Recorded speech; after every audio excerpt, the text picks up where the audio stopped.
có thể làm vội vàng được. For this World Cup. For this Argentina thì EWC. chúng ta Okay, so you don't have as much time to Điểm practice, còn but lại obviously một chút. you do have a hold of the meta, right? You have a hold of the meta, right? Maybe. Maybe. Because in wildcards we saw a lot more, tank junglers, and now we're seeing a lot of assassins. Well, we're getting rumors about more assassins. Are you familiar with this? Yeah, I'm familiar because I'm playing around game before we come here. So I think the team pretty much know about the Chúng ta meta. có Sanji, chúng ta có Bonnet, chúng ta có Goofy, chúng ta Maybe. có Boy, Sano. you gotta give us something here. Because we never practice, like we just met when we arrived here. So and this is the first time we play. Like I wish you all the best. yeah, thank you. Good luck for this first match. Okay, I'm gonna give you a handshake here. Good luck. Yeah. Do you have anything to say to anyone before your match? To anyone, mostly our supporter, keep supporting us, and we'll try our best this MSC. And to our enemy, vamos. Good luck, have fun, and let's give them a fans a good match. And good match we will see. Thank you so much. Over, back to you. Well, looking to give the fans a good match. That message goes out to anyone. And I love that MLBB has such fun commentators and players to work with. Mirko, you're nodding there. Yeah, special message from Boyette. All right, Boyette, the message to anyone, I like anyone. that. I like the anyone message. But who the heck was that? To your opponents, good luck, have fun. Where was the Boyette from Wildcard, bro? Bro, they gotta step onto the stage, okay? No. Eterna was there. She was making Listen, it nervous. So she's like, well, I'm good, maybe. Eterna has been making people nervous, I think. That's I think true. That's been happening. I'm nervous. Hey, Turner, you gotta stop, all right? But I think Boyette and Error 404, one thing I want to see for sure isn't just the assassins, but I want to see the taunt, I want to see the emotion. These two players bring out the most out of a match. Hình như Like năm nay yelling, là không a lot có of I love yous, không a có lot of màn I love yous chào in sân Malay của and những in đội tuyển. Tagalog. So if I don't see that, I'll be very disappointed. NLY thì vẫn có, Right mà now. And so MSC that's why he thì needs như you to là yell tôi for thấy him, because cái he's việc kind của of ban living tổ chức vicariously chưa through your buổi. yell. So make sure you do it. By the way, Cái make sure you cái also đấy get your pick'ems in, guys. It's khoảng 3 phút nữa cũng đã đánh rồi, tầm 2 phút nữa 2026, so chúng you ta already know you 3 got to phút be a nữa, part chính of xác it. là 3 phút You nữa have thì chúng ta $300,000 được that you đấu. can potentially Và earn your share of. So make sure to get your có vẻ pick'ems như là in không có for rồi. this match. It's open now. Get 'em in Đội tuyển nữ thì very, có, nhưng very mà nam thì quickly. không. All right, Vì ban tổ gentlemen, chức I'll lại go quên. with Vòng. What's the biggest story here? Không hiểu Who tại has to sao. get going? We talked about Arrow 404, talked about Boyette. Who needs to be the star of this game for their team to have success? Let's start with Team Vamos. Is it all Arrow 404, or who else needs to support him? I mean, like, here's the thing. Yeah, it's a good thing I'm doing Vamos because they're my boys for this I know, one. yeah. So Vamos, the story coming in is there's always a lot of doubts because right now everyone has the same idea that Malaysia should only have one representative, and that's SRG because they are far ahead against anyone from Malaysia. So Vamos coming in, Arrow 404 is the new generation. He's supposed to be the new face, the young guy coming in, but then the rest of his team, a lot of veterans supposedly there to support him. So I want them to be able to prove all the doubts wrong and actually show up and make it to the knockout stage. See, we got all those wise words for Vamos. I think for Falcons MENA, it's kind of sad, but it's true right now. It's just play your game because it's so weird. We heard it in an interview with Eterna earlier. Boyette said they didn't practice. I'll give you another fun fact. I got this from Boyette and Sanji, not the mid laner, the XB laner for Falcons. He said they didn't practice for wild cards either. They're coming here with just the power of friendship, dude. Like The pure power of friendship. That's what Falcons MENA have. So at this point, I'm thinking, how do they synergize together? Gentlemen, before we get started, it's tough because we're coming in first day. We haven't seen the meta develop. We have ideas of it. Any predictions heading into this one? I think close set. Are we seeing? I think close. Close. Full 3 games for me. Okay. Yeah, I feel like that definitely can be the case in terms of the heroes. I'm looking forward for Vamos to use a setter for supply, something like an Arlet, and then come into the in the jungle. Either a Ling or a Nolan. It's kind of like Arrow for style of play. I'm thinking more of the Nolan to be safe, but if they see an Ở đây opportunity, I would tí nữa thì vẫn sẽ có màn chào sân của các tuyển thủ nha các bạn nhé. Maybe he Tôi cứ actually nghĩ là takes không this có cơ. assassin meta to Nhưng subvert mà our kiểu gì expectations. cũng phải Maybe he có goes thôi. for the utility jungle because we've seen Đây rồi. a lot of it already at MW. Chúng ta đếm Well, ngược. high expectations. That is one way to describe what MSC means to these players. Another way to describe it is what is at the end. Có vẻ như $1 là million tổ chức and a ở chance Paris at glory, thì không regional có quá nhiều pride, người xem. and the Nhưng mà moment chắc that thì cái every đấy cũng player chắc chắn thôi. dreams of Bởi vì ở khu vực championship. châu Âu thì chúng ta vẫn chưa có quá nhiều người chơi có thể tiếp cận đến nền eSports của Mobile Legends, khác hẳn so với những khu vực như kiểu Đông Nam Á của chúng ta.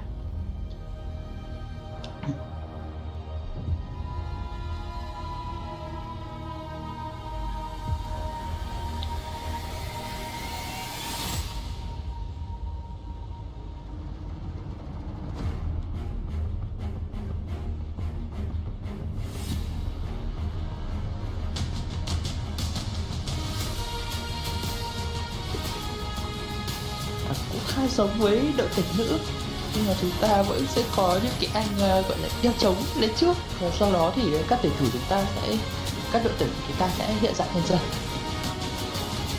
Và chắc chắn rồi thì người xuất hiện cuối cùng thì chắc chắn là team Liquid PH, bởi vì họ là nhà vô địch của năm ngoái, nên là họ sẽ cầm cái cúp để đặt ở chính giữa, gọi là để xem là năm nay ai lấy được cái cúp của anh đây. Tuy nhiên thì với thực lực của Liquid PH thì họ cũng có khả năng để leo lên cái chức vô địch và bảo vệ cái danh hiệu MSC của mình thêm một lần nữa.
Welcome to MSC at EWC 2026. It is amazing to be back. And ladies and gentlemen, for another year, Rose and Milosh are your hosts for this year of MSC. What incredible time we had. There you go. That's all the fans out there. Last year we had a lot of fun together on here, Rose. This year we get to do it again. And every summer is MLBB season. We had it earlier on, where only last week MWI wrapped up and Team Vitality were victorious, but it does not end there for MLBB. You continue on and start off with MSC. You know what, Milosh? Today we have 16 teams, the best in the world, battling it out for their nation's pride, prize money, and of course, club championship points. A lot on the line for all of these teams, as you said. So how about we bring them out on stage for you? So big introductions. First up with Team Falcons Philippines. Flap, Kyle, Hachi. Team đầu tiên sẽ bước ra sân thi đấu của chúng ta ngày hôm nay chính là team Falcon Philippines, một đội tuyển có thể nói khá giàu thành tích khi mà họ đã từng đạt chức vô địch M5 tầm khoảng 3 năm trước, khi mà đánh bại đội tuyển Onyx Esports để lên chức vô địch.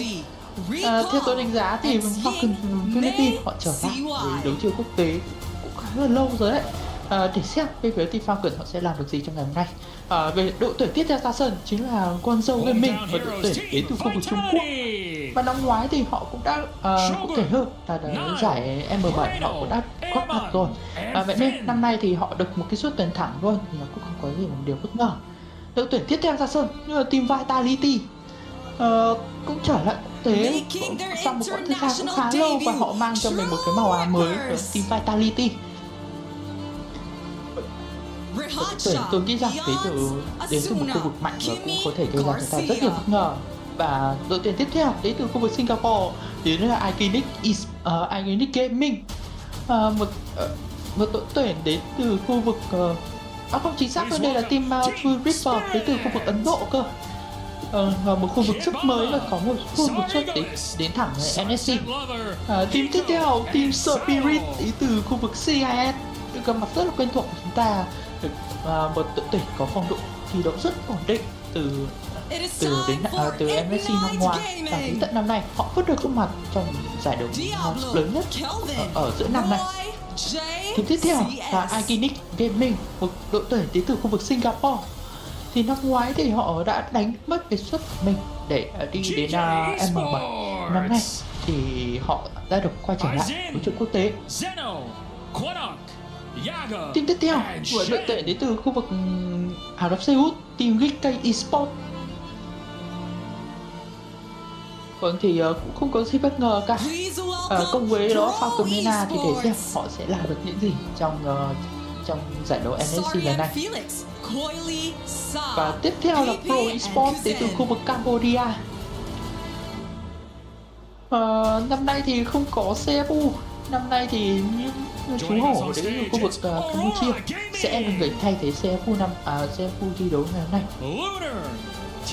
Tiếp theo, một đội tuyển đến từ Thổ Nhĩ Kỳ, Aura Gaming, một đội tuyển cũng có phong độ rất ổn định ở những giải đấu lớn chúng ta cùng với Team Spirit. Thì đây là hai đối trọng cực kỳ gọi là khắc nghiệt dành cho những đội tuyển ở biên giới, và đây là cũng là một trong những đội tuyển mà có thể gây cản trở rất nhiều cho những đội tuyển ở tiêu đảo. Và tiếp theo đây là Onyx Esports đến từ khu vực Indonesia, những gương mặt rất quen thuộc. Năm nay thì họ đã có phong độ thi đấu ổn định hơn, nhưng mà tuy nhiên thì họ đã đánh mất cái chức vô địch MPL. Năm nay thì họ sẽ thi đấu với một đội tuyển đến từ tier 2. Tiếp theo đó là team Entity 7 đến từ khu vực Nam Mỹ. Thì năm nay thì cả khu vực Bắc Mỹ và khu vực Nam Mỹ này đã gộp chung để trở thành khu vực EMEA. Thì đối với đội tuyển thì đã từng thi đấu rất nhiều. Tôi xin lỗi, đấy là khu vực đã góp phần rất nhiều ở những giải đấu lớn, thì tôi hy vọng rằng Entity 7 họ sẽ đi sâu hơn. Và tiếp theo một đội tuyển đến từ khu vực Myanmar, Gangjon Galatito, đã góp mặt đến 2 lần. Năm nay thì họ vẫn tiếp tục đại diện cho khu vực Myanmar thi đấu. Và đây là đội tuyển tiêu đầu của Malaysia, Selegon Costream, một đội tuyển đã từng vô địch MSC năm 2023, năm 2024 thì đúng hơn. Họ đã góp mặt ở 2 trận chung kết liên tiếp của MSC, và để xem năm nay họ có thể lấy được cái chức vô địch này hay không. Tiếp theo, team Vamos, đội tuyển tier 2 của bên phía Malaysia. Thì rõ ràng rồi, khu vực Malaysia nổi tiếng với những đội tuyển như team Vamos hay là Saron Retchen. Thì team Vamos thì họ không được đánh giá quá cao so với Saron. Thì để xem bên team Vamos hôm nay họ sẽ thể hiện một bộ mặt như thế nào. Một đội tuyển đến từ khu vực đến từ MENA, Falcon MEN, thì một đội tuyển đi đến từ vòng 8 và họ xứng đáng đến với giải đấu của chúng ta hôm nay. Và đối thủ của họ ngay trận chiến đấu đầu tiên này thôi sẽ là team Vamos. Chúng ta sẽ đến với một đội tuyển cuối cùng, có thể là đội tuyển cuối cùng rồi, đấy là team Liquid PH, và họ sẽ là người mang cái cúp của năm nay cho chúng ta.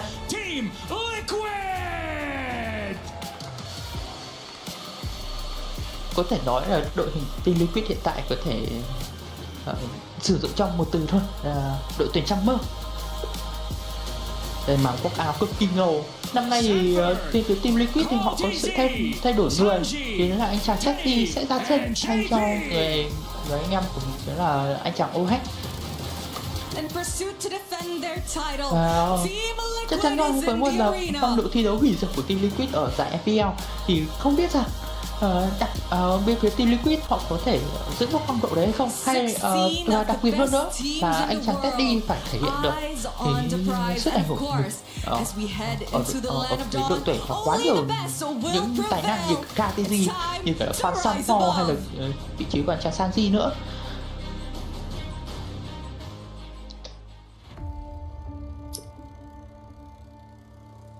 Bloodshed, tears, and glory. Bloodshed, tears, and glory. The land of dawn calls for contenders once again. Against all odds, GK Esports is here to win MPL MENA Season 9. Guangzhou Gaming! They go straight to the main stage. Ignite Gaming! MPLSG! Để chúng ta xem lại hành trình của các đội tuyển chúng ta hôm nay. Như đội tuyển vươn lên trước vô địch. Năm ngoái thì Evil mới là người đại diện cho khu vực Singapore, nhưng mà năm nay thì họ bên phía của Iconic Esports thì họ đã đánh bại team Evil, họ là người góp mặt ở trong giải MSC năm nay. We may be the underdogs. We may have sacrificed everything to come this far. We will prove why we belong here. Hôm nay thì chúng ta có rất là đội tuyển có thể nói rằng là người ô của năm nay như kiểu team mà con dâu Việt Minh là như kiểu là team GK Esports hoặc là thậm chí cả True Ripper nữa, chúng ta đều chưa biết rằng là họ có thể mang đến sự bất ngờ gì. Ở đây cái Falcon MEN, một đội tuyển đi lên từ vòng quay cả. Bây giờ lại chuyển đến qua khu vực Malaysia rồi. Breaking barriers, defying limits. The aggressors come with nothing to lose. We carry the expectations of our country, our families. The fans who believed in us. This is the stage we've been working toward. Maybe this is Vâng, không biết ai lên cái kịch bản cho cái trailer này, nhưng mà tôi nhìn tôi khá là buồn cười. Bây giờ lại quay trở lại thời gian của cái giải M7. Chúng ta đã truyền cảnh tiếp với khu vực Indonesia. Bây giờ Team Spirit ở M6 hay sao thì phải. Challengers of the throne, the Titans stand ready. We have already achieved what many thought was impossible. Whether it's defending our regional title or taking down the champions of our region. We're here to break curses and set new milestones. Falcons AB better move it on through the grand finals. Sligo Red Giants are your new champions. Đây là những chàng vô địch của MLBB. Trong đó thì Onyx cũng đã dâng cao chiếc cúp này một lần rồi. Và không biết rằng năm nay thì Onyx họ có thể làm điều gì bất ngờ không, khi mà ở giải đấu năm ngoái thì họ dừng lại ở vị trí thứ 4 sau khi mà bị chính team Liquid PH cũng là nhà vô địch của năm ngoái đánh bại.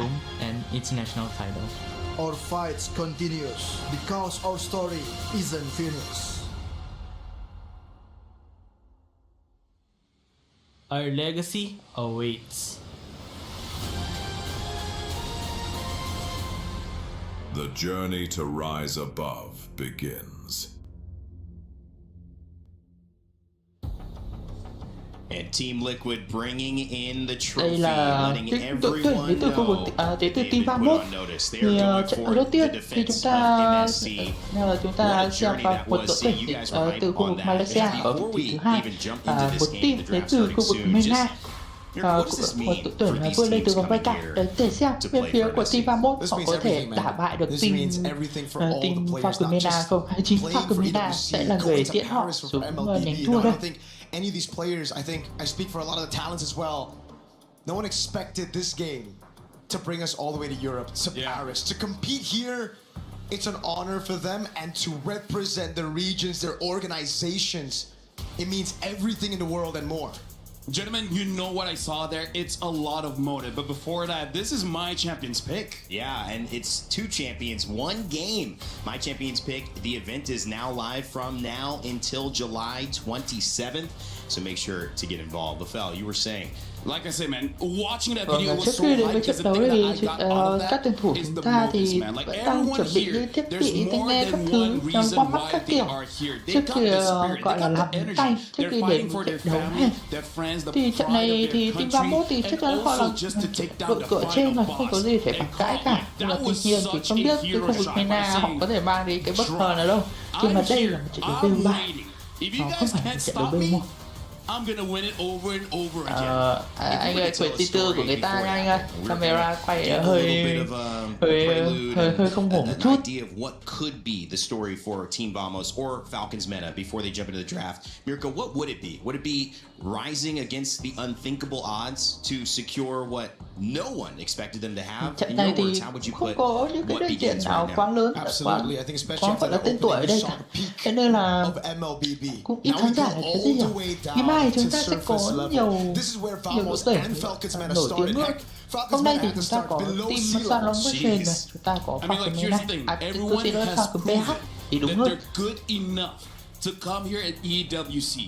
But once you're here, với cả một cái nữa thì Even being your Ở best châu Âu thì is chúng ta not không thể enough. thấy được những Even being cái cổ động viên châu Á quá nhiều như những gì chúng ta xem ở MPL hoặc chỉ là M World. Và một cái nữa là bên phía của ban tổ chức thì năm nay họ cũng khá là thua. Cái có một chiêu sách quả đấy từ team 31 này.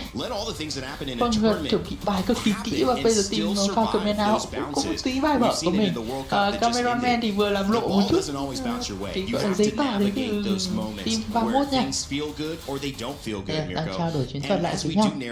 Cô xem ban biết thế nào, thi đấu ra làm sao, macro thế nào, anh em di chuyển như nào, có áp mục tiêu lớn đầu game không. Đây rồi, chúng ta sẽ đến với game đấu đầu tiên, các trận đấu giữa team 31 cùng với đó là team Falcon Men. Và bản đồ thi đấu của trận đấu đầu tiên đó sẽ là bức tường vụn vỡ. Because they might go for a composition that has a tank jungle that can go for an early invade and able to get out of that scot-free. And Broken Walls may not be the very best for picks like the Fanny or the Ling. We'll see whether even in that situation, Air 44 will still go for those picks. And as we do look at these picks, and again, narrowing down, we see the map. Now it's time to almost start looking at what is the composition, because this idea of the jungle has been something you guys have been discussing in the green room quite a bit. Mirko, for those coming in, do you really expect to see a lot of, I guess, the unique heroes that we saw in MWI increase because that jungle is become more thì họ ban đi cho mình con ma sao đó là con bài Forbius. Bên kia có team Falcon Men rõ ràng là khóa ngay và con bài Fanny cho cẩn thận. Aggressive picks here, assassins coming down, and even maybe a bit more diversity in theo đó thì team Falcon Men họ ban thêm một vài nữa mình Freya.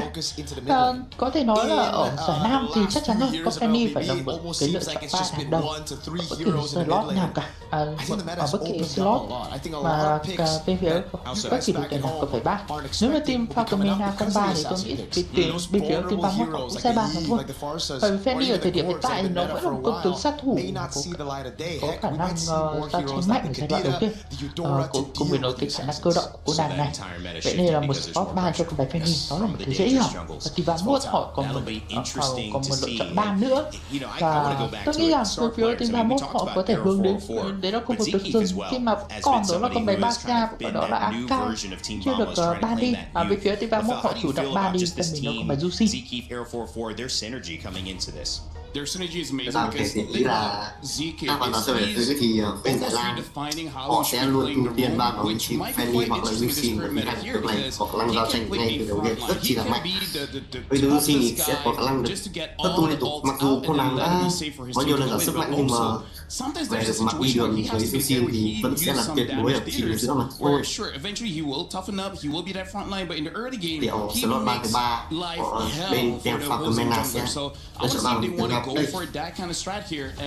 Có thể là một chất tướng đi rừng nữa, chính xác là như vậy rồi, và là con là Hirara, một chất tướng sát thủ vừa mới ra mắt và có mặt thì khá là ổn ở những giai đoạn MLBB hoặc là cả quay cạc nữa.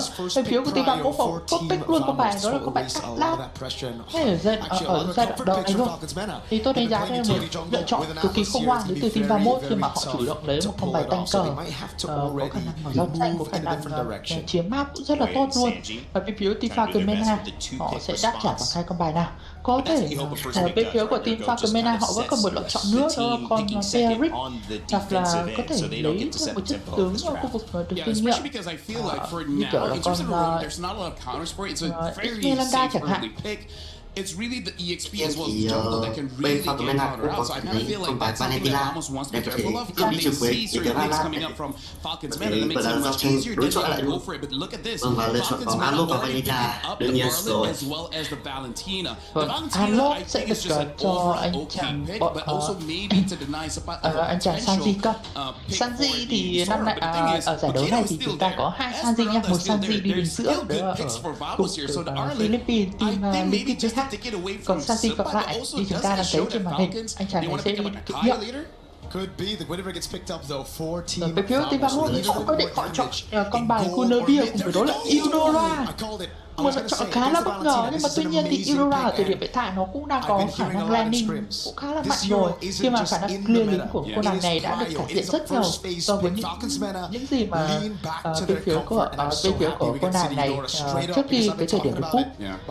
Bên phía team Falcon MEN họ chơi lại với một bài AK, vậy là bên phía của cả hai bên đều khá là giống nhau, chỉ có duy nhất là cái khu vực đảo đường thì bên phía team Vamos họ pick trước, còn bên phía của team Falcon MEN họ ưu tiên con bài Alot ở khu vực để kinh nghiệm nhiều hơn. Và tôi đang khá thắc mắc là bên phía team Vamos họ sẽ sử dụng con bài Aurora nào đây, và tôi cũng đang nghĩ rằng con bài Aurora này sẽ có được diễn ở những giải đấu lớn, nhưng mà tuy nhiên thì mãi sau này cụ thể hơn là giải đấu MSC như chúng ta đã thấy thì Aurora mới được xuất hiện lần đầu tiên. Ta hy vọng với màn ra mắt Aurora ngay trận mở màn của giải đấu MSC thì cô nàng sẽ có một đất diễn sẽ gọi là tốt, vì đây là một tiếng rất lâu rồi mới được quay trở lại trong giải đấu lần này, và lựa chọn ban thứ tư đến từ Falcon MEN là tiếng du rong. Còn bên phía bên thì sẽ bằng ở tiếng Moscow. Tiếng dòng thì chắc băng bay vào thì sẽ tránh việc đem bên sẽ có thể lao vào tiếng sau với cái tiếng dòng này. Lựa chọn ban vào Papito, vị tướng đi lên AP cực kỳ mạnh mẽ ở thời điểm hiện tại. Và sự lựa chọn cái lực cấm gọi là có cái sự tôn trọng nhất định dành cho anh chàng Sepak, khi mà chơi đi đến kinh nghiệm của team 31 bị nhắm vào khá là nhiều, khi mà mất đi trong những các con tướng đi được kinh nghiệm đó là Papito du rong của Seiya. Bên phía team 31 thì họ chủ động ba đi lấy là một con xạ thủ có khả năng bắn ở trong trận cũng khá là mạnh, cùng với cái khả năng ảo đường như cái bóng dáng hủy diệt thì còn bài Moscow. Và team 31 họ còn một lựa chọn ban nữa, liệu họ có ban thêm một con xạ thủ không? Tôi nghĩ rằng điều đó là không nên. Bên phía team Vamos họ chắc chắn rồi, họ sẽ khóa ngay vào con bài Beric khi mà bên phía team Falcon MEN họ không lựa chọn ở giai đoạn đầu tiên. Bên phía của Falcon MEN họ sử dụng con bài trâu ở khu vực đảo đường. Trâu này sẽ được sử dụng cho anh chàng bon nhất. Sure, these are four scary heroes for Falcon MEN, but I feel like there's quite a few openings that can survive Falcon MEN onslaught. So now all we're looking for Vamos here is the gold as well as the XP. The Esmeralda is still up, but they do need a little bit more damage. So I wonder if they want to go for something else. In terms of backup, there's a lot of picks to go. There's the Mark, the Claw, and like you said, Bruno. I feel like none of those are bad choices here. Typically, we've talked about kind of coming into this, the difference between the pressure versus the calculated approach of these gold laners. Echo being, as Mirko had said, just very, very aggressive, wanting to push tempo, but Sano wanting to take his time, get to that late game. Họ quyết định với hai lựa chọn cuối cùng của mình đó là con bài Lagu Lagu và đó là Cloud. Thì hai lựa chọn này cũng khá là dễ hiểu hơn, đặc biệt là Cloud ở trong những giải đấu vừa rồi MLBB chẳng hạn thì cũng đã được sử dụng rất là nhiều. Một con tướng có thể nói là rất khó để out meta. Theo anh Đông thấy thì con bài Cloud này ở thời điểm hiện tại có thể sử dụng được nữa không? For Vamos, I'm liking the idea here. It looks like a very easy to execute. Vẫn gọi là rất là mạnh nếu như khi mà ở trong đấu giải này cái khả năng bật tay của họ cực kỳ tốt, với meta giải đấu sẽ ưu tiên vị trí gọi là có khả năng càng vào đấu tranh cũng như sự cứng cáp của mình thì con bài Long sẽ là một lựa chọn khắc chế cực kỳ tốt vào những hướng châu máu như tỷ chủ như AK hoặc là châu ở bên phía của Falcon MEN. Và chúng ta sẽ cùng chuẩn bị với trận đấu đầu tiên ở trong khuôn khổ giải đấu MSC giữa Team Vamos và Team Falcon MEN. Để xem ai sẽ lấy được cái điểm đầu tiên đây. Bây giờ trận đấu đã bắt đầu rồi. Bên phía của để xem bên phía team 31 hay team Falcon MEN họ sẽ là ai sẽ là người lấy được cái điểm số đầu tiên. Và trận đấu rất bắt đầu. Bên phía team Vamos thì họ đang chủ động đánh, nhưng mà tuy nhiên thì không có máu ở phía của anh chàng Cloud này khá là đau nha. Ở giai đoạn đầu game mất gôn này cho mình đó là cái tốc biến. Team Falcon MEN họ đang triển khai cái trận đấu game, tôi nghĩ rằng nó sẽ cũng khá là ổn. Bây giờ thì bên phía của team Argentina thì họ chủ động. Tôi nghĩ rằng bên phía anh Trần Chuồn đang cầm con trò này đang đánh cũng khá là chủ động khi mà liên tục là những tiền quyền đạo cấu rất đầu chịu lao phụng với là của rất quét nha.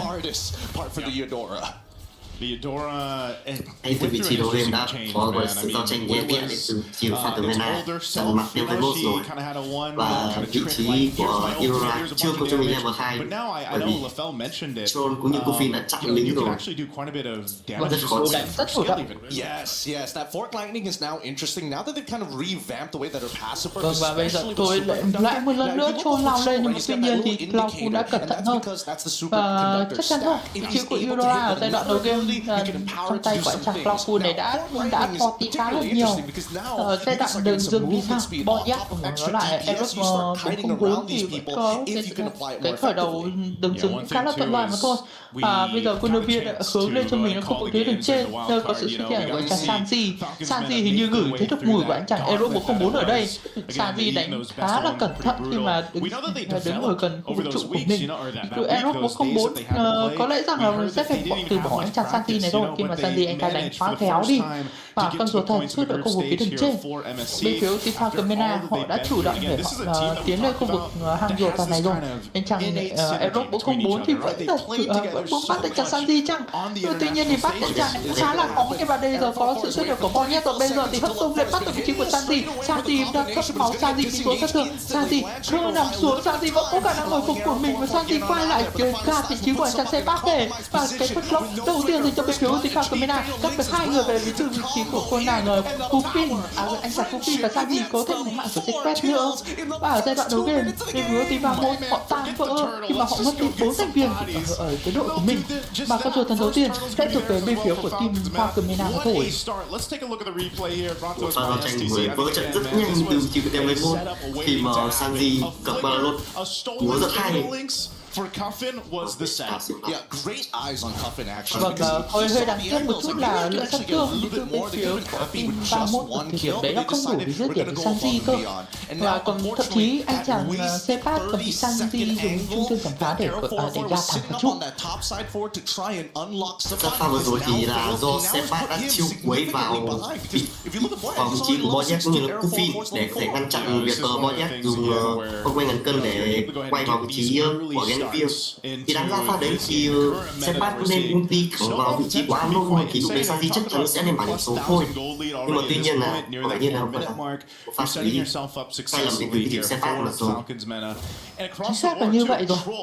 Và một đội tuyển đang được đánh giá cao hơn thì họ đang có cái trận đầu game không được quá ổn thỏa cho lắm.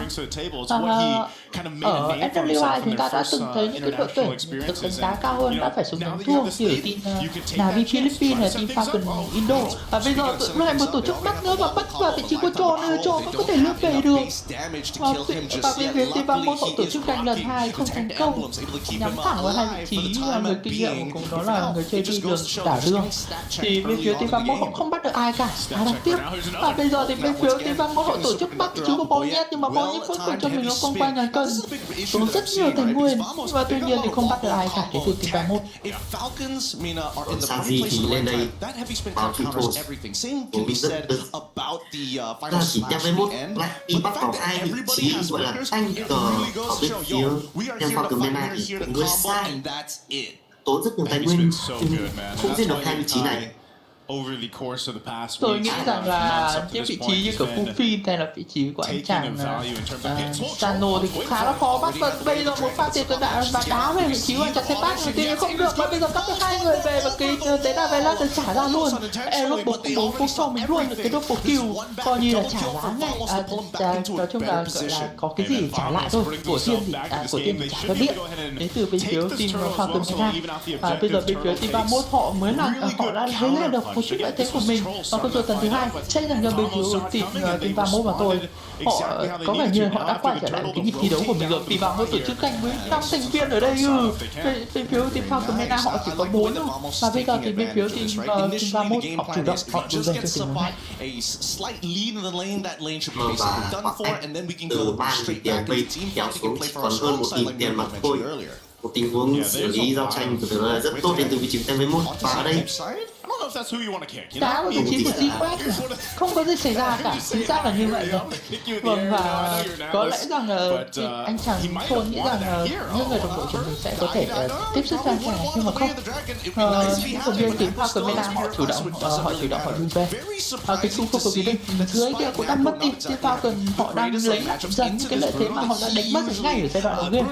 Bên phía của team Falcon MEN thì sau khi họ có những cái lợi thế họ tự nhiên họ để vụt mất đi với hai hạng nằm xuống cái chôn cùng đó là anh chàng Sanji.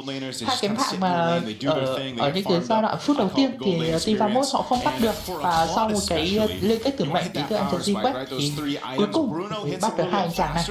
Và bây giờ team Vamos thì họ vẫn đang chủ động đánh thấp hơn, và bây giờ bên phía team Vamos họ đang tổ chức giao tranh, họ thấy được vị trí của John, họ thấy cả vị trí của Kofi nữa, nhưng mà tuy nhiên thì anh chàng G-Quest đấy không thấy được, không bắt được ai cả. Bên phía team Vamos đang chủ động họ trà lên được vị trí của Bò Nhét rồi, và bây giờ Bò Nhét không sử dụng công quay là cần luôn một cái tình huống có thể nói là rất trí đến từ anh chàng Bò Nhét, và cái Aero 104 mất luôn cho mình với thế đà về lại, và bây giờ muốn bắt vị trí của anh chàng G-Quest và bắt được thành công. Bên với team Vamos họ đang phải lùi về, J3 bị câu máu, nhưng mà tuy nhiên anh chàng này vẫn an toàn. Con chủ thần sẽ xuất hiện trong vòng 15 giây nữa. Team Falcon MEN họ tổ chức giao tranh luôn ở đây. Bên phía anh chàng Trôm bị câu máu khá là nhiều, J3 lao lên, J3 không bắt được Sanji mất cho mình đó cái tốc biến, và bây giờ bên phía ôi kìa bắt được chưa rồi, đây rồi, trở lại với đứng ra dưới mặt rồi. Mà đây thì nó cũng nhảy vào anh bố lên 9 mét rồi. Vẫn chưa lên bàn điểm số. Thủ thần thuộc về bên phía team Vamos, và bây giờ Bò Nhét là người tiếp theo phải nằm xuống. Bên phía team Vamos họ đang tràn lên, Sanji đang cố phải, nhưng mà Sanji chỉ là một con bài áo lô mà thôi, và kill the spree để chơi đi bên phía team Vamos. Và bây giờ cái trụ của dính giữa này đang gặp nguy hiểm. Kofi chỉ có một mình Kofi dead mà thôi. Bây giờ Kofi để làm sao có thể về được nữa, còn liên kết tử mệnh cắt được vị trí của một người về đấy là anh chàng Nako. Tuy như thế thì sao thì nghe bác thấy được vị trí của anh chàng Kofi, và cái trụ của dính giữa kia cũng đang mất đi. Cứ tư tưởng lợi thế thuộc về bên phía Falcon MEN, nhưng mà tuy nhiên thì bên phía team Vamos họ biết cách nào để có thể lấy lại cái lợi thế của mình, và sau đó thì con rùa cuối cùng thuộc về bên phía của khu vực Malaysia, và team Vamos từ khi đó team Falcon MEN họ thua giao tranh trong tình huống vừa rồi. Và lợi thế đã quay trở ngược lại với level 1 với lợi thế đang dẫn là 2.600 tiền rồi. Nhưng pha giao tranh cũng rất là từ tốn đến từ V1 thôi, nhưng mà liên tục là thắng ở những các pha giao tranh gần đây rồi, và họ đã lấy lại được lợi thế của mình, và họ còn đang rất trước em Falcon MEN luôn. Chính xác là như vậy. Đang làm luôn. Tốc biến và máy lọc hóa giang vào vị trí của Sepa, và Sepa hay này, ui nhưng mà cái liên kết tử mệnh kìa, và công quanh người ta được trả ra luôn những team Falcon MEN, một pha anti phản giao tranh đến từ team Falcon MEN là cực kỳ hay. Ba người đã phải nằm xuống những team Vamos. Bây giờ team Falcon họ trào lên, họ lấy được cho mình nó trụ không phải đường giữa không, hết lấy mất rồi, và có lẽ là ba mạng sẽ là những gì mà bên phía của team Falcon MEN họ gặt hái được. Chúng ta xem lại pha giao tranh vừa rồi. Đây một pha tổ chức bắt C3 thành công này, liên kết tử mệnh được trả ra, nhưng mà cái công quang ngàn cân thì Bò Nhét mà nó là quá đẹp đi. Một gọi là phản giao tranh trong phản giao tranh đến từ bên phía của team Falcon MEN là cực kỳ hay, và cái công lớn nhất chắc chắn là thuộc về bên phía của anh chàng Bò Nhét khi mà cái công quang ngàn cân đẩy được hai người về. Essentially brought it to an even game for this tôi first vừa lord khen theo với môn giao tranh lợi với pha gần đây, xong thì họ lập tức họ giao tranh thua luôn rồi. Sao Không trách được, anh Đông ạ, bởi vì Bò Nhét sử dụng công quay ngàn cân hay quá, cái liên kết tử mệnh cắt tận 3 người rồi, nhưng mà tuy nhiên thì cái công quay ngàn cân thì nó đẩy thành viên bên phía team Vamos ra. Bây giờ giao tranh được nổ ra, Trôm bị cô lập, Trôm phải lùi về rồi, nên nếu team Vamos họ cô lập thành công được anh chàng Trôm, và bây giờ chỉ có 4 người team Falcon MEN ở khu vực hàng lót này mà thôi. Trôm là có đi một cái đường khá là xa, anh chàng này muốn bắt vào ai đây? Nako thì bị có máu cũng khá là nhiều. Bây giờ cái liên kết tử mệnh cắt vào vị trí của anh chàng Sanji vẫn có thể sống được một cái khả năng chống chịu đến con vài alo ở thời điểm hiện tại. Tôi nghĩ rằng nó cũng đã là đủ rồi. Con lót này vẫn sẽ được giữ lại. Về phía của team Falcon MEN, họ đang là người chủ động ăn lót, và con lót này bị có máu khá nhiều. Hãy nhìn cái lượng sát thương của Kuno kìa đang là khá là nhiều rồi. Cái bông và cái thương chập phá gạt vào vị chứ Aero 104 nhưng không đủ lượng sát thương. Sano bị quay lại, Sano vẫn sẽ phải nằm xuống mà thôi. Naco là người có mạng, vị trí của Bonnet thấp máu, Bonnet không để nó chạy được. Sepat là người có mạng, bên pha của Mena họ tổ chức họ lùi về. Mà Kofi thì không để nó chạy được và chỉ còn lại vị trí của John nữa, vị trí của anh chàng Sanji mà thôi. Một cái tình huống sơ tranh Hanlock phải nói là cực kỳ hỗn loạn. Phía team Vamos họ đã giành thành công cái lót này cùng với nó là 3 mạng hàng phục. Sự là Aero 404 chơi rất hay. Đây chúng ta xem lại khi mà Chon lao vào Aero 404, Chon đã gọi là liên tục là Chon và Sanji gây khống chế lên Aero 404, nhưng mà Aero 404 với cái bước nhảy không dài của mình để tiến lên và trừng phạt cho mình con lót này bằng killing spree trong nát của chỉ là một tình huống có thể nói là chết cái điểm 10 của Aero 404 khi mà anh chàng này có thể thoát khỏi giao tranh một cách thần kỳ như thế và phải cướp cho mình con lót ngay giữa lòng nhưng mà từ từ đấy anh không coi là cần thoát ở vị trí của Naco, nhưng mà tuy nhiên thì vị trí của team Vamos đã đến. Sanji lấy được mạng của Naco nhưng mà tuy nhiên Vòng cùng đổ lại được mạng, Sebat lấy được mạng của Bonnet và bây giờ bên phía team Vamos họ vẫn còn đầy đủ 4 người và team Falcomena họ đang cố gắng để họ đẩy lùi những thành viên team Vamos về. Nhưng mà tuy nhiên thì Sano đổ lại mạng của Lapun. Trước đấy thì anh chàng Sanji phải nằm xuống, tôi xin lỗi anh chàng Cookin và bên team Vamos họ phải lùi về mà thôi. Nhưng mà họ đã lấy cho mình đó là một điểm siêu cấp mất rồi. Ôi từ từ nào Sano mất đi cho mình cái tách tẩy. Sano muốn bắn còn bây giờ cái tế đang Aero trả ra được Aero 404 lấy được cái mạng của anh chàng Sano khi mà anh chàng này đánh quá lao trong tình huống vừa rồi. Vị trí của chàng tròn không để nó bắt đắc kịp cho người chơi giả của mình và cái bất lợi cho phía khoa của Mena thì ngay càng lớn và chúng ta đã thấy một hình ảnh của khu vực Mena nó rất là quen thuộc rồi. Đó là cái khả năng chốc của họ. Giải đấu Vamos lost Naka, but they have enough damage to actually pull through the fight, enough kind of durability to still do and that's also part to the lead that they have. Tốc biến lên đến từ mạnh nhưng mà chỉ lên trên một thành viên mà thôi. Giao tranh đã xác nhận rồi. Còn với bên phía team Vamos họ tăng lên, họ bắt được ai không? Họ bắt được không, chính xác là Sanji bắt được vị trí của Naco. Bây giờ Vamos họ lỗ đi mất người chơi xạ thủ của mình khi mà một tình huống mà muốn bắt được vị trí của anh chàng Bonnet. Nhưng mà tuy nhiên thì đây là một con bé Akai, họ không bắt được. Thậm chí vị trí của anh chàng Naco cũng phải nằm xuống cơ. Và bây giờ bên phía team Falcomena họ vẫn có cái thế để họ đánh được, họ vẫn có khả năng giao tranh của mình và con lót thì xuất hiện khoảng 15 giây nữa thôi. Bên phía team Vamos thì họ đã cố gắng chủ động lấy lợi thế thêm con lót này, nhưng mà tuy nhiên cái việc họ muốn làm thì họ không làm được. Thì họ còn trả giá bằng mặt Naco nữa. Thì có phải đấu giao tranh có thể nói tương đối lỗ để tìm thấy mất. Và Falcomena quyết định phải đọc con lót này trước rồi. Ở đây Chon đang bắt vào chỉ Glocun, Chon mới lao vào ra nhưng mà không có ai cover để gây đam cả. Sepat đang lao vào rồi, sẽ đạp vào lên tung ra ngay. Ui và Sanji phải nằm xuống, Sepat lấy được cái mạng của anh chàng Sanji. Bên phía của team Falcomena họ đang rất muốn lấy con lót này rồi. Bên phía của team Vamos họ mới là người lấy con lót này, con Sano bị cô lập, Sano phải nằm xuống rồi. Aero cũng muốn là người có mạng và bây giờ Bonnet tiếp tục là người phải nằm xuống nữa. Bên phía team Falcomena họ lùi về được với 3 thành viên, chính xác là chỉ có 2 thành viên mà thôi. Và bây giờ bên phía của Falcomena họ đang gặp khó khi mà chỉ không có lượng sát thủ để không có lượng sát thương để có thể ép nhà. Với team team Vamos thì họ là đầy đủ 5 thành viên. Chon bị bắt lại, Chon bị dù rất nhiều sát thương, Chon không có khả năng chống chịu, nhưng mà tuy nhiên thì Kofi đã nằm xuống trước rồi. Chon đã cố gắng cầu kéo những thành viên team Vamos lại về và bây giờ thì chẳng có cái lượng sát thương nào có thể ép nhà cả. Bây giờ Sanji phải thử thủ ở đây mà thôi. Sanji đang cố lướt, Sanji không đủ khả năng để có thể ép nhà và cuối cùng sẽ được dẹp đi. Không, từ từ đã, chúng ta còn 3 con lính nữa cơ và bây giờ cái trận đấu đầu tiên sẽ dành cho mình phía team Vamos một điểm rất dễ dàng cho đội tuyển tiếp cùng Malaysia. Vô vọng đến từ Falcomena khi mà Sanji rất cố gắng chúng thường trả phá vào 4-5 thành viên rồi như vậy, không thể làm gì được với lượng sát thương của Naco khi mà anh ta chỉ cần bắn vài phát thôi là Sanji phải gần mất hết sạch cái máu và sau đó là anh ta lên mặt xuống ngay lập tức luôn. trận này giao tranh khá là liên tục, trận này giao tranh của nó liên tục luôn, khi mà phần thắng liên tục nghiêng về hai bên, nhưng mà cuối cùng thì tem V1 với những pha giao tranh cuối cùng thì họ đã liên tục thắng, và sau đó thì họ sẽ tận dụng lại thế của mình để có thể kết thúc được ngay trận đấu này. Vâng, và tỷ số 1-0 đến cho tem đại diện bên phía của Malaysia.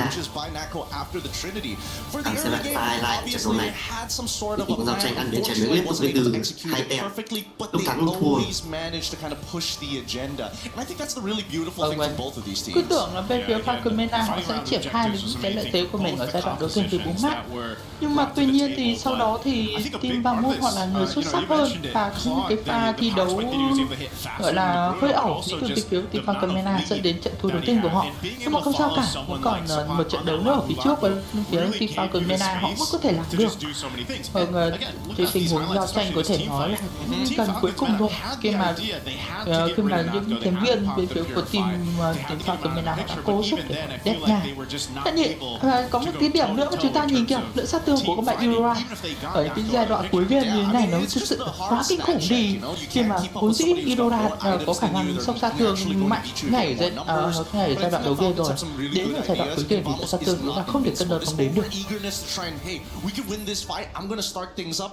Đây là một trận sân tuyệt vời từ chị của Euro với lượng sát thương và lượng sốc sát thương của thể lực khổng lồ lên vị trí của Coffin để cho Coffin lên bảng điểm số ngay lập tức. Một màn chào sân cũng không hề tệ đến từ đại diện bên phía của Malaysia. Mặc dù họ không đánh giá cao, nhưng mà tuy nhiên sau màn thể hiện này thì họ vẫn gọi là chứng minh được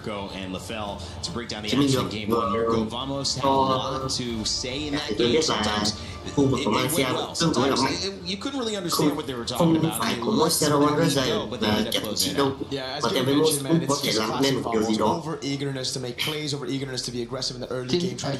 Chính xác là như vậy rồi, và không biết rằng bên phía của team Vamos họ có thể giữ được những cái lợi thế của mình không, hay là bên phía team Falcon MEN họ sẽ có thể gặt gào được.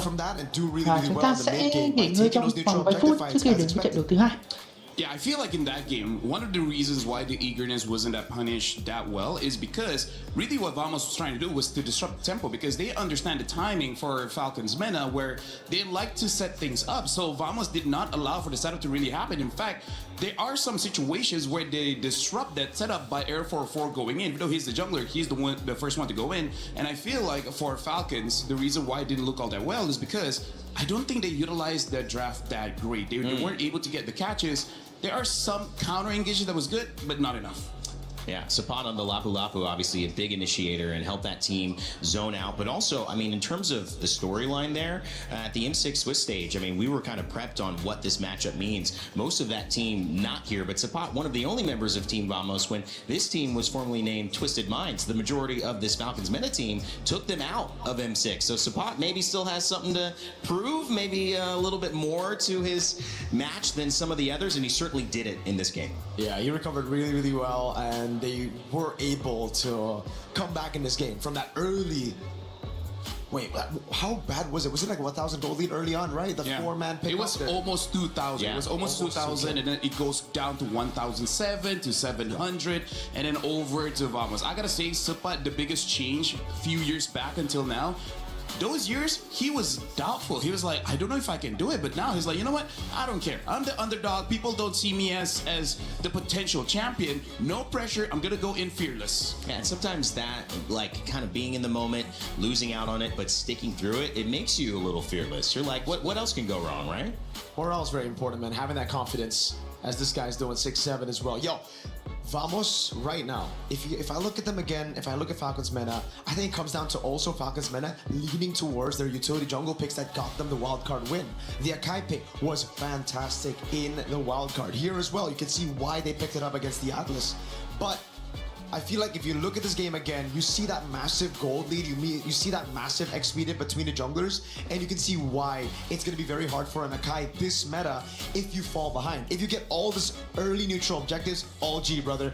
But if you lose just a bit, which happened, I don't know how that happened, by the way, Natko stole the turtle once, and then the second or third time was Eudora. The only reason I don't want to clip it is because there's so many times he just retreat early. He literally retreat early, and there was like about 100, 200 HP left. Yikes. Eudora stole it, and Claude stole it.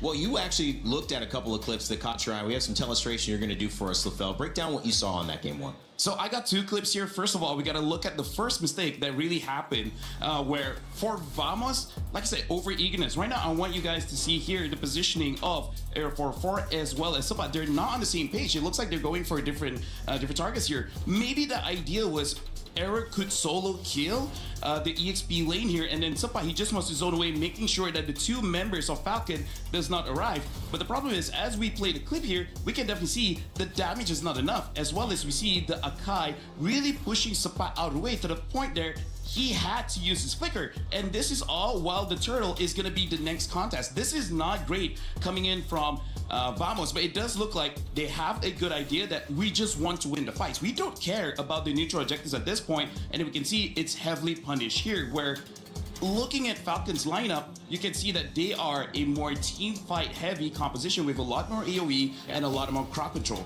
So that's the first clip here that we see, but we also got to look at the second clip of where Vamos really turned things around, but it is also off of the mistakes coming in from Falcons. Thank you very, very much, Mirko, by the way. Yeah, great assistance there. Yeah. Right now we see Supa already use his Bravest Fighter, so he actually doesn't have a great way to engage the fight. But look at Aero 404. At this point, it really does look like Vamos, their idea isn't for those neutral objectives. They just want to go for the kills. As we play the clip here, we see that Troll is moving forward. They don't have full information of where everyone is, and then they just go for Troll because they want to eliminate the crowd control. That's the biggest aspect of why they lost in the previous fight. So they go on to this, and then we'll see here, actually Boyet had a slower retribution time. If I can release for a bit, hold on, 1, 2. Okay, hard for me to pause during that moment, but you can definitely see Vamos, they got the turtle, but that was not their intent. Their goal was to get for the kills, and they were able to do that, so good on Vamos, and then I feel like that's just something that Falcons has to look out for.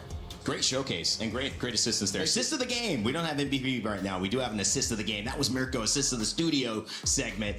Guys, I mean, that was to me also kind of the thing that Vamos made sure they were going to do, which is set the tempo. Yep. And I like how they also went to their strengths, which is we may not have the best team fighting team, but we can get individual picks really well. And when we do that, we can win the team fight. Yeah, I think also, if we're talking about that team fight composition from Falcons MENA that LaFell pointed out, we have to take a look at Falcons MENA's eagerness to be the proactive team.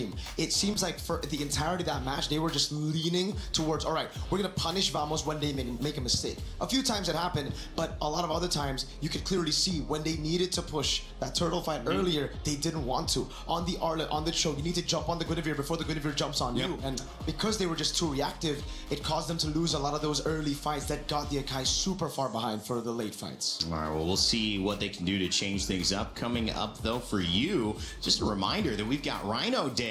2 games and 1 champion. Sorry, a brand new interactive effect. That's what it is for Rhino Day. And it's now available. Check it out and join the celebration. So a brand new interactive effect.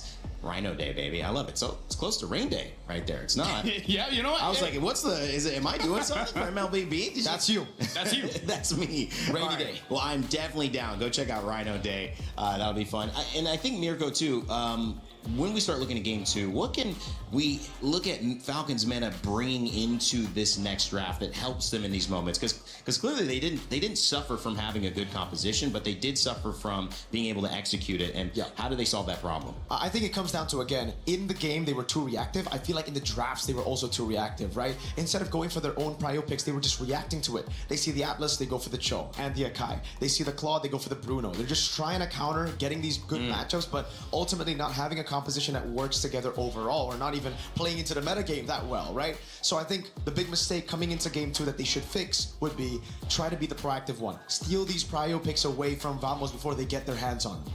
Prio picks going to be important here for Vamos and for Falcons Men. Vamos in this best of 3 have a chance to close it out right after this, but of course Falcons Men are trying to push it to a 3rd game. They're going to have to come with some adjustments for sure. A lot of time to check things out too, and when you're on a stage like this, LaFell, we mentioned the stakes and we also mentioned the bigger narratives of these teams. Wild card was not easy, and they got here. They do not want to go home or at least lose this first game on their first time at this stage 2-0.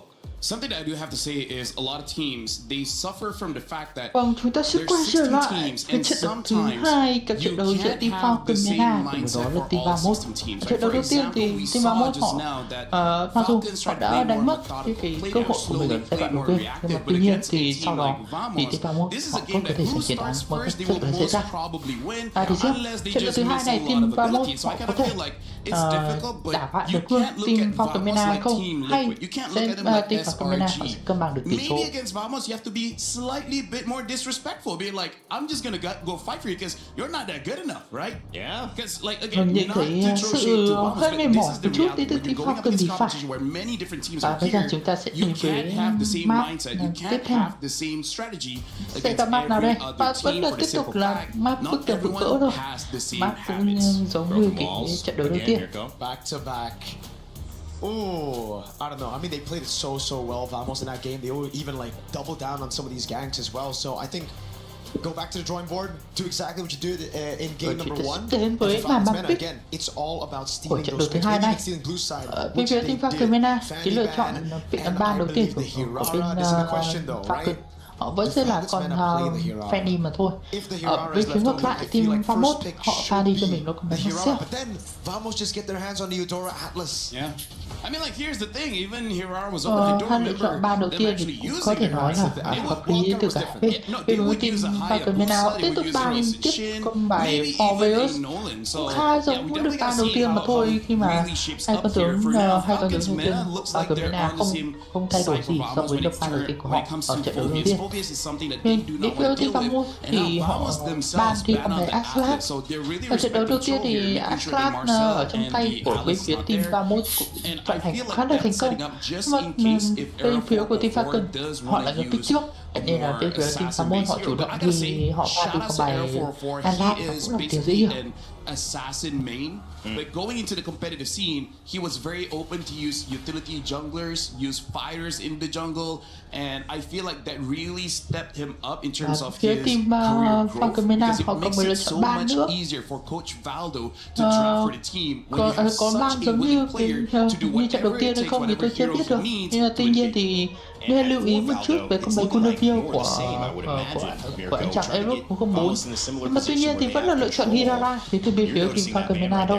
Đây là ba đầu tiên này không có sự thay đổi gì so với trận đấu đầu tiên cả. And that means they can use it. That's why. Yeah. They ban on first phase Chúng ta and xem on red Devil side Mode as sẽ well. ban ở It's a cái big tầm question này. mark now. I mean, Để even từ if liền they giữa get hoặc lại Vamos, là right? thêm All một the other teams will be tay looking to khác. abuse that later on. So Falcons MEN, what's first pick? Is it the Guinevere take now that the Atlas is gone? Vâng, và bên phía của team 31 thì có lẽ họ cũng không cần gì quá lưu ý trận đấu đầu tiên cả, ngoại trừ một cái tình huống ở giai đoạn đầu tiên một đánh lỗi. Và bên phía team 31 họ ban đi công bài Yura. Vậy là 3 chiếc tướng đảo đường, đây là ban đi về phía team 31. Có thể nói là anh chàng Chôn ở trận đấu đầu tiên đánh cũng khá là hay, nhưng mà tuy nhiên thì một con trong đảo đường không thể đội tuyển Falcon MEN dẫn đến chiến thắng được. Và bên phía team Falcon MEN họ sẽ là người pick đầu tiên và lựa chọn đầu tiên của họ đấy là con bài Freya dành cho anh chàng Sanji luôn. I feel like Rất nhanh. Vậy nên là team Falcon MEN luôn chuẩn bị sẵn một bài ở trước rồi khi mà ở game đầu tiên họ pick cũng rất là nhanh. Khi mà team 31 họ pick xong cái là team Falcon MEN mất cũng tầm 5 giây để có thể đưa ra lựa chọn ngay cho mình luôn. Vậy nên là bài của họ chuẩn bị rất là kỹ rồi, nhưng mà tuy nhiên liệu nó có thể vận hành được ở game 2 này không thì tôi cũng không rõ nữa. Vâng, và để tôi cũng đồng ý với quan điểm của anh Đông thôi. Để xem là bên phía của team 31 họ sẽ pick Broken Link à. Linh ở lượt pick đầu tiên và Eudora vẫn sẽ được ban sử dụng lại đến với team 31. Vậy là Eudora sẽ trở thành cái yếu tố quan trọng ở của team 31. Có thể nói đây cũng sẽ được gọi là một bài đánh có thể team 31 có thể vận hành. Nhưng mà tuy nhiên rồi, giai đoạn vòng bảng này là cái thời điểm tốt nhất để có thể triển khai cái đội hình của team đã tập ở những giai đoạn trước đó và để xem FIFA Mode còn cặp bài Link của đội Euro sẽ sử dụng như nào đây. Looking at the bench, you know that it's going to be Assassin. You're just wondering which one. And considering it is broken walls, they still go for the win. I'm very excited to see how Airborne pilots this because it's one of the heroes that he used quite a lot in his amateur days. But we haven't seen his Ling on the pro field just yet because Ling hasn't been meta for a very long time. And on the show, I can understand. But the Valentina, quite early on. We'll see how this works out. It just seems like an easy direct pick for Vamos, right? Oh no, he's going to tiếp tục sử dụng cho mình từ châu này. Lượt pick thứ 3 là pick vào Esperanza. Với khả năng cả nước vào giao tranh tốt, với khả năng châu bò mình như khả năng tạo ra ảo liên tục. Vâng, một đối trọng cũng khá là lớn cho con Freya ở khu vực đường kinh nghiệm. Tôi không nghĩ rằng bên phía team Falcon MEN họ lại spam con bài trong này đâu. Tôi nghĩ họ sẽ phải sử dụng bài khác để có thể đa dạng hóa bài đánh của mình hơn. Bên phía team Vamos họ chủ động ban đi cái con tướng thứ tư, đó chính là con Basia. Khi mà thấy rằng bên phía của team Falcon MEN họ đang thiếu mất một con đi rừng, bên phía team Falcon MEN họ đáp trả được một con bài Pelaris, và cả hai bên thì với cái nhịp ba pick ở cái lượt thứ hai này có vẻ như là hơi nhanh thì phải, khi mà khá là quyết đoán khi ba đi hai vị trí như là đó là Basia và Pelaris. Còn một con tướng cuối cùng là cái Bác vào Akai thì tôi nghĩ rằng là chưa cần thiết lắm. Nhưng mà tuy nhiên thì Akai đó cũng có thể gây ra một sự khó chịu nhất định để cho con bài Linh. Nhưng mà tuy nhiên thì team Vamos họ chủ động bàn bài Moscow. Vamos already knows that and they're already having a lineup that can fight early, honestly. Could also be the Harith pickup for Vamos later on, a signature pick for Natco. Moscow gets back out there. The clock snatch away is also still there. I don't know again. Bellerin has to go with 3 eventually. I don't know how much of a threat it is. It's a good composition, all very short-ranged. So this comes down to this. Do they want to go Yisung Shin on Boyet or no? Right? Because if they don't, that means you're gonna have to go back again, maybe on a sự lựa chọn cấm hợp lý. Nhưng mà tuy nhiên để xem bên phía team Falcon MEN và họ ba đi con bài đó chính là con bài Blue. Hai chiếc tướng đảo thường ba đi ở lượt bàn thứ hai của họ, và bây giờ thì Vamos họ chủ động pick luôn con bài Minato.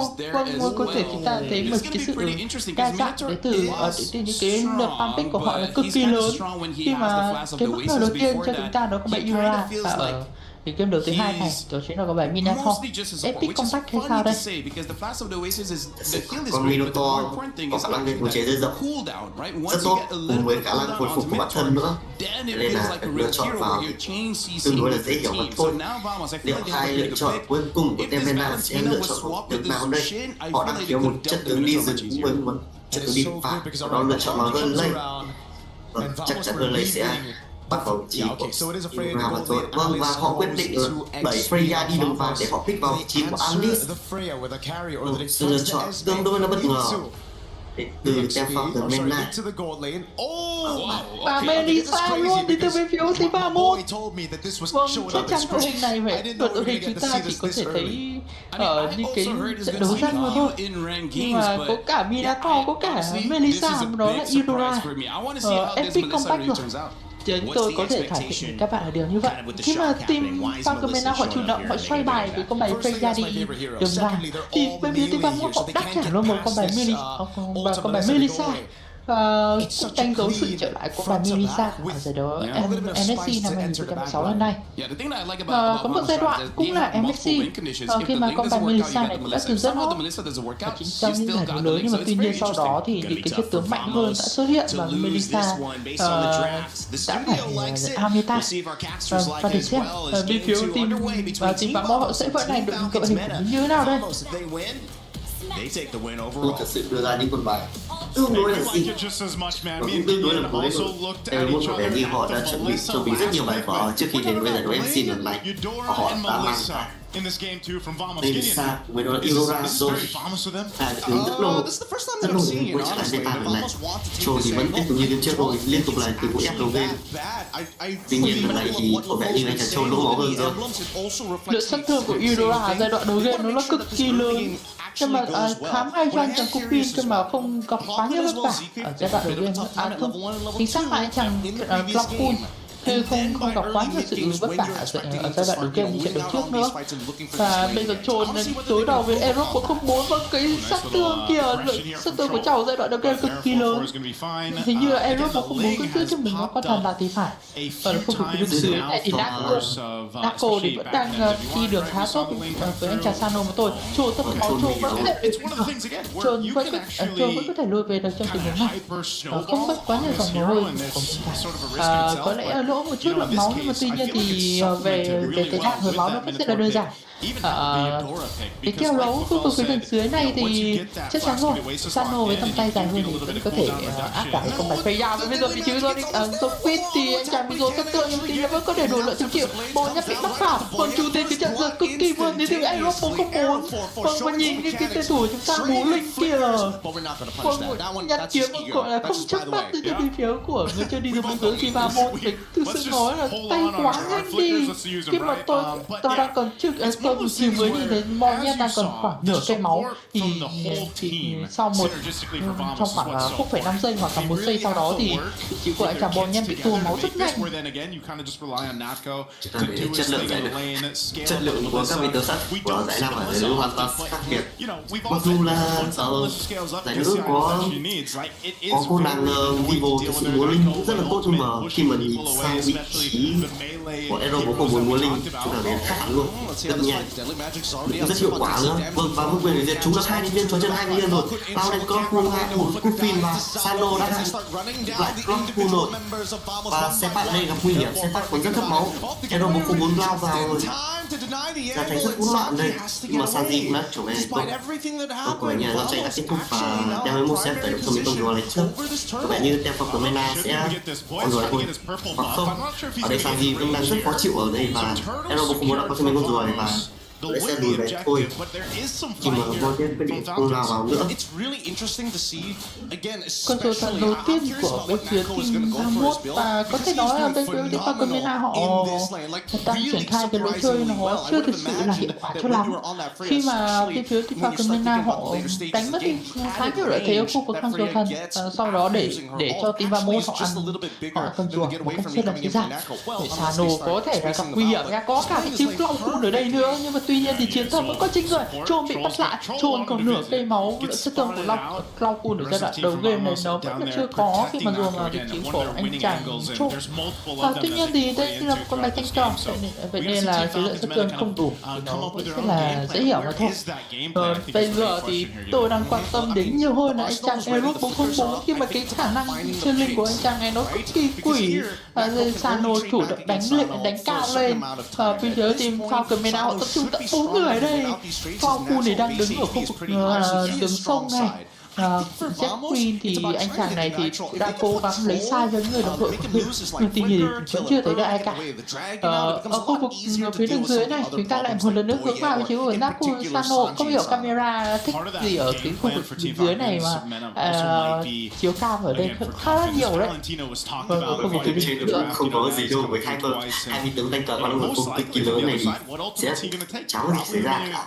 Họ chỉ còn cưa nhau thôi, ở bên dưới sẽ thú vị hơn bởi vì Troll đang xuống dưới rồi.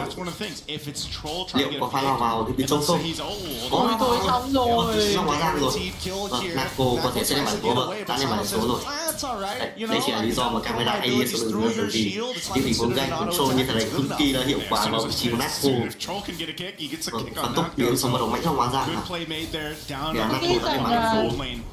Tôi nghĩ rằng Naco lên cầm thắng tẩy thay vì là tốc biến, bởi vì rõ ràng cái lượng khống chế của Falcon MEN nó có. Bây giờ bên phía của team Falcon MEN họ tổ chức cho đánh mắt ở vị trí của Lockpool, và bây giờ bên phía của team Falcon MEN họ đang tổ chức ăn rùa, nhưng mà Famo đang cố qua cái vị trí của team 31 và Aerox 404 có rất mất máu và còn chủ tiền cái trận trên người. Bây giờ anh chàng Hero cũng phải bỏ chạy đạt được vị trí của chàng Nako về một lần nữa. Khi nó còn nổi giận, không đặt được vị trí của ai cả. Sepak còn nửa cây máu, nhưng mà tuy nhiên Sepak có thể sống được không khi mà tận 5 thành viên bên phía team Falcon họ phây và bên phía của anh chàng Sepak sẽ phải nằm xuống mà thôi. Lại một pha turning point trong đây khi mà bên phía team Falcon MEN họ tổ chức giao tranh quá hay đi, nhưng mà có sự xuất hiện của anh Sanji và cái vô quyền hình của mình. Đây chúng ta xem lại pha tình huống này. Một pha đấu tranh nói là cực kỳ hay nên Falcon MEN. Trước đó Nako đã lên bảng một lần và sau đó thì lại vị trí của Cho lại bắt được vị trí của nhà chàng Nako thêm một lần nữa. Nako nằm xuống 2 lần liên tiếp ở trong cái giao tranh. Và người khá đáng tiếc cho chàng Nako này, có lẽ là anh chàng này ta nghĩ rằng nếu mà mình còn thanh tẩy thì đã không phải nằm xuống quá nhiều như thế. Cái tốc biến của Nako vẫn còn trên người cơ. Nako cũng thậm chí không có cái cơ hội nào để có thể sử dụng cho mình đó cái tốc biến. Thực sự thì Nako chắc nghĩ là với cái chiêu cuối của mình thì có thể an toàn, nhưng mà không. John chỉ việc chiêu 2 để biết khống chế và sau đó sút thôi. Sự rất khủng bố Nako. Cũng trách được bởi vì John đánh cũng rất là hay. John vòng ra sâu. John không lao vào link, không lao vào chỉ của Sepak, mà John quyết định nhắm thẳng vào Nako và chơi. Thế rồi Nako lại lên bảng số lần thứ 2 liên tiếp với 2 đánh đầu hóa giang của John. Vâng, thậm chí anh chàng này còn phương mới bước ra khỏi nhà cơ. Và có thể như là so với công Cloud thì có vẻ Melissa đang chưa được quá hiệu quả.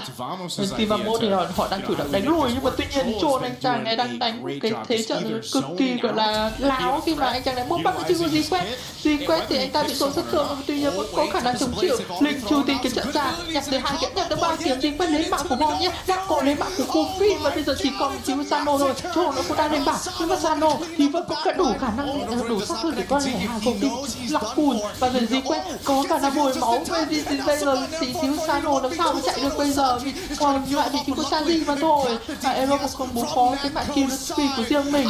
Sanji đang quay 3 thành viên của đối phương, nhưng mà tuy nhiên thì lấy sát thương thì chắc chắn là không đủ, cả khả năng chống chịu cũng là như thế. Và Sanji anh ta lùi về được không? Vậy sát thương của chàng Nako không đủ để hạ gục đi được Sanji. Rất là tiếc cho Nako, không đủ sát thương thì mà Sanji chỉ có một chấm máu tiếp theo, chỉ có một bắn nữa thôi. Sano lên bảng số Sanji lên bảng số, nhưng mà rất tiếc là lại không bắn được thêm một lần nữa.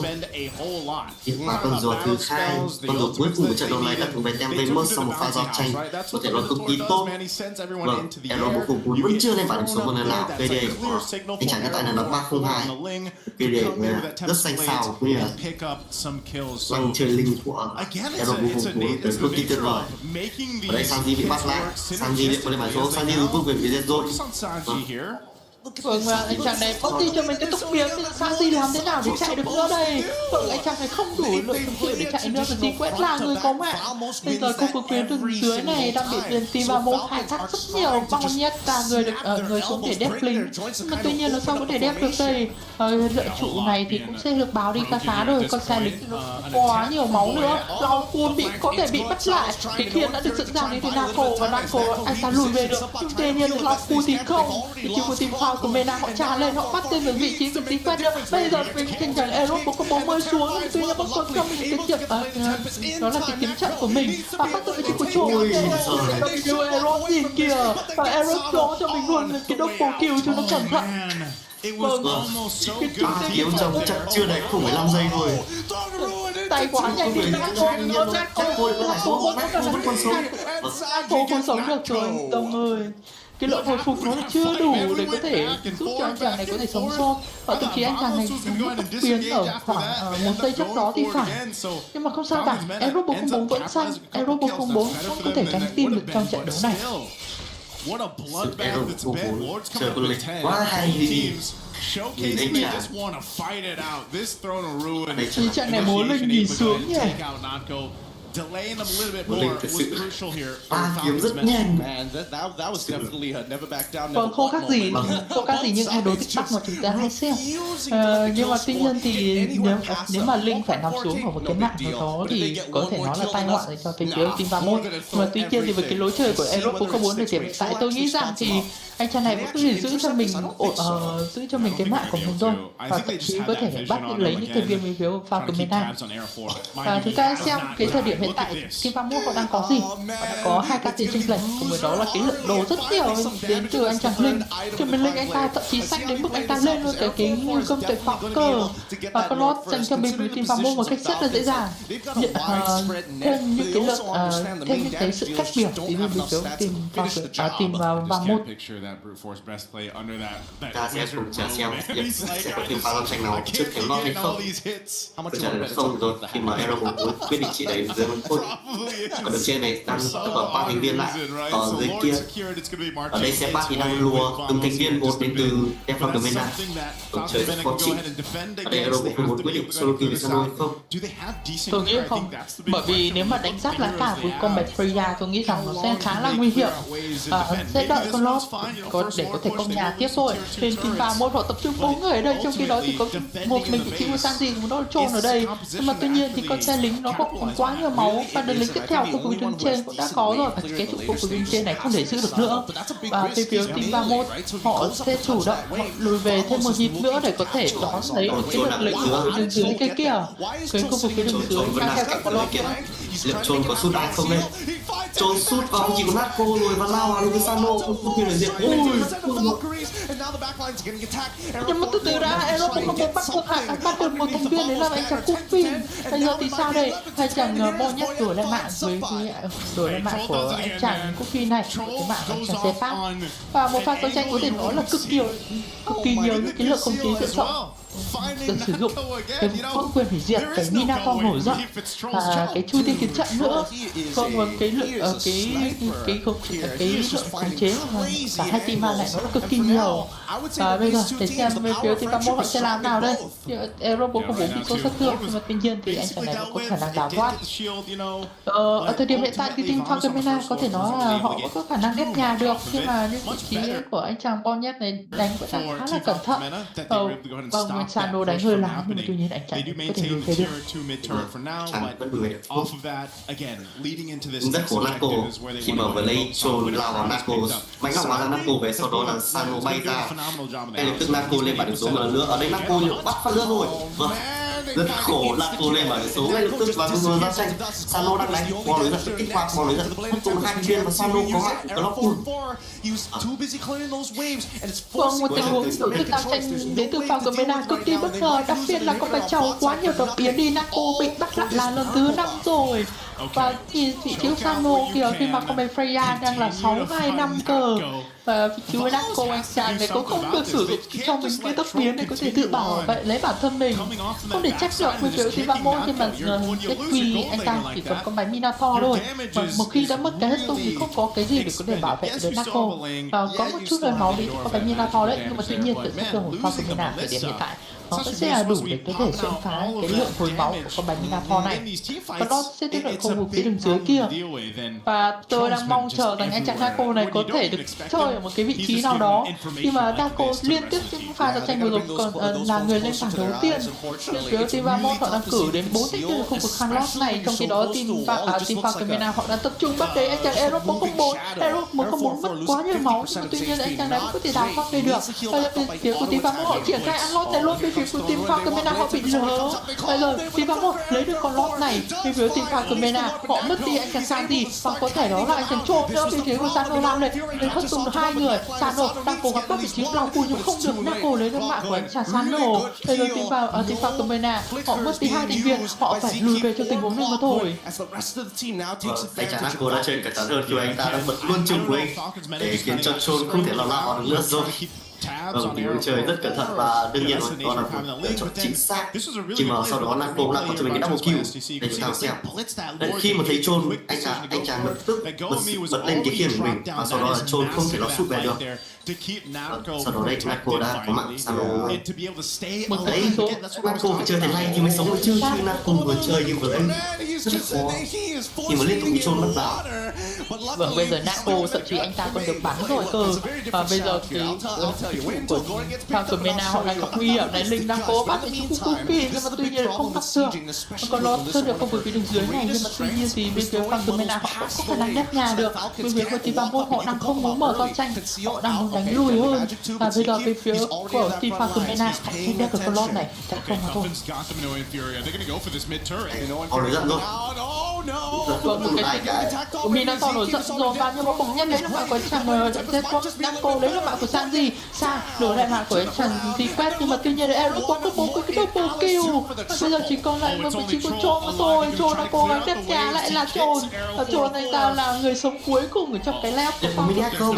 Và bây giờ lên đây từ Jerry để cho anh chàng Ero không muốn mất tỷ số, sẽ là 2-0 dành cho người phía của team Vamos. Một trận đấu có thể nói là hoàn toàn áp đảo đến từ team Vamos.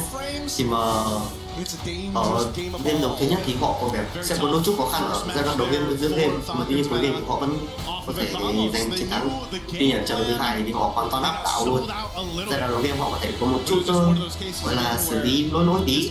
Tuy nhiên thì đến giai đoạn giữa và cuối game thì họ đã thể hiện bộ mặt hoàn toàn áp đảo trước team Falcon MEN. Từ đó họ đã một trong những chiến thắng thứ hai, và không kể đến là một màn thể hiện cái xuất sắc với con bài linh đến từ anh chàng Hero 404 lần này.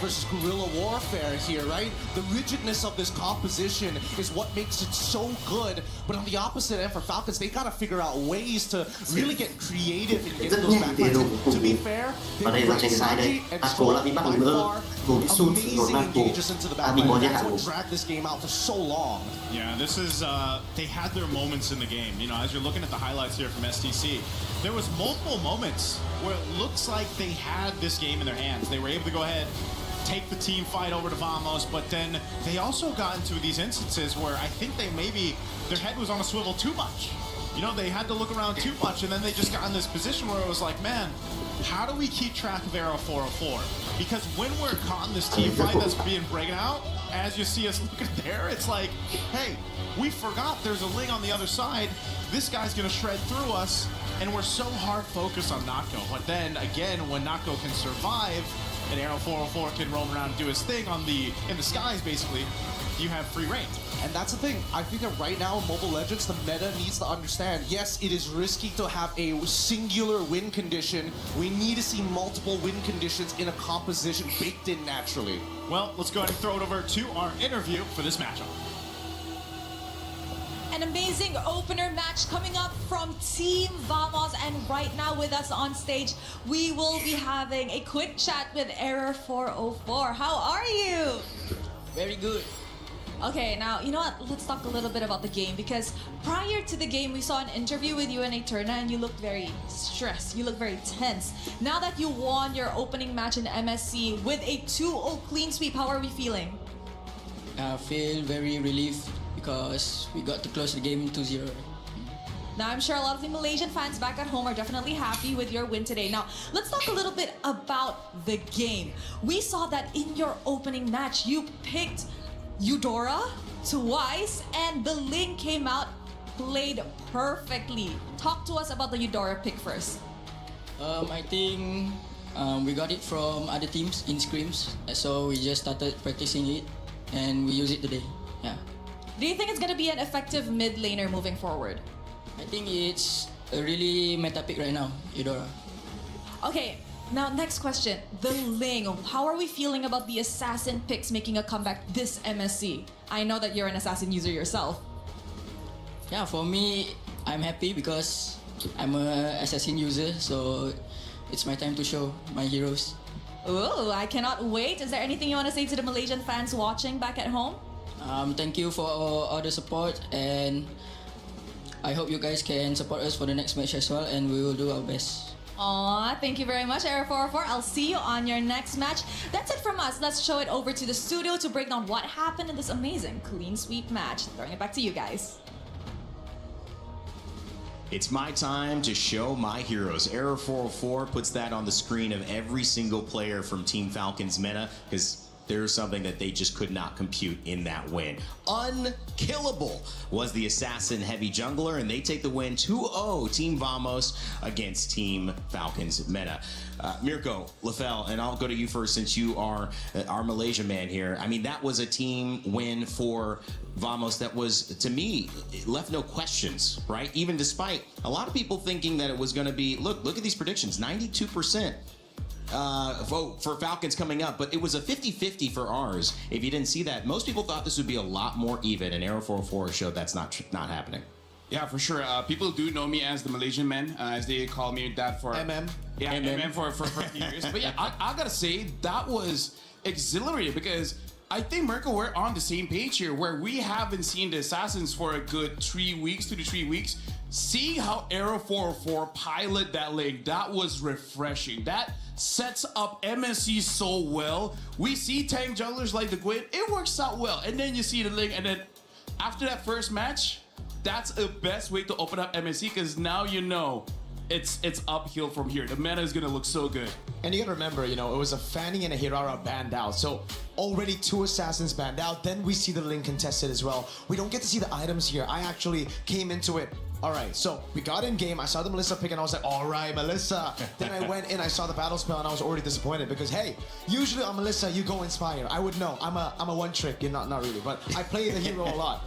But then we look at the game again and we see the build path and it's different. It's no longer just the 3-item power spike of attack speed. Here it is. Here it is. He goes for... So it is. Wait, he still goes attack speed, but I've heard that in scrims, the reason they don't go for Flicker and Purify is because they go Corrosion into crit. So I don't know if in this case they saw a lot of tanky guys, so he wanted a bit more shred, or what's the case, but again, if you go crit, if you go Flicker Purify, then we'll see. I guess we'll see, because I still think it was interesting to see Flicker instead of Purify anyways against the Choke. I mean, maybe also because, again, it's their first match. It's one of those things that they just forget to change, because, maybe there are some human errors, That's but true. I feel like after that game, maybe Coach Valdo is talking and is like, that was fine, but against other teams, we might get punished, so let's remind ourselves to change the spell when we get into the game.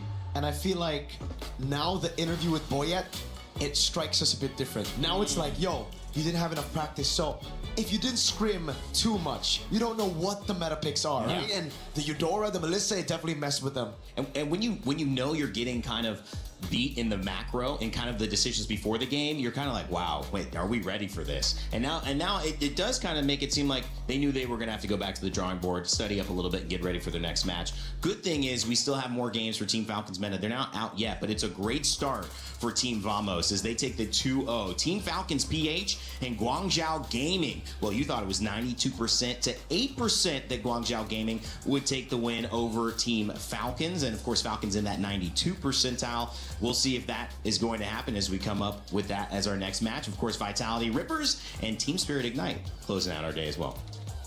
I mean, like, I'm with the crowd for saying 92% for Team Falcons Field. I agree. Let's just say they are one of the champions to win it all. I want to see how, with this as a matter here, Kyle will perform, because that's also back in 2024, one reasons why they made it all the way to the grand finals. I'm just so excited to see Kyle, Niall, Kyrie, all of these guys on Assassins, man. I am so excited, seriously. It is going to be fun. It already was very fun. And if you've got that right, we want to know. And especially if you want to see if you can get it right next time, join the 92. Join the 8. See if you're right. Check out our tournament pick'ems, esportsworldcup.com/play. Scan the QR code. You can let us know if you know who is going to perform in these upcoming games. Up next, we want to show you a little something from our game Ace Craft, which has a brand new co-op mode called We Fly Together. Check it out. We'll be right back.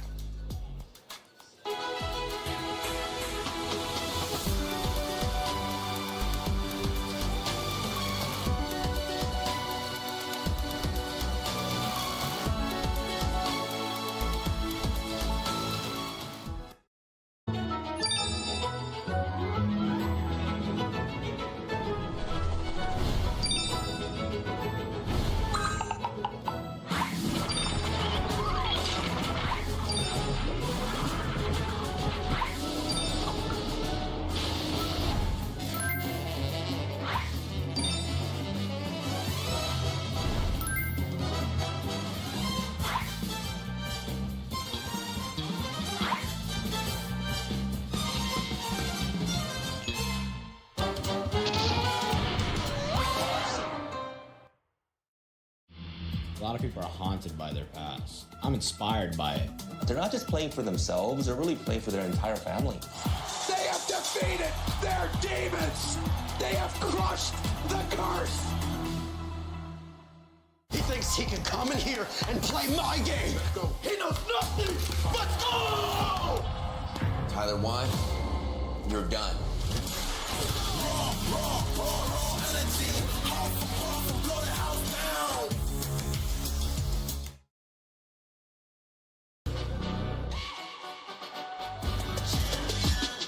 This ain't no regular thing. Came for the ring, you know what I mean.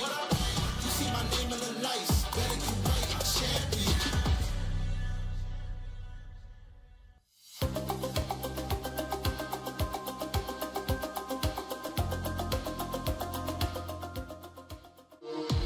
We were there. For every click, every clutch, every respawn. We were there for the years of grind. And we're here. Now. The proud founding partner of EWC. Powering the biggest event in gaming. Shoulder to shoulder with the world's best. Making history. Greatness deserves a stage. Lenovo Legion. Reach your impossible.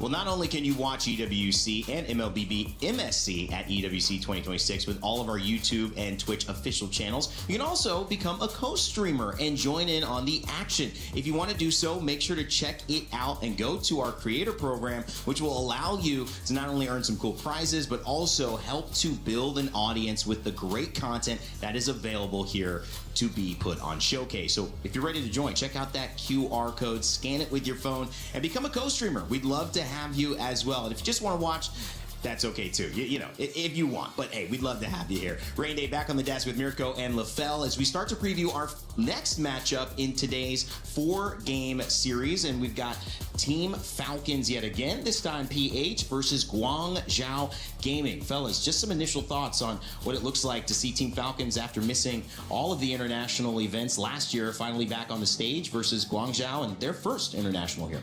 Well, I think, you know, they fixed a lot of the errors. They invigorated the roster as well coming into this. I think Team Falcons PH are looking very, very strong coming into this. Yes, they did lose in the grand finals, but I think it was also a different meta. In the current meta, I really feel like Team Falcons PH has what it takes to do what they did in the past. MSC 2024, the first time at EWC, they made it all the way to the grand finals. Something that I do have to say, where I feel like I talked about this backstage, it kind of feels like they're trying to go back-ish to the 2024 meta, right? Because in MWI, even the grand finalists are the same. And that's why for Falcons PH, that's where I'm like, wait, hold on. This is looking like familiar territory for them. So I'm actually looking forward for Team Falcons PH to be surprisingly, unsurprisingly good here. So same finals, but a different champion this time in MWI. So Falcons SRG and Falcons winning this time? No. Is that the script? Is that the script? Hold on. Malaysian man. I mean, like, it went all 7 games, and at the final game, you know, the $1 million pick happened. We'll see if that happens again. I mean, there's $1 million on the line here as well, so anything can happen. Falcons PH about to take the stage. This roster filled with great players who want to make their mark here, especially at MSC. We mentioned Guangzhou. We'll talk about them a little bit later. But for the 92% favorites from your votes in the chat, it's time to hear from Flap as we got a chance to catch up with him prior to the start of the set. We're now here with one of my favorite EXP laners. It's Flap. Welcome back. Hello, guys. How's Paris treating you? It's all good. Did you like the food? Did you like the hotel? Everything okay for you? Yeah. This is the best.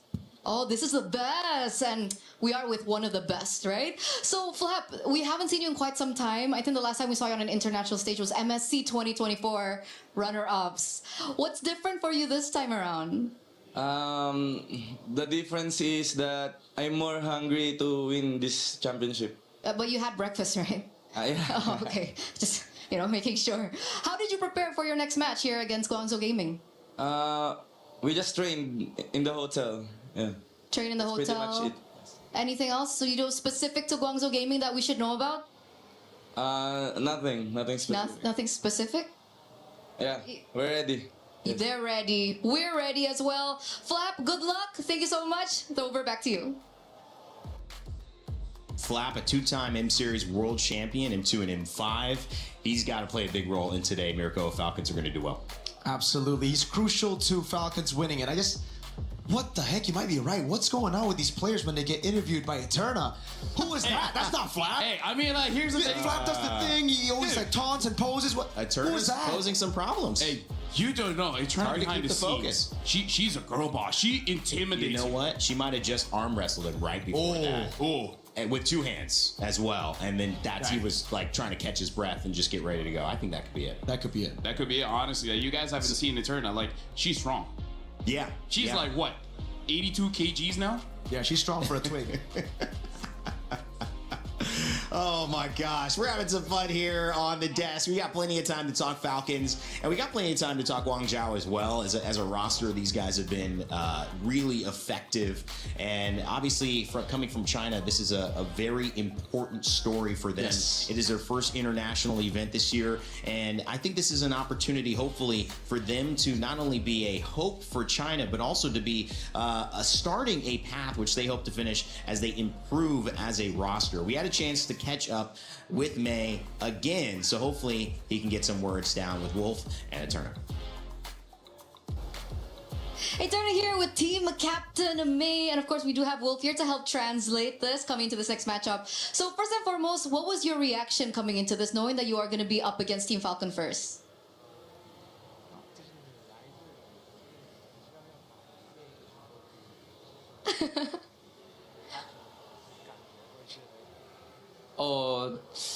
我是挺开心的，因为能对阵世界冠军菲律宾的世界冠军，而且他们的教练其中之一是我们 GJG 之前的 coach。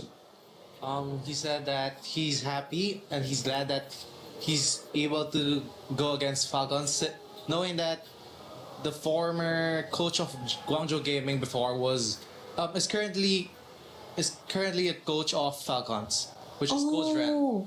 Okay, so they used to coach you. Do you have maybe a message to Coach Ren? Yeah, Coach Ren. You have a message? 我希望比赛能互相发挥好吧，就是我很珍惜这次对战。He said he wishing good luck to both teams. Okay, wishing good luck. And you know, speaking of Filipino people, you also have a Filipino player on your team, right? You have Sai. Did Sai mention anything to, you know, beat the Filipino team Falcons? 西外不是对日人吗？他问这是西外有没有说啥，就想把一个日人或是啥。他说他想赢 Super Marco。 He said he wants to defeat Super Marco. Oh, okay. So he just personally wants to defeat Super Marco. Fair enough, fair enough. You're gonna get that matchup later on. And of course, as team captain, what are you gonna say to your fellow teammates before this next matchup? 你作为队长，你有没有什么想跟自己队友说的？我觉得就放轻松一点打吧，因为比赛有很多。He said that he's just chill and enjoy the game, just knowing that there are going to be a lot of competitions. Okay, so we can feel confidence, we can feel, you know, chillness coming in from this team. So once again, good luck, and we're throwing it back to you. I think he passed the Eterna test. I don't know about you guys. I think he did well, but maybe that's because of the translation that had to occur. He has a friend, yeah. Gave him a chance, and he had a buddy nearby. All jokes aside, there's no jokes in this matchup.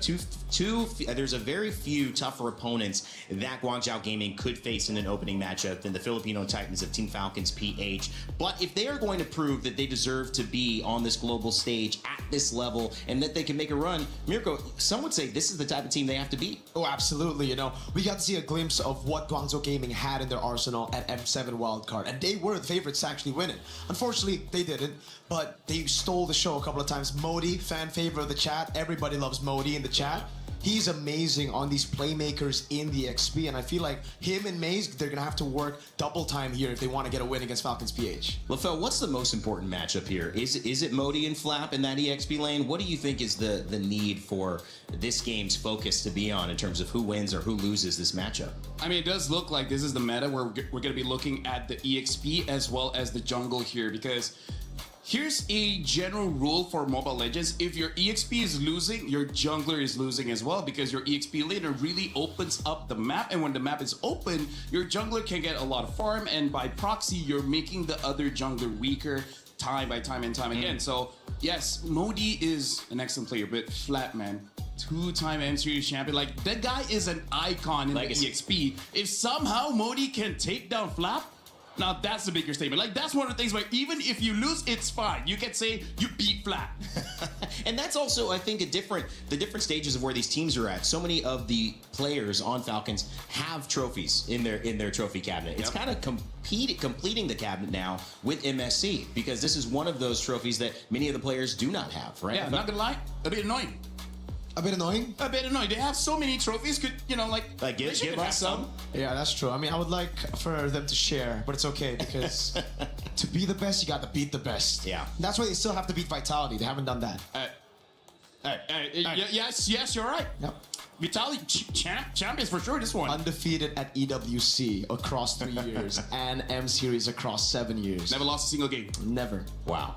Well, and the hometown org at this point, with Paris being the home of this MSC. I mean, that was one of the things you guys talked to me about as well, learning the game this week and having the privilege to speak to you guys about the importance of this tournament. One of the things that was echoed was the fact that this is in Paris now. It wasn't always global. And the fact that it is, it adds even more to the importance and the impact of winning.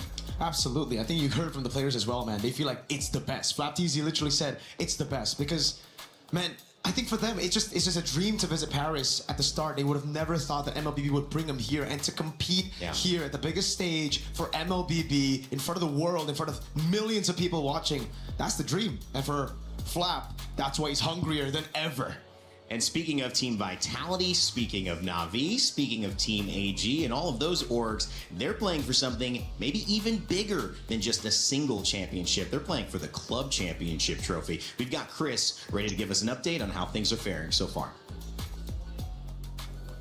2 weeks of competition have passed here at EWC, and the Cup Championship is well underway. And well, as you can see from behind me, the totem is starting to fill up. Still plenty of games still to go, none other, of course, than MLBB, the MSC, currently ongoing. So that should be interesting as we do continue on. That's what you guys are all here for. Irrelevant of that, though, we do have an update of how things have been working out across the board the past couple of weeks. Right now, it is Na'Vi who are leading the Club Championship with 1,750 points, but they're only competing in one game this week. Vitality, however, who are currently second, only 300 points behind, are competing in all 4 games. So that's a massive moment for them to potentially catch up and see if they can do something about it. Falcons are another team who we have been talking about plenty, currently only sitting on 600 points, but also competing in all 4 games this week. A really interesting one, actually, that they are competing in. A wild card that came through for Falcons through the qualification stages to get here and play in EAFC is MS Desari, one of the owners of Team Falcons, formerly a FIFA World Champion, of course. He's going to be going through it and see what he can do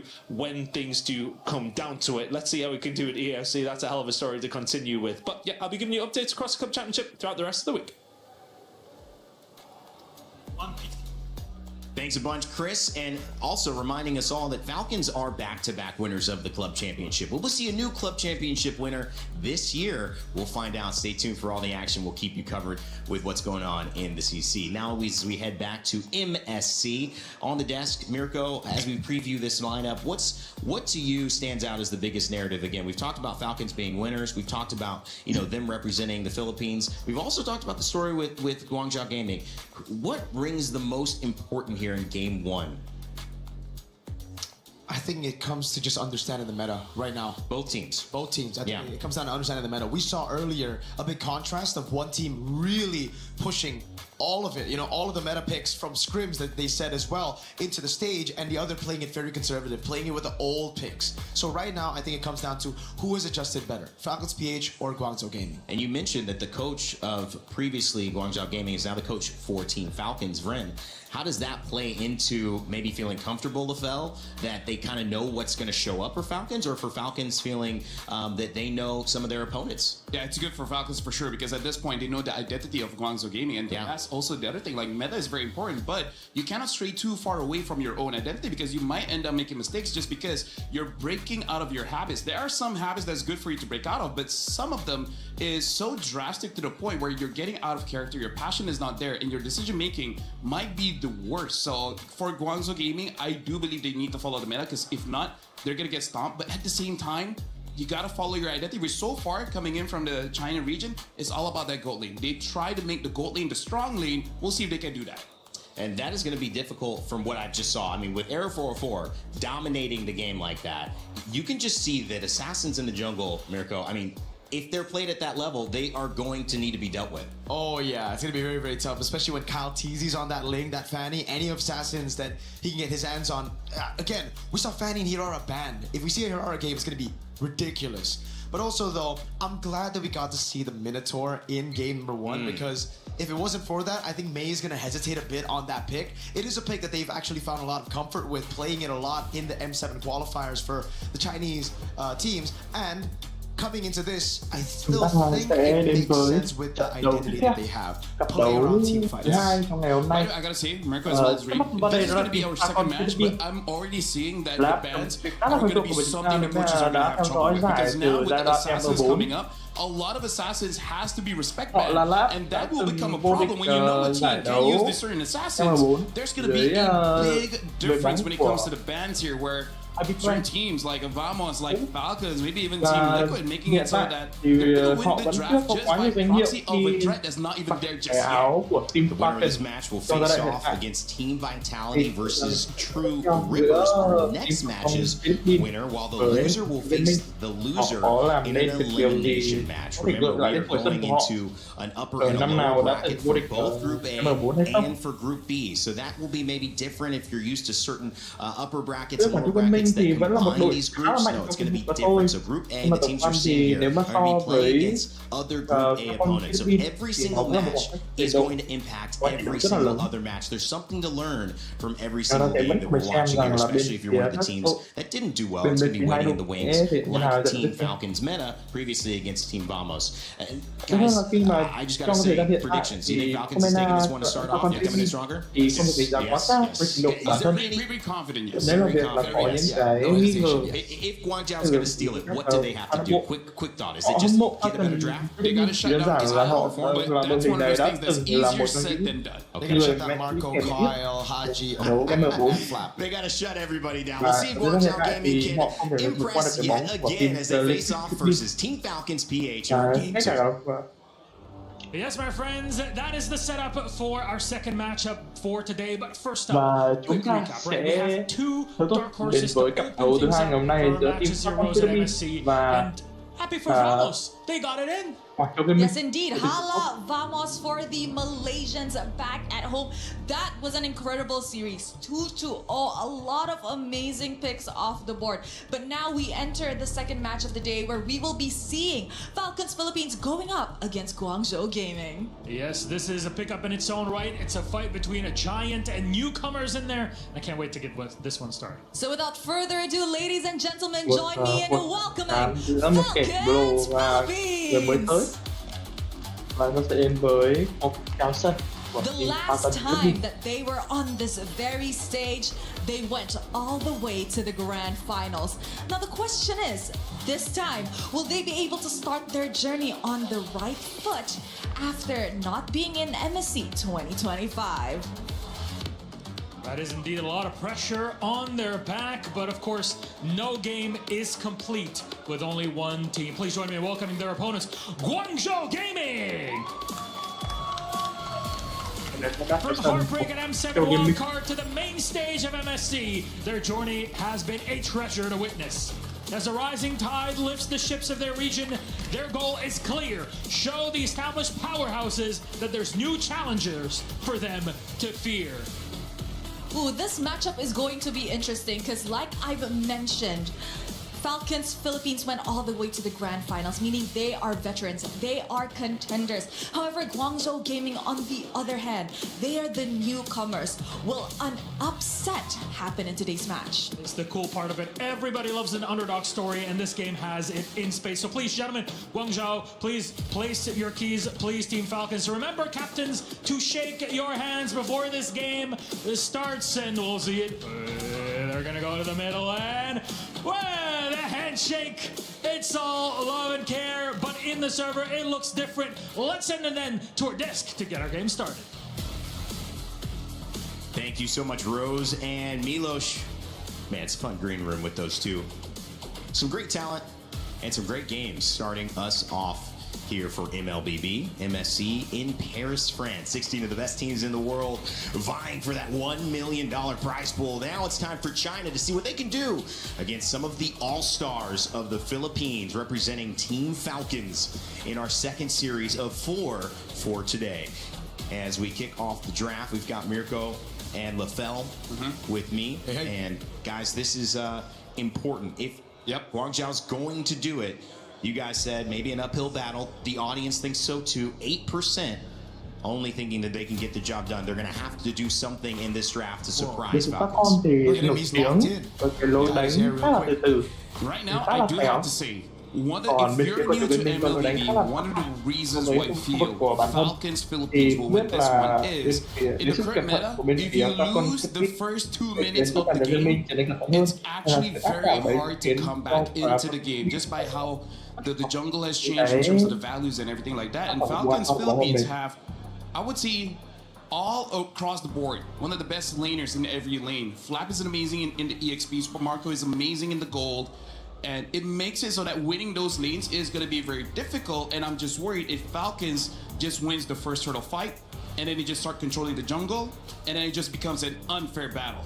Yeah, I'm a fan of that up until, I think, like a point that I want to talk about would be, I think the first 2 minutes. I don't think the first 2 minutes dictates the entire game. We saw it earlier as well for Falcons versus Vamos. I think push it back to maybe 6. I think around Turtle 2, whoever gets that, whoever gets snowballed from there, then it gets really tough to come back. But even then, I'm not too sure because we've been seeing utility versus assassin. We've seen a weird, off the assassin and the Harley against the meta assassin. I want to see how it looks like if it's like a Fanny versus Ling, if it's a Fanny versus Hirata versus Ling, or heck, even a Nolan, right? Because then I'd say there's going to be a lot of room for comebacks. I'm just thinking that we won't be seeing the Fanny. Like, unless... Yeah, probably not. Unless the jungler is, at best, a B tier Fanny, I don't see the Fanny letting out of the bans. How common is it, as we take a look at the map reveal, hold that question for the draft? Như này thì chúng ta sẽ trông chờ vào một map mở rộng sông. We get a mix-up, it's Expanding River this time around. Lefel, your thoughts on finally a new map here?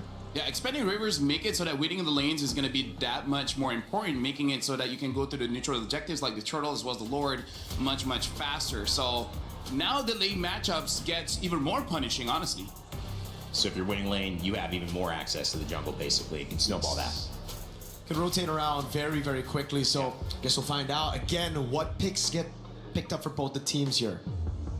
Very interesting here. Looks like Falcons is going to be the first pick, betting out the Belleric as well as the Claude. So this looks like they got a lot of information going up against Guangzhou Gaming, and I guess that's good for them considering the old coach from Guangzhou went over to Falcons. So this is the advantage that we see, that we don't need to ban meta picks. We just got to ban the picks that you know how to play. Talk to me about the Eudora. You were excited about that. You got a little inside info on that.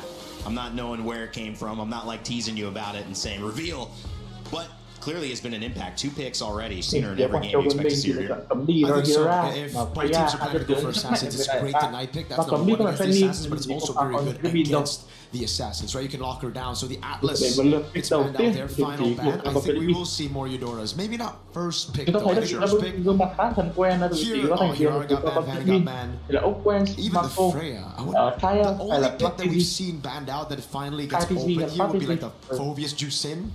So I'm thinking maybe those 2 for Falcons for first pick. Personally, for me, I feel like the Zushi is still a pretty strong pick, but considering how many dashes, the amount of mobility in this game, it's not a great time for the Zushi. So that's why I'm not going to see a lot of it Ling for his pick here. We gotta see Eudora. If not, this Ling is gonna be so free. Eudora Phobius could be the answer, but they go Esmeralda. Esmeralda Eudora? Yeah, I think they just want to win the lane, picking out the Esmeralda. Quite good in the lane, but is not an answer towards the lane. So a little bit of disconnect here where unless they win the EXP so hard, you start controlling the jungle, it's going to be pretty difficult. And a very early Harif where, again, coming in from the region of China, they do like their gold laners. But my worry is, if they pick up a Moscow, I can see it. But picking up a Harif here, they're not having any crowd control for this lane. I don't even think they have enough burst damage for the first 12 to 13 minutes of the game to deal with the lane. Are you happy if you're Falcons to try to grab Eudora yourself? I'd say yeah. I'd be down for it. You know, the Eudora, just to deny it on the other side? It's great on the deny, but it's also great with your assassin, right? Because usually when you're on the Ling or any other assassins, you need a bit of burst damage, and bro, give me some time, friend. I was gonna get to the Brody. You gotta get your points in, I'm sorry, man. I was answering the Eudora pick. I know. Okay, that was me. I messed you up. I messed you up. It's okay. Harith Esmeralda gets picked up. What's the question? On the Falcons roster, we know at M5 they play strong side gold lane so well, and this is what we've been talking about as well. The Brody pick and the Dyrod. So you have physical shred, and then you have double carries on physical damage. Bursty as well. I gotta say, Rick and Mirko were on track for 90 unique hero picks at MSC because we're already second match, and we're seeing a lot of new picks here. Guangzhou Gaming goes with the Hilda. Good and bad here. The Hilda should be good to pressure the Ling, but going up against a Dyrov likes it when you have a lot of armor because there's so much that he can take away. And at that point, Ling won't be punished. Ling will have enough damage to take you down. And it's a winning matchup. I've been seeing this from MWI. We've been seeing MWI CC to answer the Esmeralda, where in reality for me, I'm like, where's the Dyrov, right? This guy just got buffed. My boy's playing it in ranked. It's pretty good. It just smashes Esmeralda in lane. Even the Hilda's gonna find a lot of difficulties walking up. Your physical defense gets shredded, and you have two bursts right there with you. And you're talking about win conditions. The Dyrod and the lane, both two characters that feel like if they get going, it's going to be hard to stop them. So a lot of all three of them, honestly. Yeah. And then the Eudora gets banned out, right? So they're taking away another burst damage hero. I gotta say, this is one of those games where Falcons can end it very easily because Brody is one of those heroes back in the day is just a turret destroyer. Got a world championship skin? Yeah, world championship skin. Like, here's the thing. The moment your eyes are on lane, you're like, this is a problem. We gotta... Wait, where's our turrets? Wait, why is he advancing? Wait, did the game just end? 10 minutes? Too many things to focus on. I gotta say, Brody is gonna steal so much turrets. The lane can steal so much turrets. This is already a nightmare in terms of micro, but more importantly, the macro. Like, there's so much magic gonna happen in this game. So you mentioned Moscow. Is the answer something that's global, something that can help on those rotations when you have someone pushing a lane and you need to get over there quickly? That's why it would have been a better pick over the Harith, really. Because like, I see the Harith, I see why they went for it. Again, Guangzhou Gaming, they're known for team fighting, but they needed something to answer the side lanes. If you know Falcons, they're definitely going to try to play those side lanes. They're definitely going to lane or play for lane dominance. And they got it on every single lane. XP, it's a winning matchup. Gold lane, it's a winning matchup up until the Harith gets all the free resets. Rain, I gotta say, for everyone that's not super familiar with the MLBB draft, this is very uninteractive, where you're just picking up heroes that you want to use without considering the opponent's pickup. So it's basically like you're playing rock, paper, scissors, but you only go for rock. You don't change the paper, you don't change the scissors. And you'll win a little bit of the time. But in a best of three, when an opponent's knowing a little bit about what you do, it may not be enough. And that's the worry here for Guangzhou Gaming. I don't think Zushin is the answer. Like, where's the damage? I think right now Falcons just go for the Gord Kalea, right? Like, you only reveal all your cards here. You just go for extra burst, so it's good against the Harith. You have that range to bully the juice in lane. And it's an answer to Esme as well with the shred. So my question is this. You have one more pick, right? And we're talking about them playing rock. How do you salvage this draft? How do you get the win condition? Because Guangzhou needs something that they're going to be able to rely on. Right now, their biggest problem is early game damage. Like, it's weird to say the most damage that we'll see in the early game is their roam, is their tank. And sometimes it's Nhưng enough, bản but của bên most of mình the thì time nó là it's một not. vấn Now đề they về have a khả Lilia năng as các well as đầu the tiên glue. nhé. Bởi vì các They đầu game already have a damage thực problem. hiện Now của it's mình là worse không because the lớn. glue cannot die. And Cái Lilia hạt level đấy 2 can take down basically everyone from có khả Guangzhou. năng So có cái this is a mình nhập mismatch in rất draft. cao I về thought bot they would team take là the Lydia. easy road of just Gord and Kalea. Instead, they read past the pick. They know Guangzhou Gaming only Thì have a bên phía utility bọn jungle left mình in their nên arsenal, bù đắp and they lại go một for chút Lilia, cái someone that can mình stay in the mình mid lane, có được independent, cao bullying both, while để the blue roams để được everywhere. khai thác Mirko, quá this is nhiều the và kind lựa of chọn mình draft toàn đu luôn. that in my Là mình eyes rồi. creates despair. Like the more you look at it, the more you fight against it, as the time goes on, it's like, wait, our chances of winning is going down and down and down. This is a draft that will make you feel very sad. And now it's forced the Nolan pick out of Guangzhou Gaming. Nolan, notoriously horrible pick against a Ling, and especially a Brody that can Dairoff versus Esmeralda in the EXP lane. Flap and Modi. That Dairoff looking to cause havoc, but if it doesn't, well, they got the Ling as well. 4 new heroes picked up to add to our unique hero total for this tournament already. Series 2 starting off with a bang. We'll see if it's China or the Philippines who can take game 1. Thanks so much. We head on in to the land of Dawn, and we're excited to see how this game is going to be played out, because for the first time in a long time, I have never been so confident in Falcons just cleaning up kills. They have so many ways to clean up fights, but it's all up to Haji and Kyle to make things happen. And I, for one, am pretty sure that they can accomplish just that. Team Falcons and their mechanics, no doubt, they could carry that out, but Guangzhou Gaming, they forced out an early flicker from the hero you expected to be most aggressive in the early game. And this is the scary thing about this game, right? Because you're looking at everybody, there is no particular winning matchup, right? Especially in those side lanes, unless they find a big mistake. So they do need the extra bit of support. Guangzhou, especially for May and Nixie, all they gotta do is maintain control of mid, and it's gonna be super difficult for Oakwood and Haji to have that At the very least, they're holding down May in mid, so he's not able to really get out of there as much and go into Kyle's jungle. But that's a lot of pressure already on their middle. Beautiful stuff coming up from Guangzhou, right? That's already 2 big battle spells out super early on, and now they can start going for the invade. So Kyle is just taking so much damage from May. Never mind, I just said May couldn't just really go straight into Kyle because of what Haji and Owen were doing, but with the amount of support that they've been providing one another, with this rotation you've seen, first half of Guangzhou, things to be somewhat favoring their side. Even the battle spells is also telling us the exact same story. Falcons, they want this early game to be good for them. They want to speed things up right now. Trying to make something out as Recall is very nearby. But I'm also curious, right? Because from Guangzou POV, I would imagine that they would have gone for like maybe, I don't know, something like tank here early on. Like now they're stuck with this Nolan. They too have a certain degree of a timer. Yeah, so maybe that's also why you see them really trying to pick up the pace and make sure that everything goes right in the early game for them, because they somewhat picked up a jungler that also has to keep up, but at least they're holding majority of the positioning here in the turtle. So Là ra tranh được cái thành viên và Oakwood đã làm lại một mình full rồi. Cho nó tranh rất là bài bản để đi Guangzhou Gaming. Tôi tin cái trận đặt ra và họ gặp 4 năm lượt này, nhưng rất trọng năng là biến để đây về và làm lại đến người chơi 4 thành viên được phía làm lại theo được We need a replay of that. That was a beautiful fight coming out of Guangzhou. Like Owen was already looking to actually put that final nail in the coffin, but keep your eyes here as May flickers out and baits the entire team into an unwinnable fight with Xing, making sure that Lantern players up the entire way. With Turtle in the hands of Guangzhou Gaming, this is by far a really good start. I wonder what information and preparation they've done, because again, Guangzhou, you know very little about this team. Even the heroes that they've used in their recent qualifiers don't tell you much about their playstyle.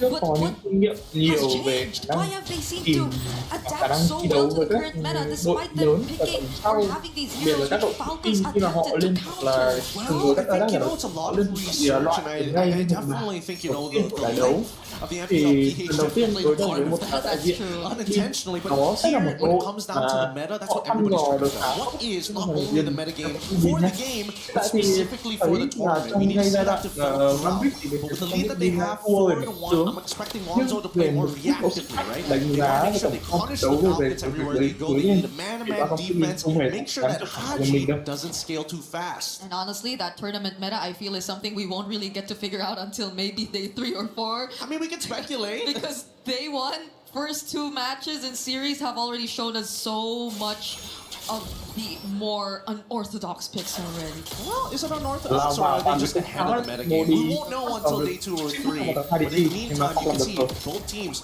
high contention for this mid lane. It's less about the side lanes. The side lanes are kind of independent until we can get the mid trio to move in their direction. Guangzhou going to take that first move as they send support to the top side. Yep, at least for Falcons and their sides, they're doing really okay. It's a Brody and a Dyrok, which you pretty much expect to win their lane. And so, despite Falcons not really winning out massively in terms of their mid, they're not really in need of that much rotation for that to stay. That's the thing. Guangzhou might just really take advantage of this entire situation. It's already open here up top, already trying to somewhat provide a bit of help. Let's catch side, but it's gonna be open all alone this time. Now he's trapped against 3. Do they have enough damage? Do they have enough burst? That's Crimson Peak, but then that is done. Guangzhou eventually take him out. And Super Marco looking like the next target for the family. But he's still not find anyone. Làm lại thì mà bây giờ Marco hai người kia all the auto attacks just work big enough physical damage. It is unfortunately a magic marksman dependent on skill cooldowns and abilities. That's gotta feel so bad. When you thought you were about to kill it, guess what? Quantum charge, walk away. Okay, here goes the replay.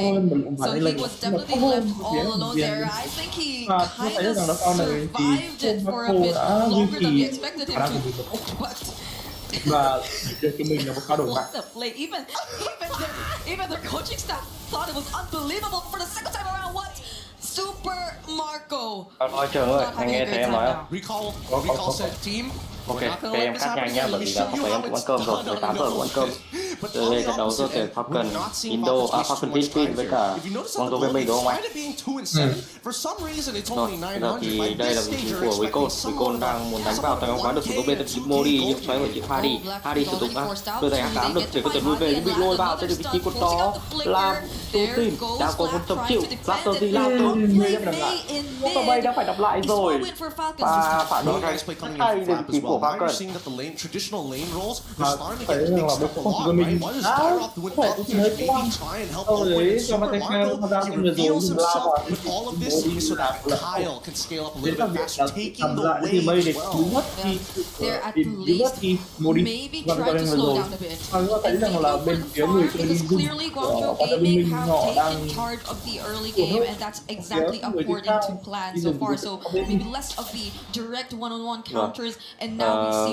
Guangzhou thì nổi tiếng khả năng gọi là đánh kỹ năng khá tốt nhưng có vẻ Marco có không được ổn lắm thì phải Hardy có một tình huống sử dụng cái ảo thuật khá nhanh tay để có thể hồi lại lượng máu đã mất đi thì White đang có muốn xả sát thương thì chỉ Owen bị có bị tung không đấy là không vẫn là bóng thủ của đường giữa này đã có cho mình đó sẽ mặc kẹp được không có Marco rồi đùa đang được triển khai đó của đối với mình vị trí của đó là vị trí trên vị trí tên được phát được quân nổi phát được công được luôn bật lên vì có con rùa này vị trí của tên đã bị ngồi lên vị trí Owen đang chia đi xa pha đi hẳn một vị trí của Modi rồi cũng có mạng của bảy và có tranh hạng một đổi 3 từ cái bên phía của Falcon chỉ là một cái mắc câu là lỗi đến từ vị trí của bên mình các bạn con thua khá liệt là dẫn đến là việc phải bị phạt thì nó tranh ngược trở lại và cái tip này sẽ sớm để người chơi đi dừng khi mà thôi chúng ta vẫn sẽ trông chờ vào việc là Marco sẽ làm gì chúng ta đã tiếp theo thì biết của con bài như vậy.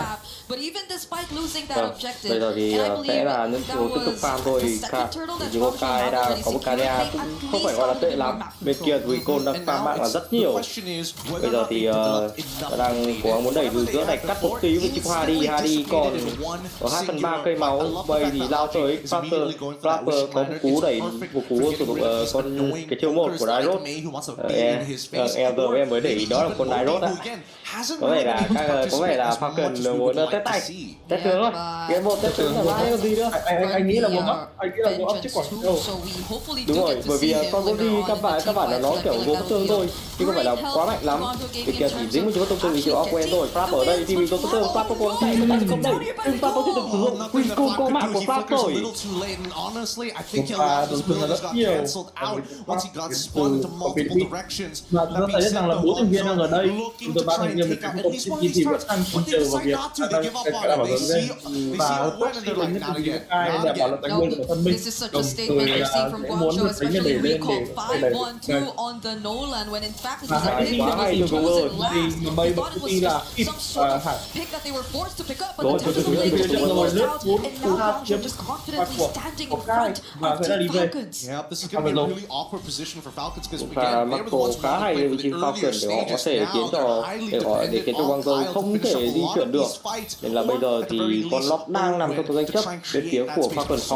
Họ có đủ 4 người ở đây, Linh và cái khi đấu deck của mình có thể di chuyển rất nhanh, có thể đẩy lẻ xong sử dụng cái khi đấu deck có thể từ đường dưới lên đường giữa rất nhanh. Vấn đề sẽ chỉ là lượng mana anh ta tiêu hao sẽ là nhiều hay ít mà thôi, nhưng tôi đoán khá chắc là bây giờ thì Linh vẫn đang còn cho mình bùa xanh trên chân cùng bùa xanh trong người. Con cỏ tung tăng được ăn với vị trí của Falcon, nhưng dọn con người đá cho con đá trinh sát cũng là khá tốt, đã có số ma năng tới vị trí Marco rồi, tầm đánh xa hơn, sát thương sẽ nhiều hơn. Bây giờ thì bắt đầu di chuyển để chiếm bụi tới vị trí của May rồi. May bị tìm thấy vào đó vị trí của Flash, nhưng có lớp thấp ảo vị trí của đó là Owen bị cấu rượu, Owen sắp biến lên chơi rồi, Raptor băng vào. Bây giờ thì sao? Đã bắt đầu di chuyển sử dụng đó là có thể công việc sử dụng lên rồi, tiếp tục lướt tới vị trí của CY. Vị trí của Owen đã nằm xuống trước đó, Rico bao vào đã đi sử dụng đó là cái dây đéo thật. Và bây giờ thì vị trí của Kai dù cái trận được sử dụng thêm những kịp bước nữa, và cô cố gắng bảo thì tốc biến sử dụng cả cái tốc biến của mình để có thể truy đuổi, nhưng không được một tình huống mà một đội một trợ thủ rồi đến trợ thủ.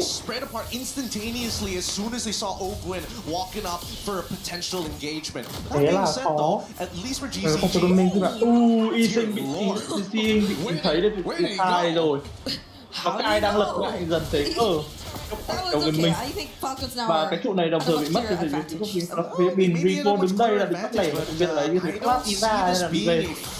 Còn lót này thì có thứ tư vị trí của người của Philippines và chúng ta cô bắn ra con lót là đau, không hề nhẹ đâu nha.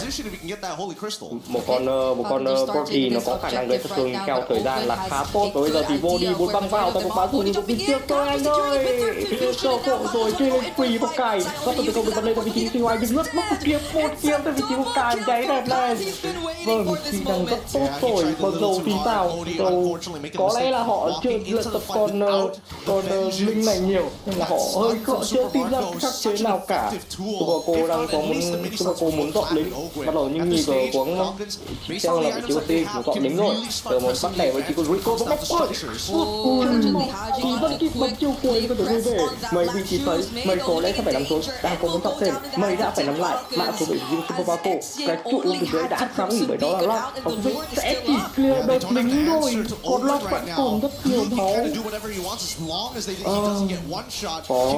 Có lẽ hơi khó thì cầm con dâu rồi. Recon yếu không? Recon vẫn thay lui về được thôi.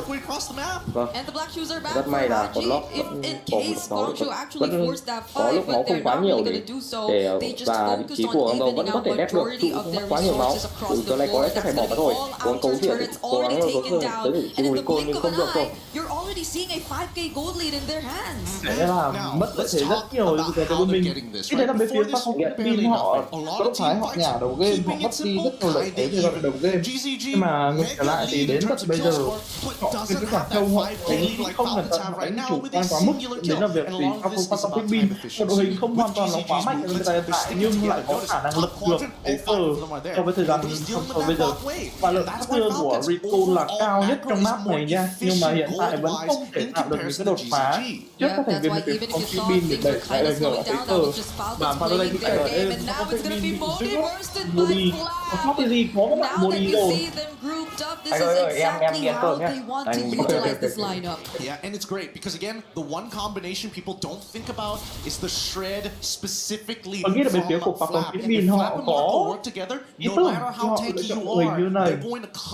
Họ quyết định họ tìm vào những cái vị trí đằng sau này những người mà đi lên trước rồi nó thường giảm sát và rất nhiều các sự công bật lên để từ ngoài để chạy về và khi cái đặt ra nước 3 kiếm thì đi về và lấy được cái trụ mình để không có bắn một gonna force the rất chase. khéo, họ lấy they từng can't thứ afford một to. của phía Guangzhou Gaming. Unfortunately for Guangzhou Gaming, until Phía cho Guangzhou Gaming đang bị ngược trước lối đánh not just the Holy Crystal at this point, because Ogwin is too big of a chắc là bền. problem. I'm trying to figure out how can they bait Ogwin out, or at the very least burst them down. Họ không Both thua of với which chất not very tướng. good ideas considering the Họ thua với chất priority. tướng, nhưng lối đánh cẩn thận của họ khiến họ cảm giác như họ Maybe could thắng go for some về backhand trận đấu. plays or just really recall and Guangzhou Gaming thì lại bị body, kẹt or trong unless cái Exing đội just hình wants quá to bài go bản. full commit and Crimson Beacon in Đó and là they hiện just tại vẫn all không thể đột phá jump được on Super Marco, but với will that các be thành worth viên it? Because at this của point again, the shred Vòng you Philippines. mentioned, the armor just going down Còn as lót soon as thứ you hai xuất approach hiện these ra heroes who could deal mà massive sẽ khả năng damage kiểm and soát hoàn toàn penetration. của Vòng Philippines mà And thôi. not to mention an objective too Họ vẫn coming đang up có just phải 4 phút để có thể bắt đẩy một thành viên nào đấy khỏi sâu khiến cho đội hình của họ tan vỡ, và hai DG tìm tới 3 thành viên của mình khỏi của mình sẽ là đi về. Không bao cô bắn lót là khá đau. Mà trong ngược trở lại thì bên phía người chơi trai, người chơi đi rừng của các con Philippines thì lại các tài đứng ở trên kia quyết định là dọn lực tính cho nó cao lên để đi xuống ngăn lót một cách nhẹ nhàng. to be a bit more aggressive with bursting down Lót này this vẫn objective. hoàn toàn thiếu các con. Đợt lính quá cao rồi nên các thành viên của ngoại trưởng mình phải điều một hai người về để đép lính, và con lót là hạ gục người trai rất là nhẹ nhàng. Và CY thì giữ lại để người chơi hay Owen và Philippines là điều khiển chung Marco. Đồng thời chúng ta thấy rằng là Marco lấy được của bầy rồi, thế là tan vỡ đội hình của Game Minh, thấy là nháy đi thế từ chỉ của thầy em. Và bây giờ mình cái game trận kỳ này flex để trừ việc tập baby. Quả trận mình họ đã không biết làm gì ở trận như này cả. Đối lượng một giải đấu Ever 4 họ đang bị tan vỡ hoàn toàn hình của họ. Unstoppable trong tiếng Super Marco là các tư của con này đôi khi là quá nhiều, cố gắng dãy đuổi từ người cô nhưng đồng thời còn rất cao luôn của người chơi Super Marco. Và 1-0 That was clean. I gotta admit there were moments there in the early stages that I was worried for Team Falcons, but they showed their experience every single time. If you're looking for the most efficient map team for Golden EXP, these are the boys you need to look at. They were untouchable, at least for the first few moments of the game. So much in the mid took place, but we kind of forgot about their sides, and a lot of how this game eventually would pan out revolved around whether or not the sides got the early that they wanted. At least for them, they actually did. Well, I thought it would be a little bit more, to be fair, because these are like overwhelming odds with the Dairopen as well as Esme, and the patience from at least Haji for taking so much damage from Mei. You can see that in these clips, it's always Mei who's in your face in the early stages of the game, but it didn't tilt them, and they made sure to say, you know what? You're gonna man-to-man defense. We're gonna play your game. We're just gonna play it better. Yeah, let's just go macro from this point onwards. Everything that they did was macro. And yes, Guangzhou, I think they were putting out big on kills, on team fights, on the smaller advantages on the map. But we don't really see them convert it into much. Like they didn't really get as much map control afterward. They didn't really get to rotate into or convert into more structures. Oh, that's us. Yeah, surprised of everything that's happening too. But that, I guess, just goes to show how interestingly Falcons just really turned things around in this game. Yeah, it is great. It is great overall. But Paul, the question is, what is going to happen in game number 2? We're going to be throwing it back to the desk and see what they think about this. Thank you, Gideon and Brigitte. Great cast on game 1. Falcons, PH find a way to get the win, and it was a win indeed. They dominated later on in that game, but it wasn't domination early on. You saw Guangzhou find a way to kind of surprise them in the beginning, and I think that group style of roaming the map helped them early on, but it started to show up as a weakness in terms of the gold and trying to claw back into that game later on, Mirko. Yeah, it was tempo control, obviously with Esmeralda again. Early on, the Dairoth had her number, level 1, level 2, but then after that, Modi just constantly cleared out faster, rotated quicker, got that falling star moon set on 3, and unfortunately for Falcons BH, they got caught off guard. But after that, I think it's just signs of an elite team where they're losing early on. They lose out on almost all the objectives, kills as well. At a certain point, it was 2-7 on the scoreboard, but it was only a 900 gold lead for Guangzhou Gaming. So Falcons BH, even though they were losing, they had control over the game. It never felt like it was an insurmountable issue going up against Guangzhou. Falcons always seemed like they were in it. I mean, like, I would say that is something that Guangzhou has to look forward to after this, because it's clear that they do have the mechanics, but how do they extend the lead? That is what makes you into a good team, into a great team. How do you make a 200-goal lead into 2,000, right? So I feel like they got very excited, getting a few kills, especially around those objectives. But one of the clips we saw earlier was how the Harry was willing to die to get the kill over to the Brody. It would have been great because knowing that Brody was going to recall anyway, right? If he stays, he's going to die. So instead of sacrificing yourself, clear the minions, get the turret, and that's how you extend the lead. So I feel like that's something that Guangzhou have to look out for, because there was a lot of wasted opportunity where they 100% should have gotten more on the map, but they just don't have that experience just yet. Those little moments, 54,000 and 43,000 goal. It wasn't that way, but it became clear that Falcons were going to take the lead of this game. Ogwin caused a lot of thoughts to be centered around him and how he can't believe it, that SpongeBob skin coming in. It's so funny. Patrick is amazing. I was like, excuse me? What's going on? I thought glue was being played. But obviously caused a lot of attention, and that was one of the game plans. Didn't work out on a few of the dives, but after that, really forced Guangzhou Gaming to play around him. Yeah, all this game, I feel like Ogwin's is going to play the distracting game, right? He went for the classic itemization, though, of the glowing one of the cursed helmet, and that's why he was so squishy at the start. Every time he went slam, pass, it would either be I get the mount or I die, straight up, right? So he ended up being a diversion so that the rest of the team can actually get a few of these picks here and there.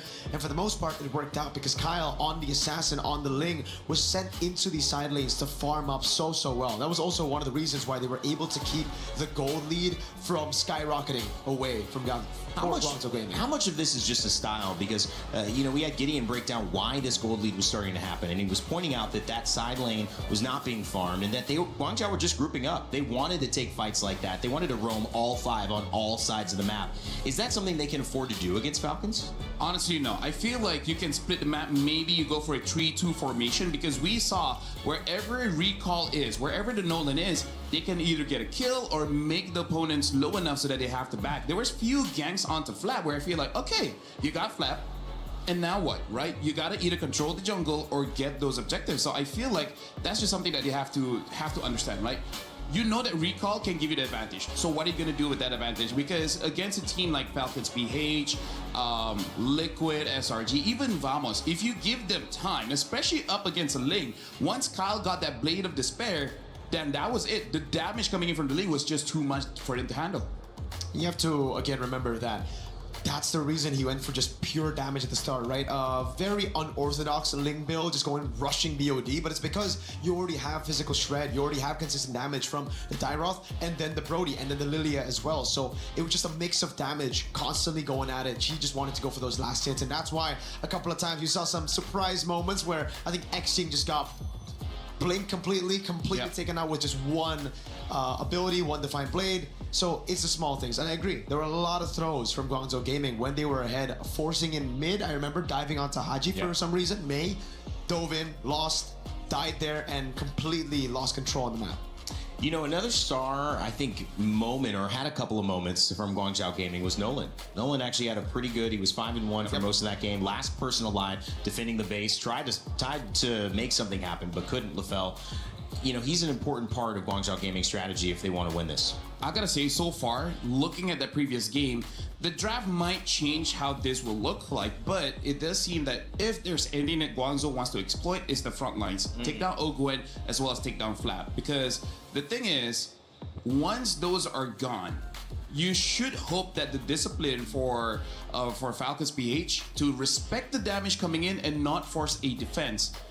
Try to use that, because in that earlier fight, I just don't like them sacrificing themselves for nothing. Yeah, I agree. The sacrifices, definitely, they gotta fix a lot of those. But I think going back to the Nolan pick, I feel like in this position, it doesn't matter how well the Nolan plays at the end of the day. Because that pick in itself was already forced out, right? We saw all the assassins banned out. Fanny Hirara in the first phase, the Ling first picked, and then the Hayabusa taken out in the second phase, where then you are left to play either utility jungle, which will already be countered by the Lilia, the Glue, and shredded down by the Dairoth, or you go for an assassin, which can clear fast, can get an early snowball, but will ultimately amount to nothing. Because again, in that game, Nolan, you're up against a Lilia, Black Shoes instantly. You're up against a Brody that can stun you and lock you down. And then a Ling who literally is the counter to the Nolan. Yeah. It's tough. Day late and $1 short sometimes for that last pick. And I think obviously Guangzhou Gaming trying to pull out, it could be a rabbit out of the hat. They might need more than that. Might need a tank out of the hat to have enough firepower against Falcons, because they came to play. There was no doubt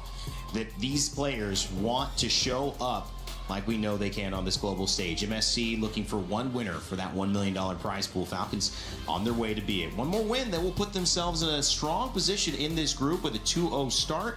But of course, Guangzhou Gaming trying to come back and claw their way in and make it a best of 3 and force that final third game. LaFell, more of what Falcons have done seemed to be probably the plan for game 2.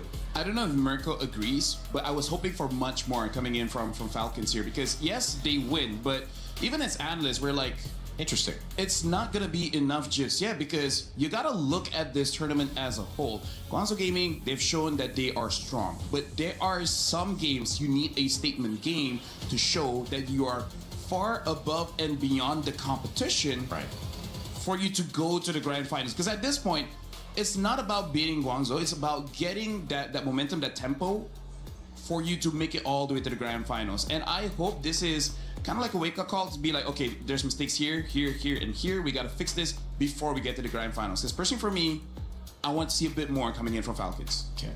Yeah, for me, unfortunately, I see where you're coming from. I agree to a certain extent, but I think just going off of the experience of all these teams, you know, Falcons, PH, TLPH, just the Filipino teams in general, there are so many times where in a tournament they would look weak early on, but then they would just adapt and improve as time passes by and as the tournament goes around. So I think that's another, this should be another example of that. Falcons, PH, TLPH, all the teams, I think here in their first day will still be kind of like reading out and gauging out what the meta really is, and they'll still be going for weirder picks. And then later on, we'll have a much more, we'll have a better understanding on the meta. Same as Navi in MWI. But yeah, I feel like in terms of the meta, I think it's flexible. True. It's really just about, I guess, the micro and macro, knowing when to go in and out, because Dyrov is not a hero that's in the meta a lot.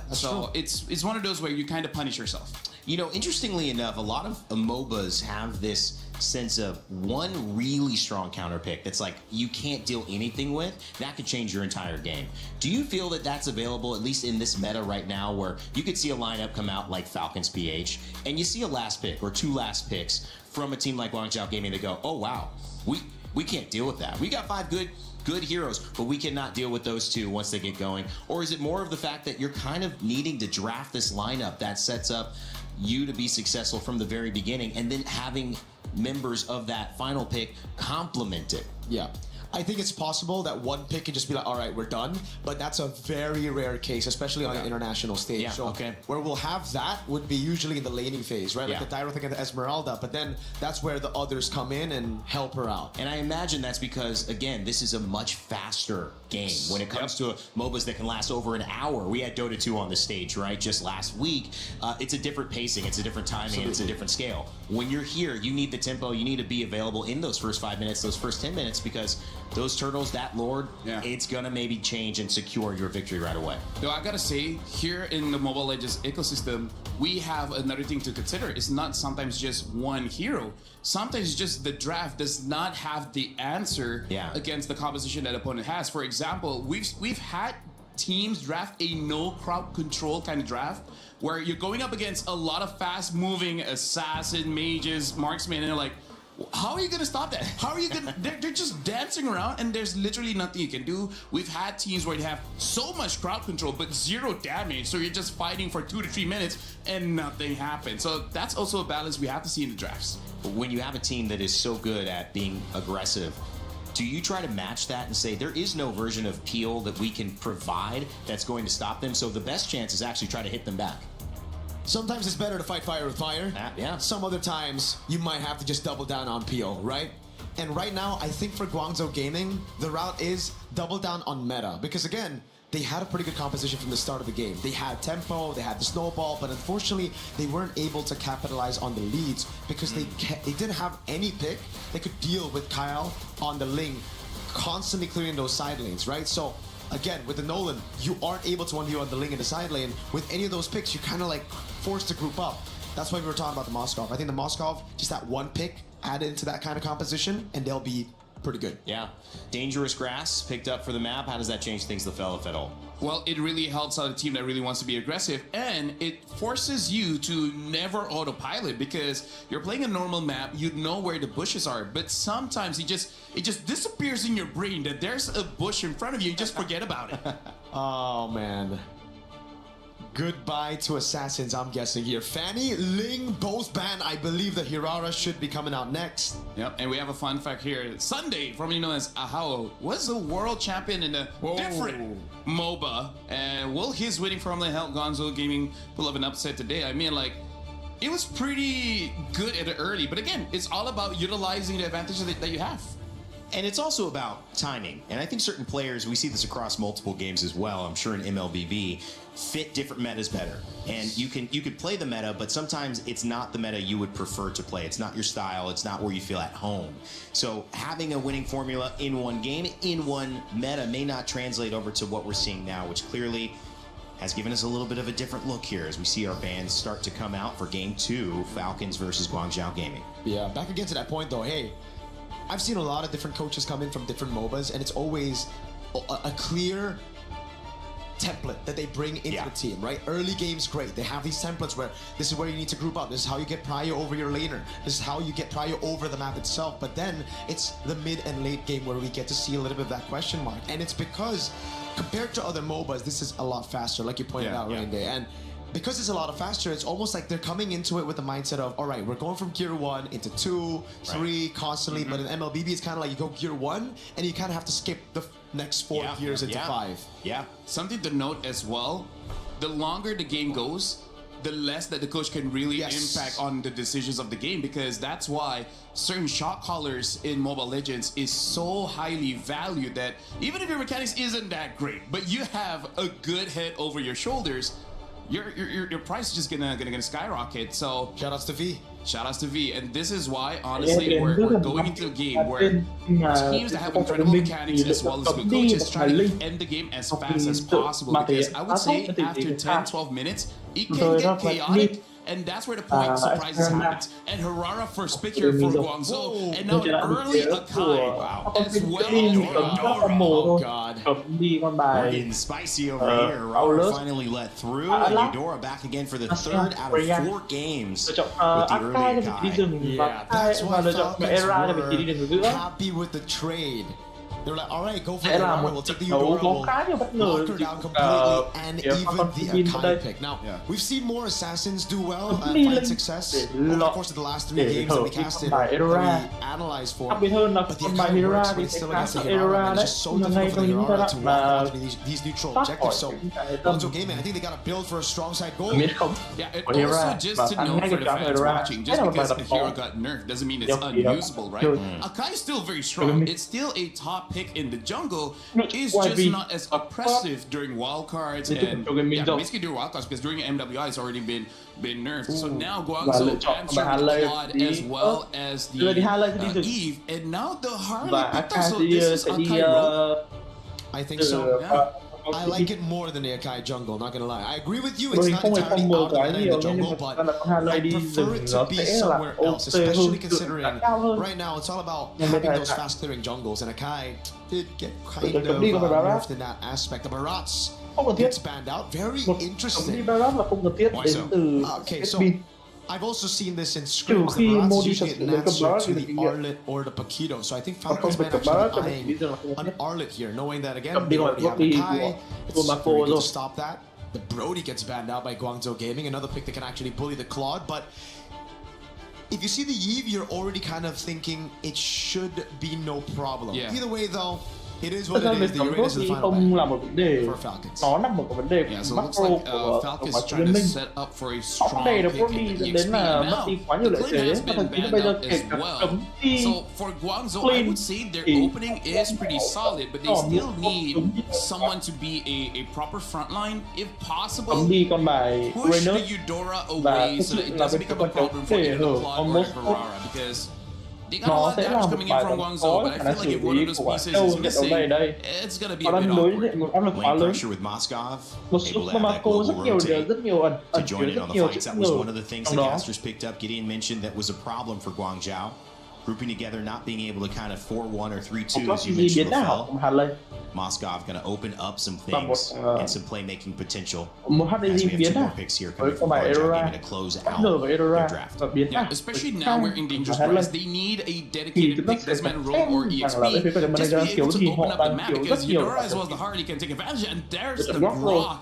We don't see him a lot. Still a very strong pick. Và And cuối finally, cùng thì the thôi, Paquito từ shows vị up. trí của Costream. Esmeralda is not there to like be a true counter, but at this point I feel like there's still quite a lot of picks that can deal with Guangzhou. I think it should be just either the Phobius or the Arlet.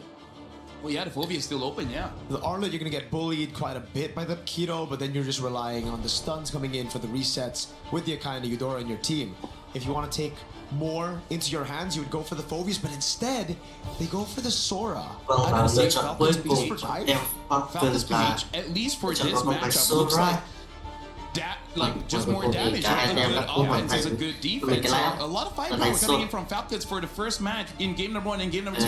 Because it seems like with the Sora pick here, it's more of like, alright, we don't care about the lane anymore, we're just going to go for the team fight, because the Paquito is usually the answer to the Sora in lane.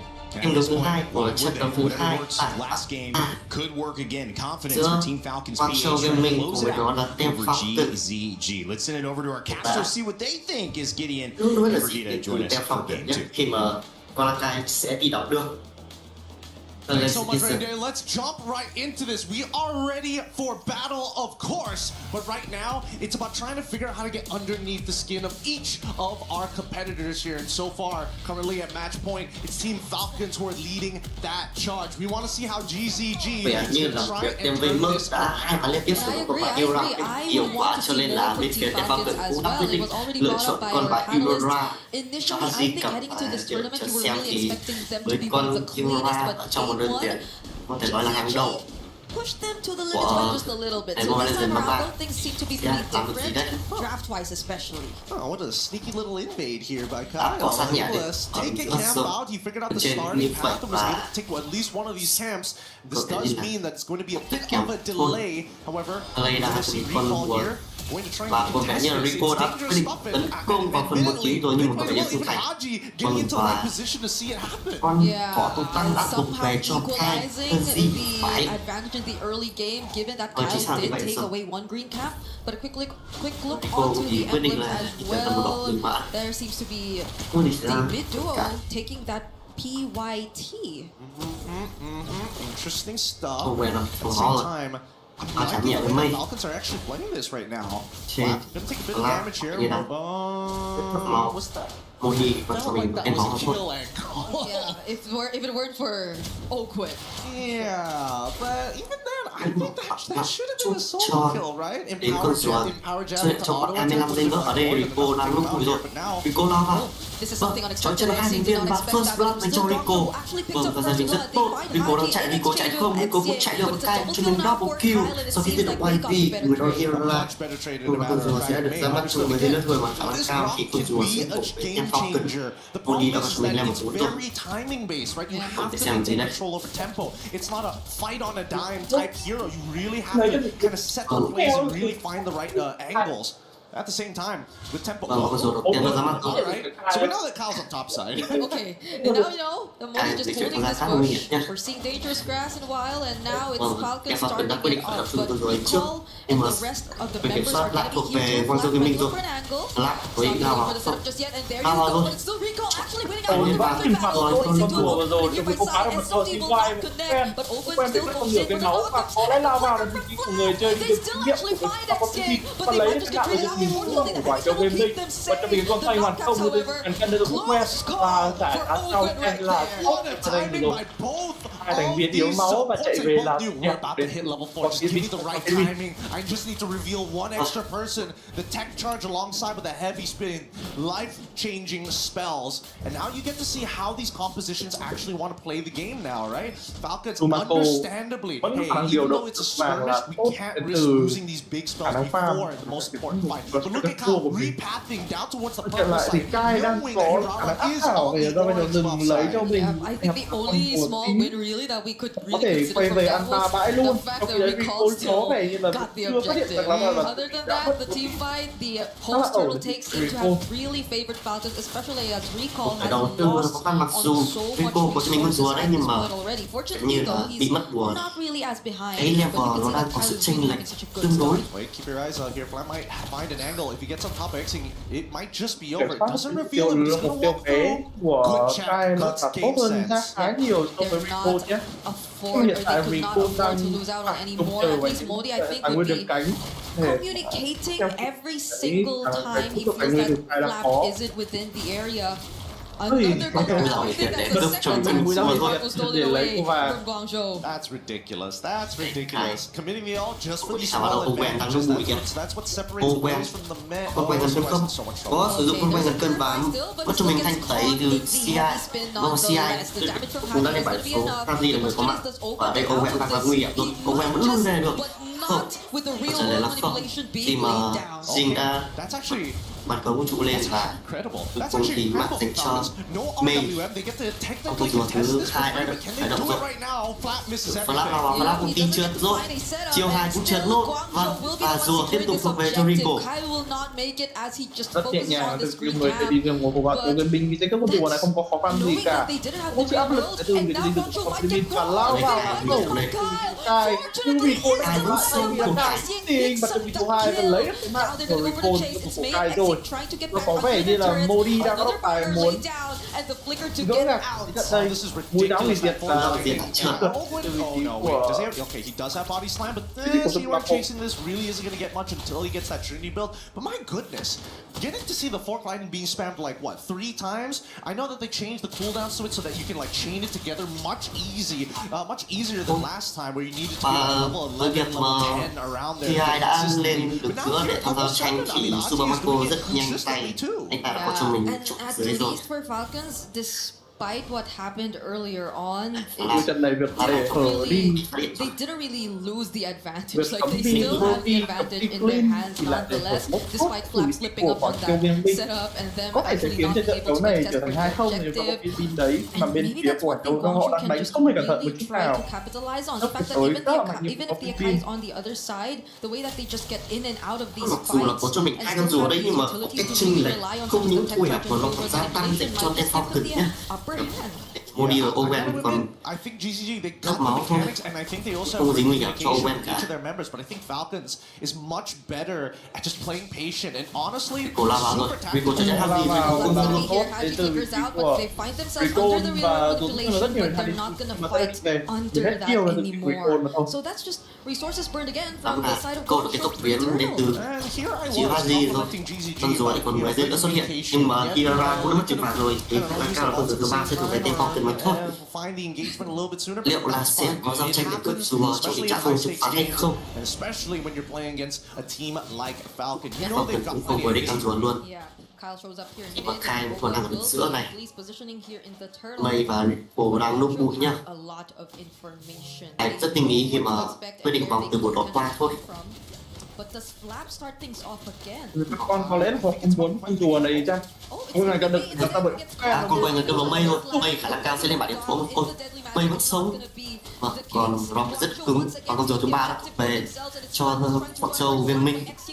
Jing đã có mặt Flap rồi. Tình huống giao tranh khá là nhẹ nhẹ thôi nhưng mà lợi thế đã nghiêng về cho bọn châu viên minh. Viên minh họ đang có cái lợi thế về mặt rùa nhưng mà họ đã không tinh vàng nhé.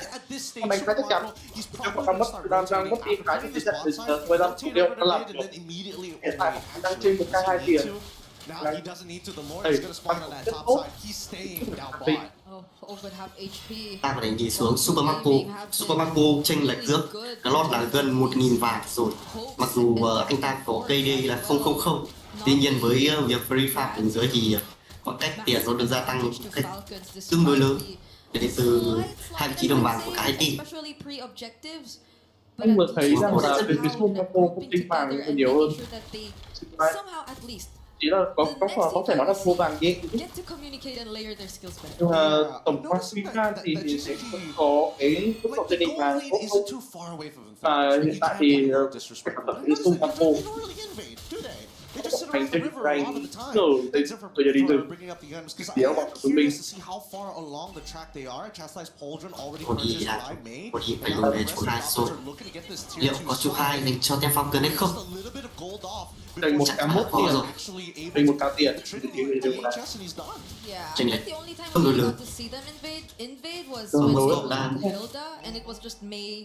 lên cho mình cái kiếm dịch vị rồi. Đấy là và thắng lạnh trước khi đến con lót tiếp theo. Đây cũng có lót đầu tiên của lần này trước hai đội. Mà thấy rằng là bên phía quen đang muốn kiểm soát tầm nhìn đường dưới để tạo một cái free farm phía Marco là nổ nó nhanh rồi. Mình có thấy bây giờ bị giống thật khá nhiều bắt khi con đời bị được nó và đi về là cũng ghê không sao cả. Đây thì ông quen liệu tem là sẽ phải đọc cho mình con lót trước đây. Khi mà Kai đang được trên rồi, Modi đang ở trong bụi kìa, rất nguy hiểm cho Kai kìa. Kai lao vào rồi, Kai đấy rất nhanh.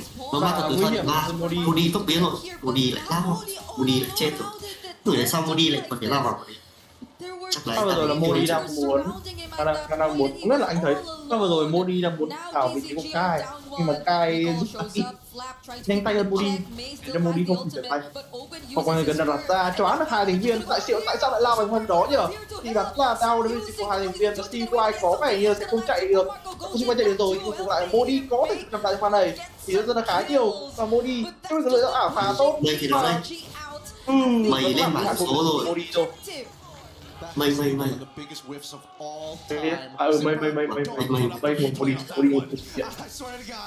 và còn đây là tem Bảo Châu thật sự là lao vào cực kỳ nguy hiểm khi mà lao vào thẳng vị trí của Onwen luôn. Sau đó thì Iora đã sử dụng chiêu 1 chiêu 2 để choáng vào 3 thành viên và sau đó giật chiêu cuối phát là lần lượt các thành viên của tem Bảo Châu lên bảng số luôn.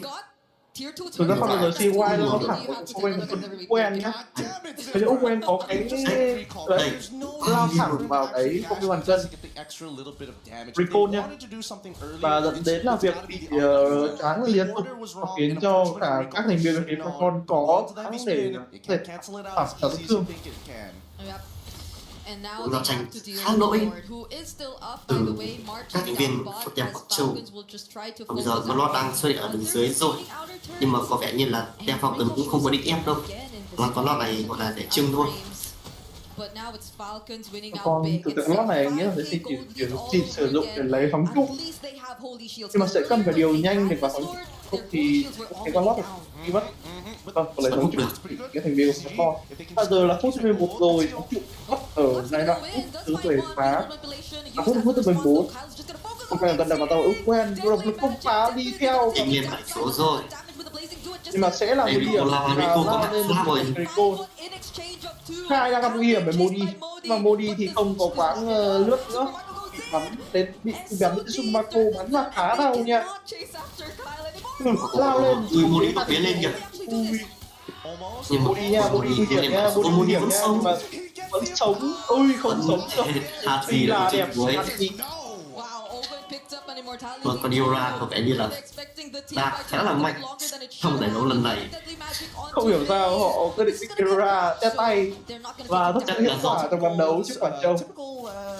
Chắc là do TV1 khi mà gặp Falcon MEN TV1 đã 2 lần pick vào Iora và sau đó thì đã sử dụng con bài làm pick cực kỳ hiệu quả và đem về chiến thắng 2-0 để cho TV1. Khả năng cao là tem Falcon đã học lỏm bài TV1 rồi. Anh không nghĩ như thế đâu, bởi vì Team 31 không phải là một đội mạnh, họ đã gặp đấu vừa rồi, họ gặp đối khá yếu thôi. Anh nghĩ là việc Hera là một bài thử nghiệm, chứ không phải là một cái muốn là học hỏi từ 31, bởi vì 31 là mạnh.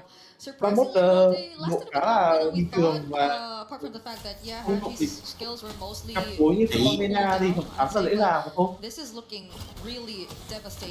Mình có quan cân không chế rất là nhiều của mây và chúng ta thấy cái thằng này rất cứng cái con là rất nhiều vào mây chỉ cần mất mây thôi các ta đội hình của bên phía Quảng Châu là rất tan vỡ mây đã làm lại rồi bên phía của Pháp đang có động thái bị đuổi bởi Recon ông quen lao vào hất tung đẹp Recon bị thoáng Pháp TG vẫn còn một máu và cháy đẹp cái gì Tại sao Rico pha đấy lại tham đến như vậy khi mà thật sự là anh chàng có thể đi về được đấy, nhưng mà anh ta vẫn cố chấp lao vào flap để rồi khi flap còn chấm máu, còn Rico thì lại lên bàn điểm số. Xử lý ra là cái động thái của Rico pha vừa rồi là không có gì để mất nữa rồi. Vì đây là xấu và lực sát thương là gọi là đủ để có thể áp chế một cái mẫu giấy bên phía của Falcon, nhưng mà lại không kịp trở tay và dẫn đến bị khống chế quá nhiều. Trong hồi phục của Flash là tốt, đến là việc là Recon không kịp tự từng chấp các thành viên của Capcom. Chênh lệch hiện tại của giữa hai team đang là 8.700 tiền, một chênh lệch cực kỳ lớn luôn. Ở phút thứ 13, Clon cũng đã ra và lại xuất hiện được dưới một thôi. Ôi Moscow lao vào, Moscow bắn vào vị trí của Modi còn chấm máu, Modi vẫn sống, mây chặt mũi dao hủy diệt tốt để bảo vệ tính mạng cho Modi. Modi trận này cầm Paketo nhưng lại hoàn toàn thụ động cho các thành viên một con Philippines. Anh nghĩ là bên phía khoảng đội mình sẽ không đi xa được trong giải đấu lần này, nhưng mà ngay cả một đội quá lâu rồi sau để quay lại giải đấu thế giới như các con Philippines, họ vẫn có thể đánh vượt cả là phía Quảng Châu là quá tốt. Recon sẽ ăn con lót này ra bên phía của Quảng Châu, bên mình sẽ ăn con lót này sớm thôi. Không quen đứng đây có vẻ là muốn chờ Recon lao vào, nhưng Recon phát hiện không quen rồi và sẽ là đi về thôi. Trời ơi, chân không quen phải lao về thôi. Sumako đứng đây có vẻ là vẫn chưa bị phát hiện, mình phát hiện tầm nhìn. Tại đây tôi đã là triển khai hiện tại mình cũng rất là cứng nhá. Khi mà vừa lấy pha giao tranh trước thì Owen và Tem Falcon có pha bắt lẻ vào Mây, nhưng mà Mây thật sự là mất chưa đến nửa cái máu sau pha đấy. Sự Mây mặc dù Tem Quảng Châu đang bị Tem Falcon ép rất kinh mà khả năng chống chịu của nó vẫn hiện tại là tương đối lớn. Có lượng lãng ảo rất là nhiều khi đứng gần tường và có vẻ như là tường đập vào để bị Owen và Owen đang bật con thành cân dày hơn rất nhiều so với dày, nhưng bị mất trong mình cái vấn xử Owen rồi lao vào choáng được một thành viên công ty và sẽ là cái mặt hàng thứ tư vị trí của người chơi cai unstoppable về trong Sumako. Đồng thời Mây không giữ được cái bạn này của mình mà thôi thì cần lính lên và trận đấu sẽ kết thúc. Giao tranh rất tốt từ Tem Falcon. Rất là chênh lệch này thì đương nhiên giao tranh sẽ luôn luôn thắng tốt. Và có vẻ như trận đấu sẽ được kết thúc với tỷ số 2-0 dành cho Tem Falcon rồi. Trận đấu hoạt động này.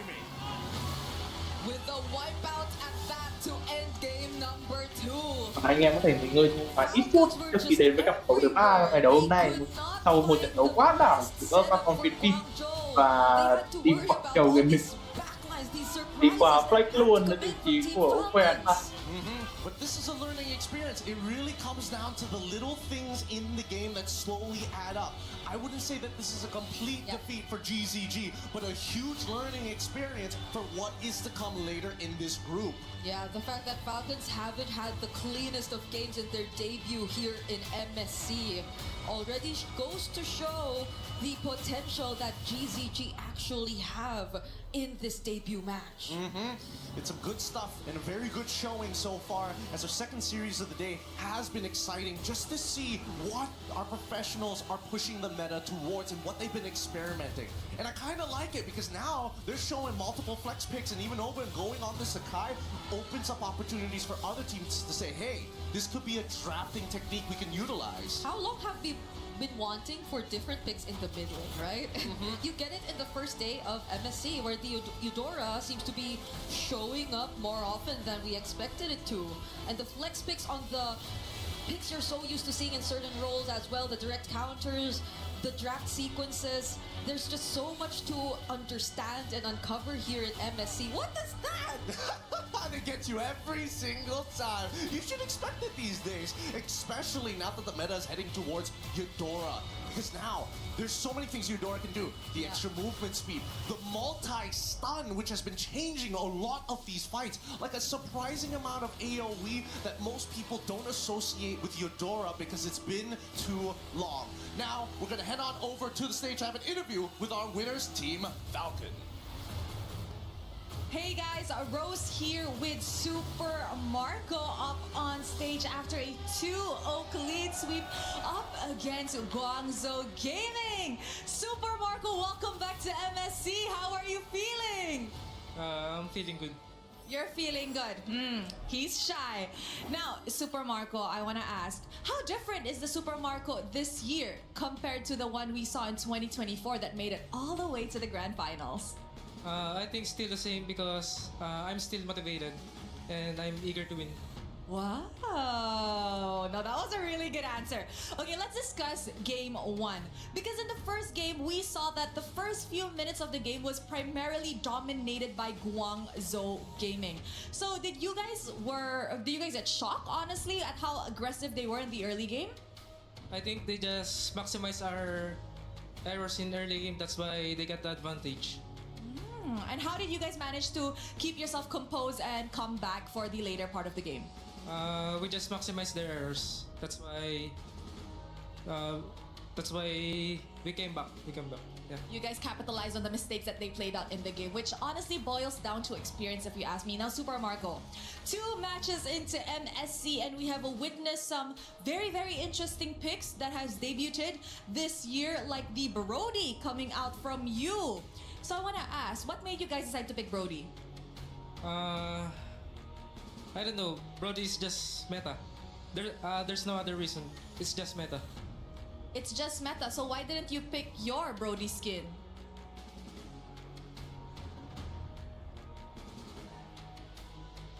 No? You just don't feel like using it today? No, I don't want to use it. Why? I just don't feel it. You just don't feel it. Now, I did hear that some players don't like to use their own skin because they said that they feel like it's cursed somehow, that when they played on the international stages, they do end up losing. Is it the same case for you? Yeah. There's a curse. All right, we shall not ask further. Super Marco, is there any words that you want to say to the fans that has been supporting you guys? Thank you sa mga... Thank you sa mga pumunta sa venue tsaka sa mga sumusuporta sa amin dyan online. Sana supportahan nyo kami next match. He said thank you to everybody who came down to the venue and of course to those watching at home, and he hopes that you guys can actually support them in their next match. Congratulations, Super Marco, and thank you very much. That's it from us here with the post-match winner interview. Throwing it back to you guys at the studio. Thank you, Rose. Some time with Super Marco there on stage. The fans, you could hear him, they were elated to see him moving on. 2024 grand finalist in Team Falcons, back again to try to claim the title and fill out that trophy cabinet. I'm Rain Day, joining you back here on the studio panel with Mirko and Lefel to close out our second series of the day. Mirko, it was all Falcons all the way. They did do some different things than what we saw Team Vamos do in the earlier set, but it was the same result. Just pretty much a team that seems like it can go far in this tournament right now versus a team that's still trying to figure out how they want to succeed in the meta. I think it's the same again, right? We saw the early game, we saw the template. When it was still template early to mid game, they know what to do. They know exactly where to position themselves. They know when to gank, how to get prio. But once it gets to a stage where they have to be a little bit more creative, when it's hands off for the coach, when it's no longer template, they're lost. They don't know what to do. They don't know where to rotate. And I really feel like in this game especially, a bit naive a couple of times, you know, walking past some of these bushes. May not opening up for CY. CY, that one moment where the Claude walked up through the bush, I was like, oh my god, why is the roamer not opening up? Mirko, this is why, see, in dangerous grass, it catches you whenever you autopilot, because I play as a roamer, and sometimes especially I'm colorblind. Dude, I'm colorblind, right? These are issues, right? I mean, like, these are issues. Yeah, like, real issues. There are things that make you overthink, like, for example, even questions, right? Players are struggling going up against Eterna, and now Rose, even Super Marco's like, I did not get this in PR training. They didn't tell me what to do when they asked about the skins, right? Look at his face. He looked more scared in that interview than in games. Like, oh my god, what do I answer about the skins? She wouldn't let him go either. She wouldn't let him. She's I like, know Rose now. She's not. She's pushing. I got you. Yeah. Why? Say that again. Exactly. A little louder, please. So here's the thing, right? In game, I feel like quite a lot of players have been investing a lot of time in trying to establish the meta and all this kind of thing, sometimes to the point where you overlook certain aspects. And that's why Dangerous Grass is something that I really look forward to, because especially if the game goes long, somehow the grass just disappears from your mind. I don't know what they call it in science, but it's probably no grass in your face to see. Maybe. Maybe it's like wearing a watch where you kind of stop feeling it after a while. Yeah. Blends into your wrist. And then you just check your phone for the time. That's right. Exactly. That's right. Wait a second. I got my watch on. Guys, 18-6, 15-minute game.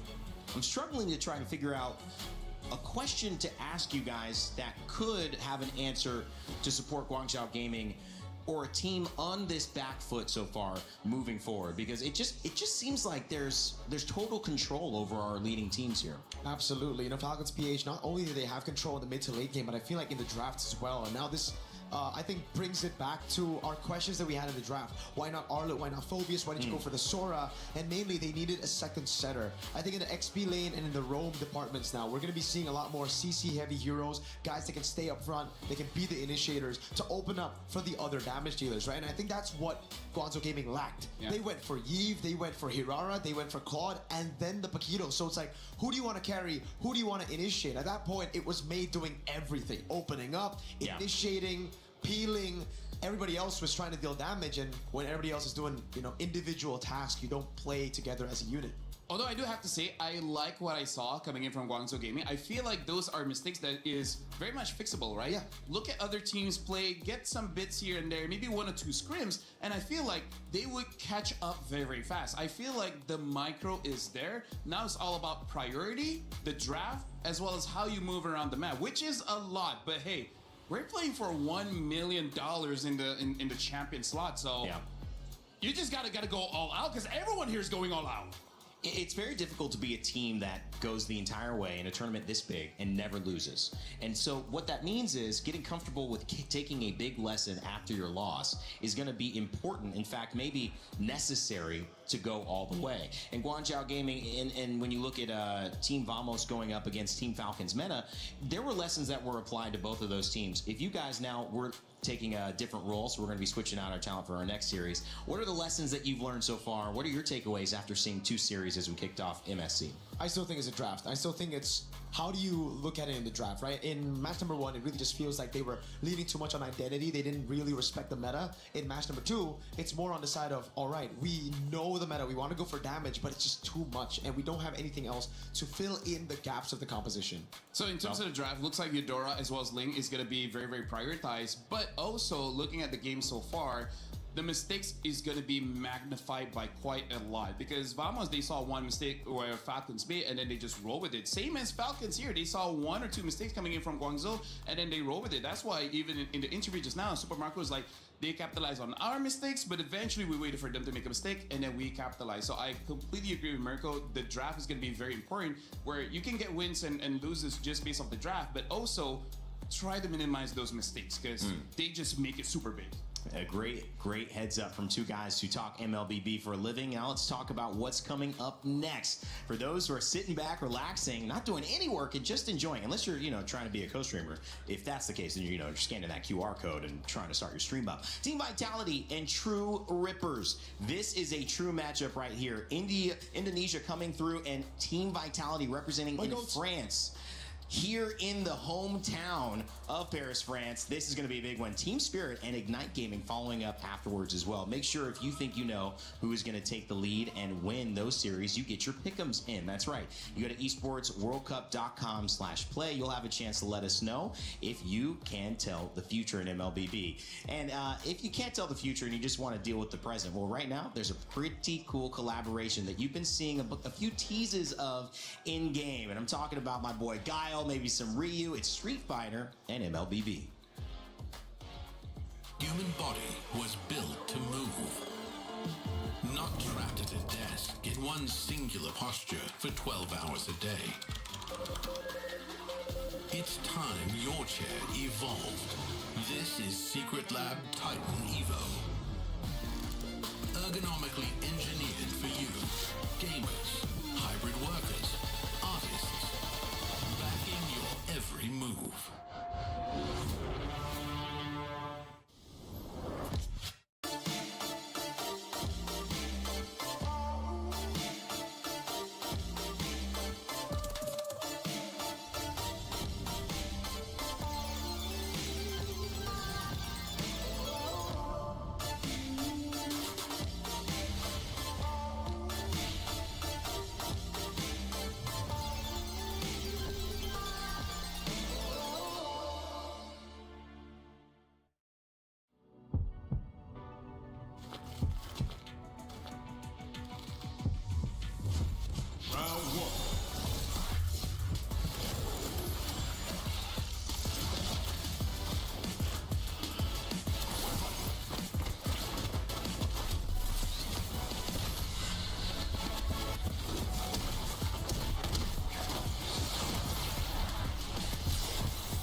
he can come in here and play my game. He knows nothing but go! Tyler, why? You're done.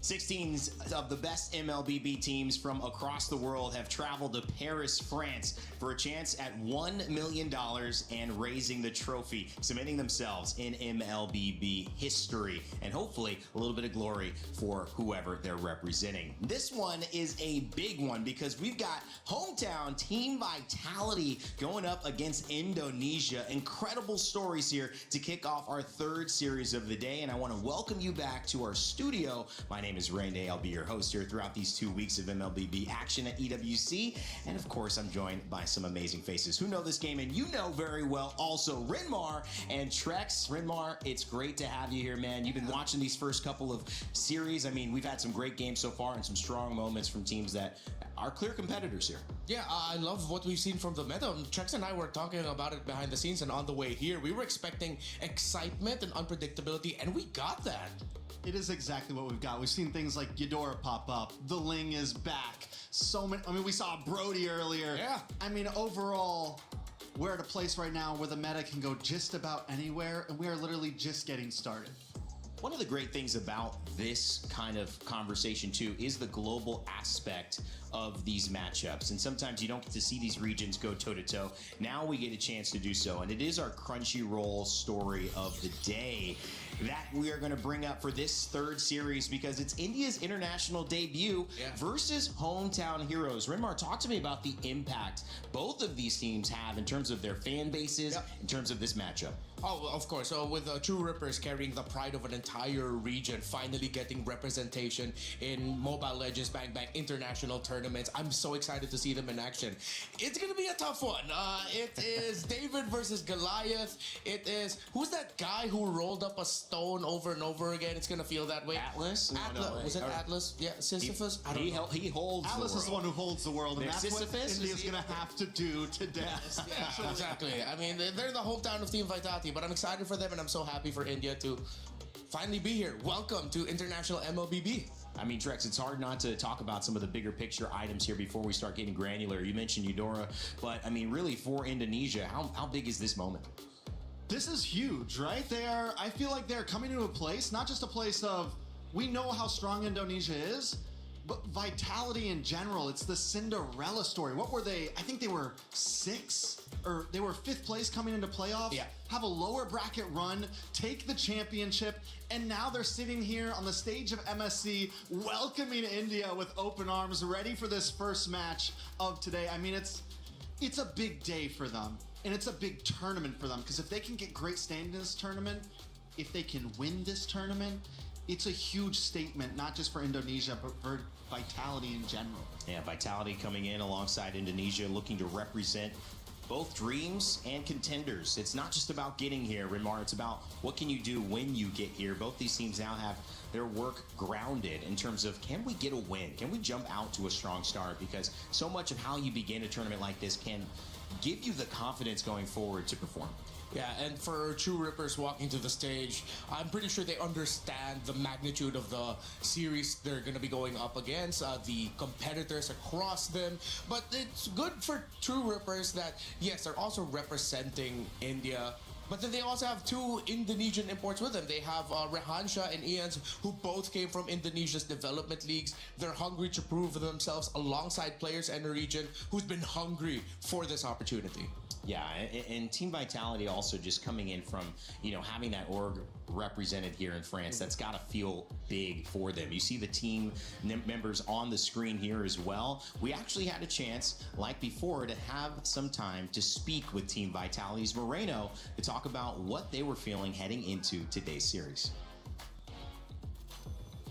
I'm now with Moreno, the maestro, for his upcoming match. We're going to talk to him before we get into it.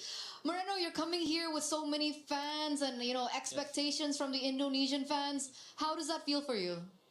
A bit heavy, but I just enjoy it as a team. I don't feel the pressure was so high, even though little high, but I'm just enjoying because it's our first time to go to international as a main 5 and as a champion also in our region. That's why we go here with our confidence.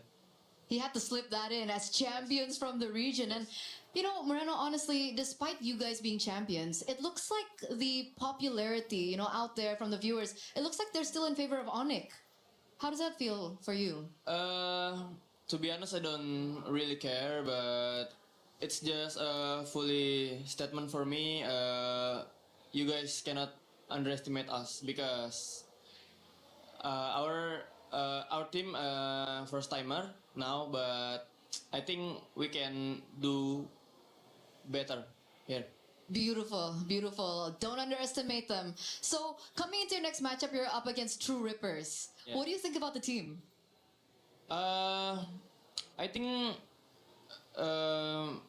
they just good because they have Indonesian player, 2 players from Indonesia. We just, for me, we as a team just respect them, but we just beat them. Okay, respect, but they want to beat them. Yeah. So, I'm assuming you have enough data on them, right? Did you get to watch their matches? I think, to be honest, no. I think they more data from us. Sorry. Maksudnya... Yeah, you're right. Maksudnya... They have more information on you compared to you on them. Yes. Yes. Is that a challenge for you? Do you think that's going to be a disadvantage? Might be, but yeah, like what I said, we don't care. We just focus on our team. All right. Last question. Any messages to True Rippers? Good luck, have fun. Good luck, have fun. Okay, good luck and have fun. That's Moreno. Back to you guys. Moreno, the maestro, representing Team Vitality, MPL Season 17 champions, the first for the organization. Trex, your thoughts on the fact that he knows his opponents have more on them than they do on their opponents, and he's okay with that. I mean, he has to be okay with it, right? He has to come into this confident, he has to come into this prepared, but there still always has to be a level of respect for these new teams coming in, these new regions coming in. That's where the upsets happen.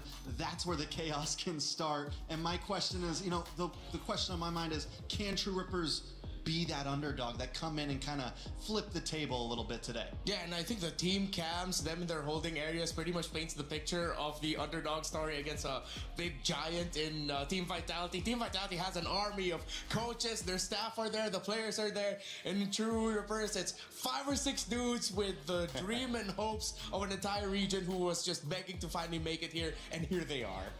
One of the things about the story of, you know, Indonesia and this representation finally with True Rippers is that you get to highlight stories you haven't been able to highlight before. One of them that's top of mind today is Sensei Kimmy, who the region refers to him as, who not only is a professional player here, but moonlights, you could say, or his other job is studying physics and helping to educate underprivileged kids. You talk about the impact of winning $1 million. Somebody like that in the position that they're in could help a lot of people, but it's going to be earned as well. And we had a chance for Eterna to sit down and talk with one of the members of True Rippers about how today is going to go. And we're now with Asuna from True Rippers. Such a fresh face. How are you feeling? Hello. Yeah, I'm feeling good, I think. You're feeling good? Feeling excited? Excited, a bit nervous also, but yeah, that's it. So are you more nervous about playing or being here on the interview with me? Think about this interview. Is it me? Is it me or is it the interview? It's not me, right? It's the camera and... Okay. I'm just nervous about the camera. Okay, he's nervous about the camera, but he's not nervous about the game because it's going to be very exciting. You are you are the first representative from India coming into MSC. The fans are going crazy about you. Does that add pressure to you or motivate you more? It's more like motivating because I think I got all the fans who supports us. Like, don't doubt us much. So, yeah. Oh, okay. What do they usually say to you? Like, they always support us, that they don't care about the result or anything. They just say that it's first time for India. Just do your best for everyone. That's amazing. That's amazing. Shout out to all the Indian fans out there.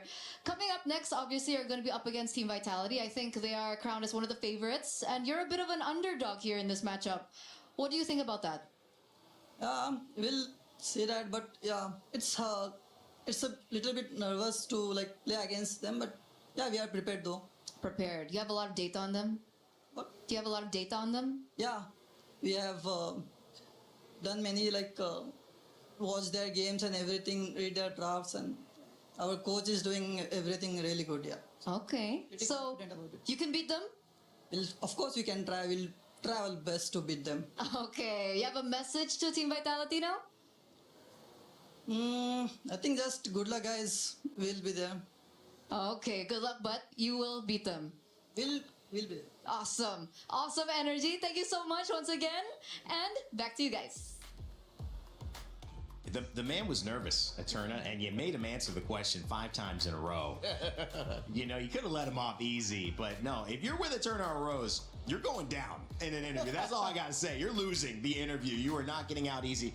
Fellas, I mean, that is kind of the cool part about this, because they said, we don't really expect to win. We're happy we're here. We know our fans are happy we're here, and I think that's good, but it kind of also, does it help relieve some tension knowing that what we do is hopefully like a bonus, like we're playing within the idea of like house money, like we don't really have too much to lose because we're already here? Yeah, definitely. It was a statement just making it here in the first place. Growing up, my parents never told me, hey, you have to win this spelling bee.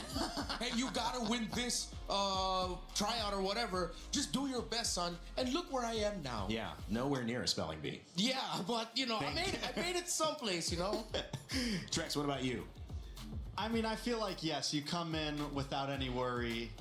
We've seen a lot of teams on their last breath knowing that it doesn't matter whether they go home or not, do some great things before. Yeah. I'm hoping that they still have drive, though, because you still need that hunger. Yeah. You still gotta want to win.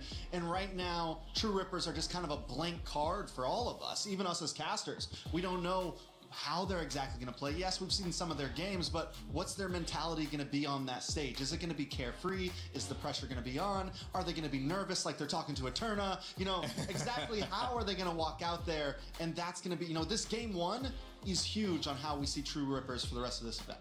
It's going to be interesting. The winner of this plays the winner of Team Falcons PH and Guangzhou Gaming, which we just witnessed. The loser plays the loser of that game. So a lot of information being gathered and a lot of information now that we will find out soon. If you think you know better than us or you want to try to get ahead of the guests, make sure to join our esportsworldcup.com/play pick'ems. You can scan the QR code. Let us know who you think is going to be taking the win here. Before we head into opening up with these teams, just kind of some final thoughts. Again, are you feeling like this is going to be another 2-0 on the day? Do you think there's a chance with True Rippers? Just excited to see what's going to happen. This feels like one of the setups of many great Indian films. You know what? I am maybe one of those people thinking True Rippers gets a game, shocks the world, but Vitality still comes back and reminds them who they are. 2-1. I'm an underdog guy from an underdog region. I want to see True Rippers go out there and rip some things up. So hopefully we see it. Hopefully they put up a fight. Maybe even take the series. Oh, I like it, man. It's rare that Americas are an underdog here, but MLBB has just made it happen. Trex and I looking back, you know, we got nice to a little bit, but he left us, you know, with the Philippines. Like, we're losing people here. Guys, if you think, again, you know, make sure to get your pick'ems in. It is an amazing story. The hometown of Team Vitality going up against the new representation from Indonesia. We'll see who takes the cake. Oh my, that match too was an amazing match to watch, because if we recall correctly, Milosh, Guangzhou Gaming was in the lead in game number 1, and suddenly Team Falcons PH was like, nah, we're gonna clean sweep this. I'm sad to say this, but the experience won out. Of course you want to cheer for an underdog, but in this one, it was not meant to be. The beauty of it is, though, underdog stories and dark horses in general do not end with us here in our group stage, especially not on day 1, as we've crossed the halfway point. We're on the way to game 3, and this one on its own has a huge story to tell, I know, for a lot of fans out there. Yes, sir. So, mentioning a match treat, ladies and gentlemen, join me in welcoming the hometown heroes, Team Vitality. This is a team that trusted the process with a championship that took years in the making. As the hometown heroes make their MSC at EWC debut, their resilience will be tested.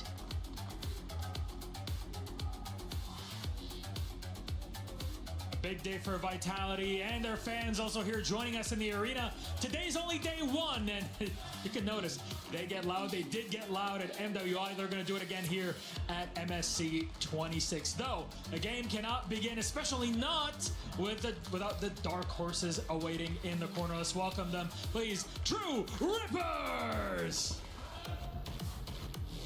The torchbearers have arrived.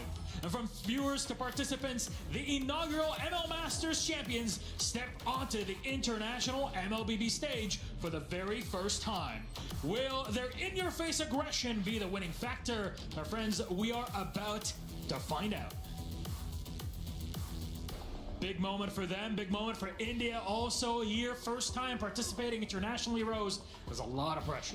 Yes, definitely. But I feel like this match will ultimately be very exciting because, like I've mentioned, both teams are debuting in EWC. A lot of fun picks to go around that, I'm sure of.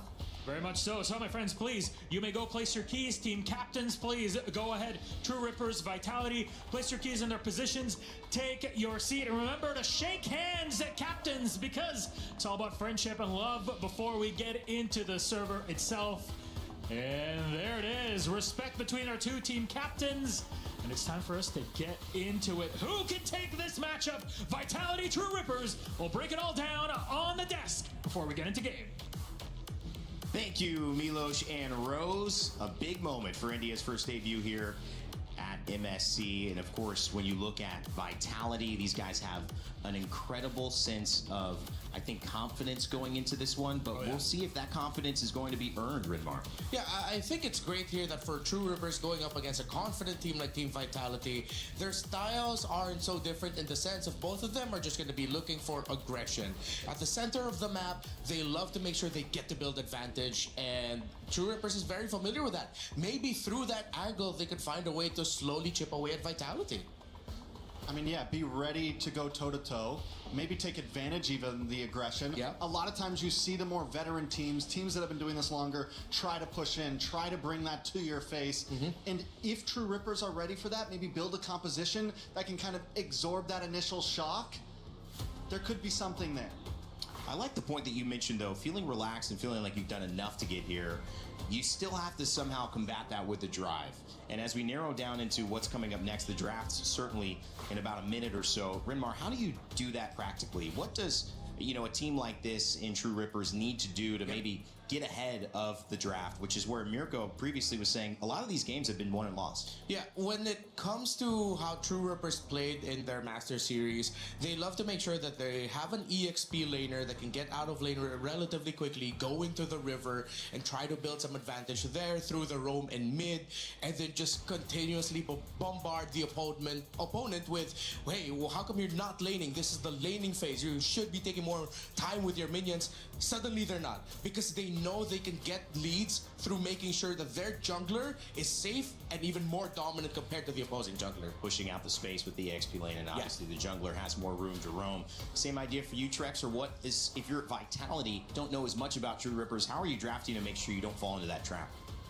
I think you play your game. I think it's harder to say in draft right now, just because of how sporadic everything's been, the new picks. We're going to see exactly how it goes. We do have Flying Clouds coming in as the map choice, but I think in terms of gameplay, they have to just come in confident in what they're going to do and be ready for any surprises that True Rippers might bring. And that's where I think draft is key, because that's where new regions coming into MSC, coming into MLBB, you start to see things get a little crazy. Maybe a surprise pick, maybe a cheese pick, maybe a comfort pick for one of the players that no one is expecting.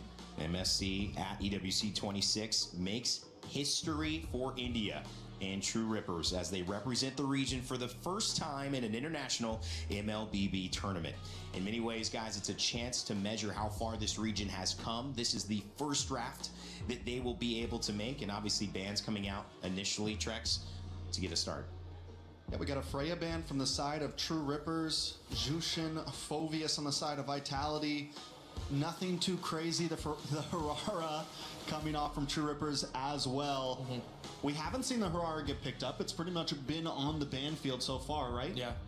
Question now is if the Fanny ban is going to be showing up here. We were talking about it. Fanny getting banned out more consistently so far in our matches today has changed the picture of the drafts compared to MWI just a few days ago. So that's an interesting element now compared to our previous tournament here at EWC.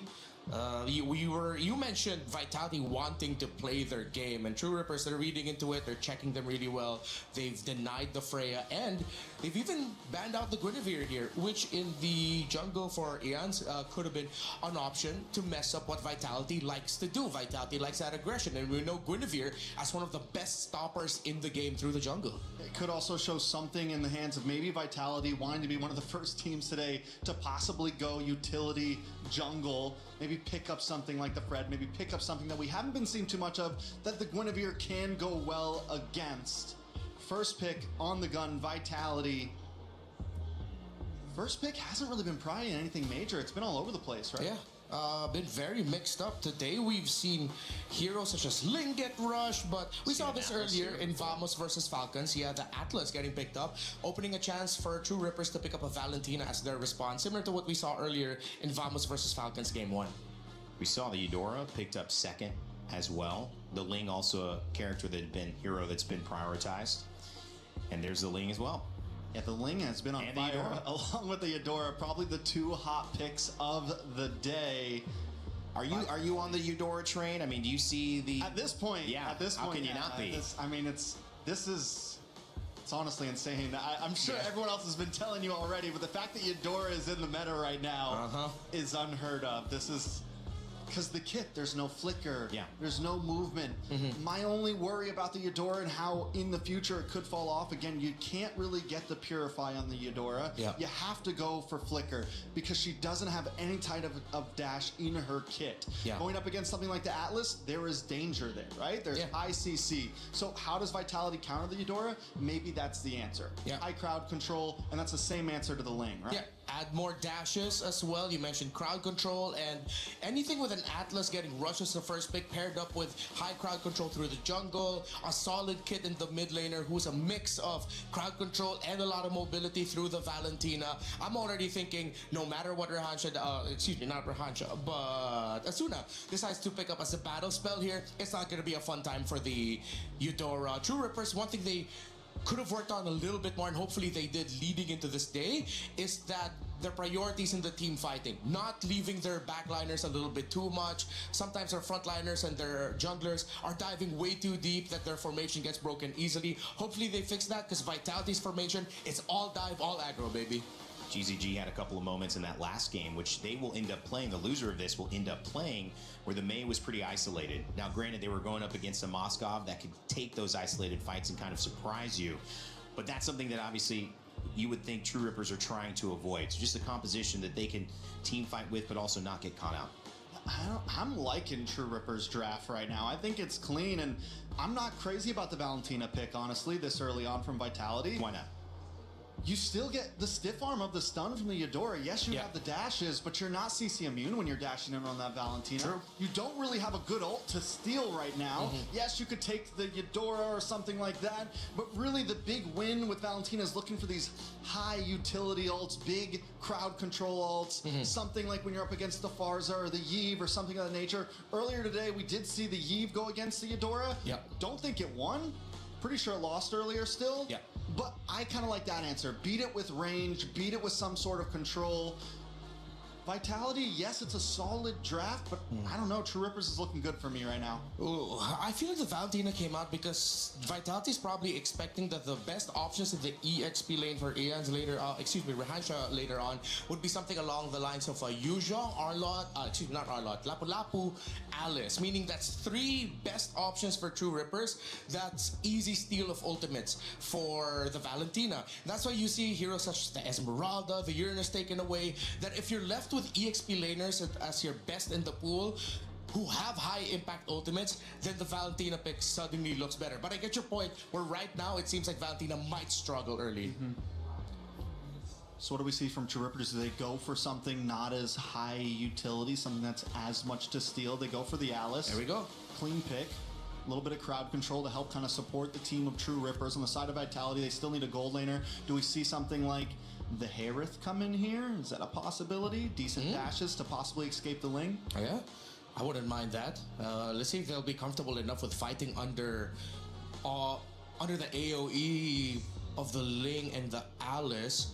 Emma could make it work, but I think to be safer, they need something with a little bit more range. Even just playing it safe with the Claude wouldn't be such a terrible thing, but I think Emma, one thing he might be saying is like, hey, but if I go in and the Eudora still has her stun up, I'm wasting my Purify. So he said, you know what? All right, I'll give it a crack. Let's try it out. And the Bakito as well to close out this draft.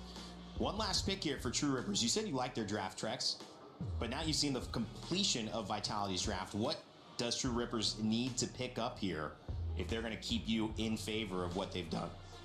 We need a big roamer, right? We need a big... Do we go big crowd control? We've seen the Minotaur get picked up, but then you give something over to that Valentina, which we've kind of worried about. Oh, wow. Now that's actually... You're not giving too much over to the Valentina. You have some dash to the back line. You have some possibilities. I mean, it's still... You already have nice crowd control with the Alice, so this could be workable. Yeah, with the conceptually high diving composition that you're up against, Badang loves going up against those kind of lineups. Yeah, you get that stiff arm. You get that stiff arm up. Well, those are the set matchups here so far. And it's 2 drafts that put MPL Indonesia winners up against India's best here in True Rippers. And their first chance at a performance where that trophy in the middle is at stake. $1 million prize pool, but this is just the beginning of that uphill battle. It is going to be True Rippers versus Team Vitality. Let's kick it over to your casters to start game 1. Thank you so much, Terrain Day, and we are officially about to start this debut series from India's finest up against the Indonesian champions, Team Vitality. And it seems like we've solidified the Eudora in the meta so far, at least here in day 1, together with the Ling. That they did. We're gonna already an early flicker being burned out by Asuna, but that's fine. You know, that's what you got that for. This is usually what we see in the early game anyway. Some pressure in the mid lane. You want to go ahead and burn out some battle spells, or if you can essentially get a first blood, that'd be great. Let's go ahead and take a look, though, at the emblem setup. So far, again, Ling has been hyper scaling throughout today alone, day 1. Paired up with Eudora, it works so well because you can set things up, but I love the Badang pick. As you can see, even the emblems that is rolling here for Kimmy, like, you've just got good movement speed, good setup potential. Speaking of Kimmy right now, whoa, a little bit too much, burning his own flicker, first blood to Vitality. I mean, the Badang is a really great pickup if you're just really looking to disrupt, if you want to interrupt whatever engages the opponents might do against you. But in those kinds of scenarios where they're just all going in at the same time, it's tough. Oh! Okay, Jens gets the purple buff. They're gonna force this fight, it looks like, anyway. Early on, Kimmy picks up a kill. Some revenge now for True Rippers. They say, get out of my jungle. And the difference is Kimmy's not alone. Yeah, Kimmy's not alone. Kimmy had help there, so with that fist break at least landing and catching multiple opponents, then there was a better punish that you got to see from True Rippers this time around. Handing them over the very slight advantage you're seeing, but that's not a start that you'd want for a Ling jungler, because you really just wanted to interrupt his farming. You don't want him to get those early kills, but now you somehow got him involved in the early skirmishes this game. Oh, okay.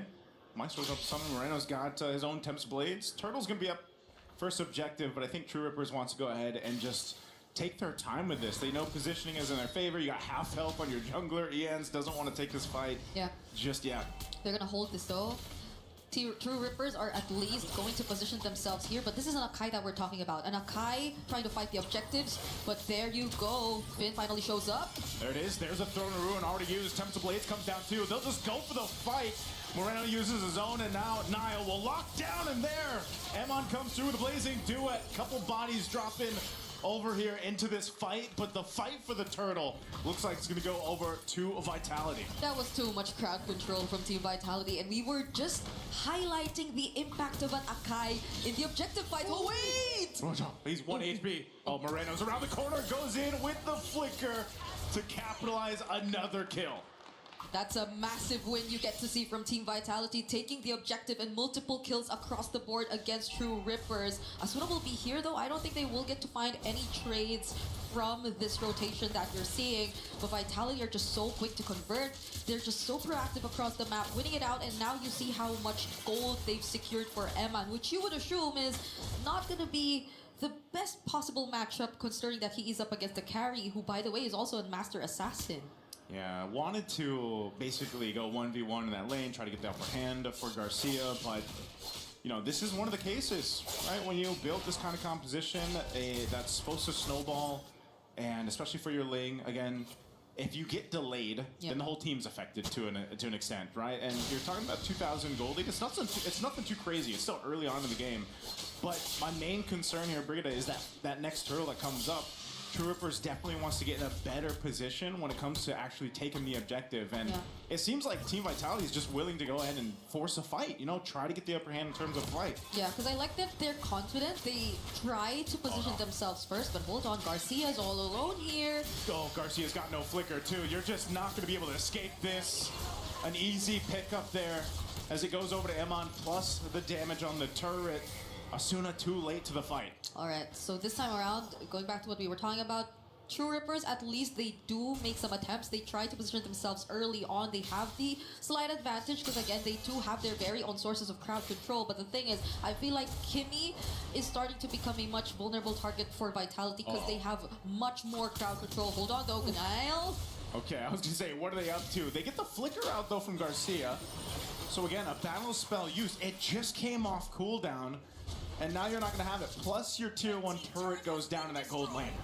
How much gold has he possibly lost in that moment? And how much has went over to the hands of Eman, who's now 201 and who took all these energy shields from that turret down bottom? It's Vitality clearly having the advantage here in this upcoming objective. Asuna couldn't even go anywhere close, not even Kimmy, because I feel like they're really playing from behind. And this is an objective that they are going to give up. No trades across the map whatsoever too, so it's as if True Rippers are now forced to play reactive against Team Vitality. Yeah, they kind of have no choice here at this point, Brigida. They gotta either potentially look for an all-out play, but so far it's just been responding to what Team Vitality is doing. Rahan Shah too, 1v3, gonna get thrown back away from the turret, burns the flicker too, and goes down anyway. That's just how much of a lead Vitality has right now against True Rippers. Oh, I'm not sure why they went back as well. It was possibly trying to take their attention for a much longer time, since True Rippers were trying to look for trades on the other side of the map, but I feel like even then that was a bit too much time because they would have gotten it either way. Oh, Kimmy goes in with a lockdown. That's Emon. Doesn't even pop the Purify, but now he's going off. Tempest of Blade is going to be used. They're going to force a fight anyway, and he'll get out. Purify used.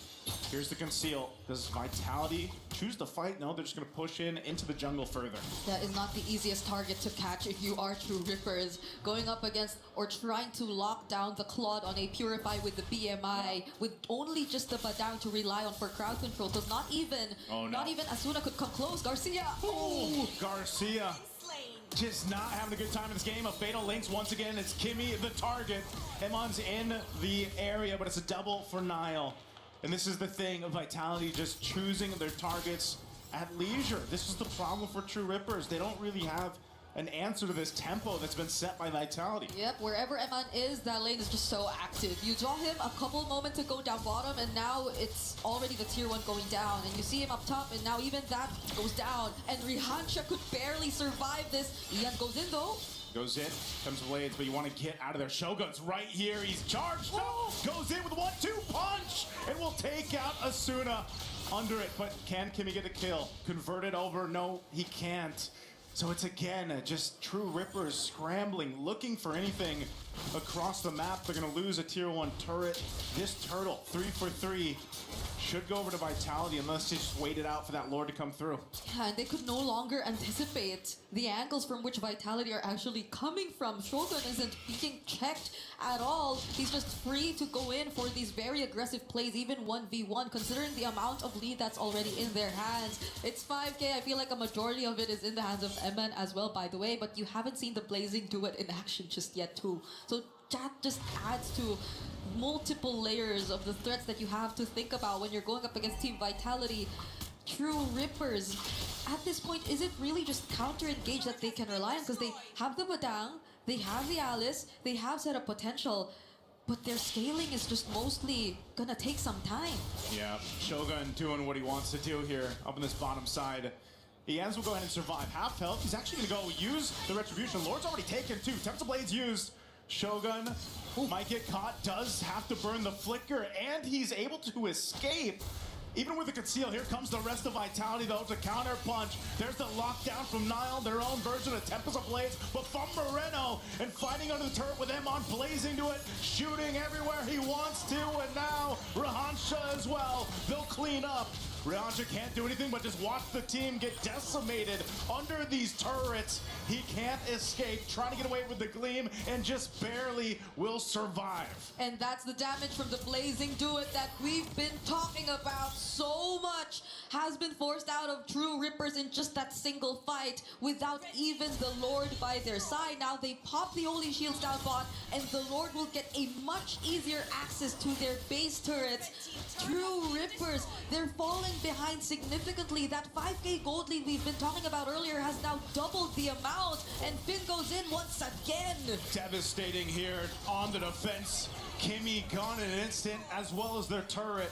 Lord is still up here. Conceal going to be used. Finn off the off angle. Emon's going to jump in with the Blazing Duet, firing off on Garcia and Rahansha. Gleam there, trying to escape. Throne of Ruin used as well. And now, here comes the Tempest of Blades. Can they turn it around? A kill's picked up, but Emon will just fire on the base as Vitality will take game 1.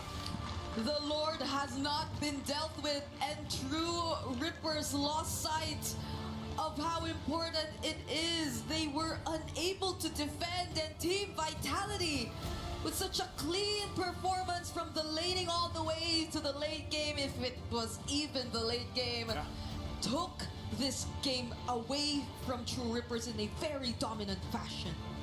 No late game inside of that one, Brigida. Under 10 minutes for that game 1. You know, Vitality, again, it's their own journey from all the way through Indonesia, the professional league there, up to this point now here for MSC. And you could see it in game 1 against a team who's also new on this stage, this international stage. You know, this is something that can be looked at as a big lesson learned for True Rippers. But if you break it down, it's one of the things where there's so many things, so many boxes that True Rippers has to check off here. I mean, from the get-go, as we look at the highlights here from SDC, you can see how this all started. There was an attempt off of this of, you know, get up our jungle, but then they kind of lost track of the map and, you know, keeping Garcia basically covered. I mean, Garcia a lot of times didn't have even a chance, you know, to survive in that gold lane. I think this just poses multiple questions for True Rippers in terms of that game and the approach that they really want to go for. The lineup, you could see that they probably want to just go for counter engage or maybe a bit more of the punish quote-unquote attempt when it comes to playing against a team like Team Vitality. There are just so many dives. They have multiple ways to also respond, but at the same time, they were just... It came to a point where they were just too behind that they couldn't even respond anymore, and they were just constantly run over by Team Vitality. And there's just so much that we have to talk about in regards to what they have to do to get back in this series. So let's leave it to the panel as we throw it back over together with Rain Day. Thank you so much, Brigitte and Naisu. I mean, what do they need to do to get back in this series? My goodness, I might be like, trying to figure out theory of relativity before Einstein took a stab at it, because it could be a little bit of an unsolvable problem right now. The fastest this game we have seen so far, true dominance from Team Vitality, and True Rippers just trying to stay engaged. But it was a tempo problem. Yeah, it was a huge gap in experience and skill overall. You saw them, they're great with the counter punch at the start. They were able to punish the aggressive start of Team Vitality, but it was that first turtle that we were talking about behind the scenes where you really saw, it's like, man, if only they just held on to some key skills to wait for Vitality's counter go, maybe that could have been better, but now they just went all in. Yeah, I think what we wanted to see from them was what we saw in that very first counterplay that they had. They kind of let Vitality come to them. They got a quick play against it. There was one other point where they were able to do the same thing when Vitality was up in that top lane and they went for play on the bottom and got a tower. But outside of that, they were just scrambling. It was always chasing after whatever Vitality was doing, following Vitality's tempo instead of setting their own, and falling into just about every trap that Vitality wanted them to. And it's really hard for a team to come into a position like this and try to set the tone, trying to set the stage when you know that the stage has been occupied by teams who have been there, done that, and are on their way to try to repeat. And so you coming in as a newer team and with a big representation of India on your back, how do you have the confidence to do that? And I think we saw in the interview that maybe they didn't right now, but maybe this game will show them that if you don't bring the confidence, it's going to be a fast exit. Yeah, I feel like with them having the thought of, there's no pressure on us, and then trying to find that confidence, it felt like they were overcompensating with just the wrong timing of where they're going in the map or what play that they're trying to make specifically. So pro players in MLBB have already spoken so many times before where because they were at this certain mindset, they didn't realize they were overlooking something. Whether it's when they use their skill or when the opponent has used their skill, they've lost track of that. And I feel like that's sort of what happened with True Rippers. I think there's hesitation there. You're kind of going, yeah, okay. What did happen with True Rippers then? A lot happened. I don't know if they just weren't mentally ready for this game. I think when a game goes like that, when a game ends in under 10 minutes, there's not a whole lot to say. No, there's not. You walked in, you played wrong. I think at this point, we need another game before I can really say maybe they just weren't ready for this. Maybe there's still a lot on the table that they need to perfect. The draft looked good. These are playable picks. Yes. We saw very similar drafts from earlier teams that won. So the draft wasn't exactly the problem. I think it was coming into that game, there was a lot of small issues. Not having vision on Shogun when he got that big play from them. Their mid lane, Eudora just walking off on her own. No one checking bushes. They were split up. Vitality was running out as a unit. TRX, everyone was kind of doing their own thing. I do think with Team Vitality, though, the difference maybe in Series 2 that I've noticed, and remember, I want your thoughts on this. Team Falcons PH had a pretty similar level of, when the game was over, dominating across GZG. However, they did lose that early game, and they were down for like 5 minutes before they clawed back. Team Vitality looked like they stepped on the gas and they never let go. Does that signal a little bit of the strength of what this team might be bringing to the overall conversation to you, or is it more about just what True Rippers are allowing them to do? I feel like it's more of what True Rippers are allowing them to do. The most glaring play for me was with that first turtle was they fought way too hard, way too early, not even respecting the fact that the Paquito was on its way to join the fight. Once the Paquito of Shogun showed up, it was pretty much over. They wanted to get some early little trades of health, but then that just ended up punishing Kimmy on the Badang even more. And once they lost Kimmy on the Badang, once Shogun joined in the Paquito, the math does not math damage-wise. The team with the Paquito will out-damage you in the early game. To extend on that point even more, if Vitality was up against possibly certain other teams, or when we see some of these top regional teams go up against each other, even with an 8K gold lead, you might not try to go for a base end at 8 minutes, right? You might take the inhibitors, play it safe, and back off. Especially when we saw the Ling come in and get a kill. They didn't care. They're like, I know that he was being kind of nice in the interview, but Vitality was very confident that we are going to get the better of them. They were kicking down doors. They were running in base, even after losing a member. You'll see it later on in this tournament. A lot of teams won't be that aggressive if they feel like the match is even.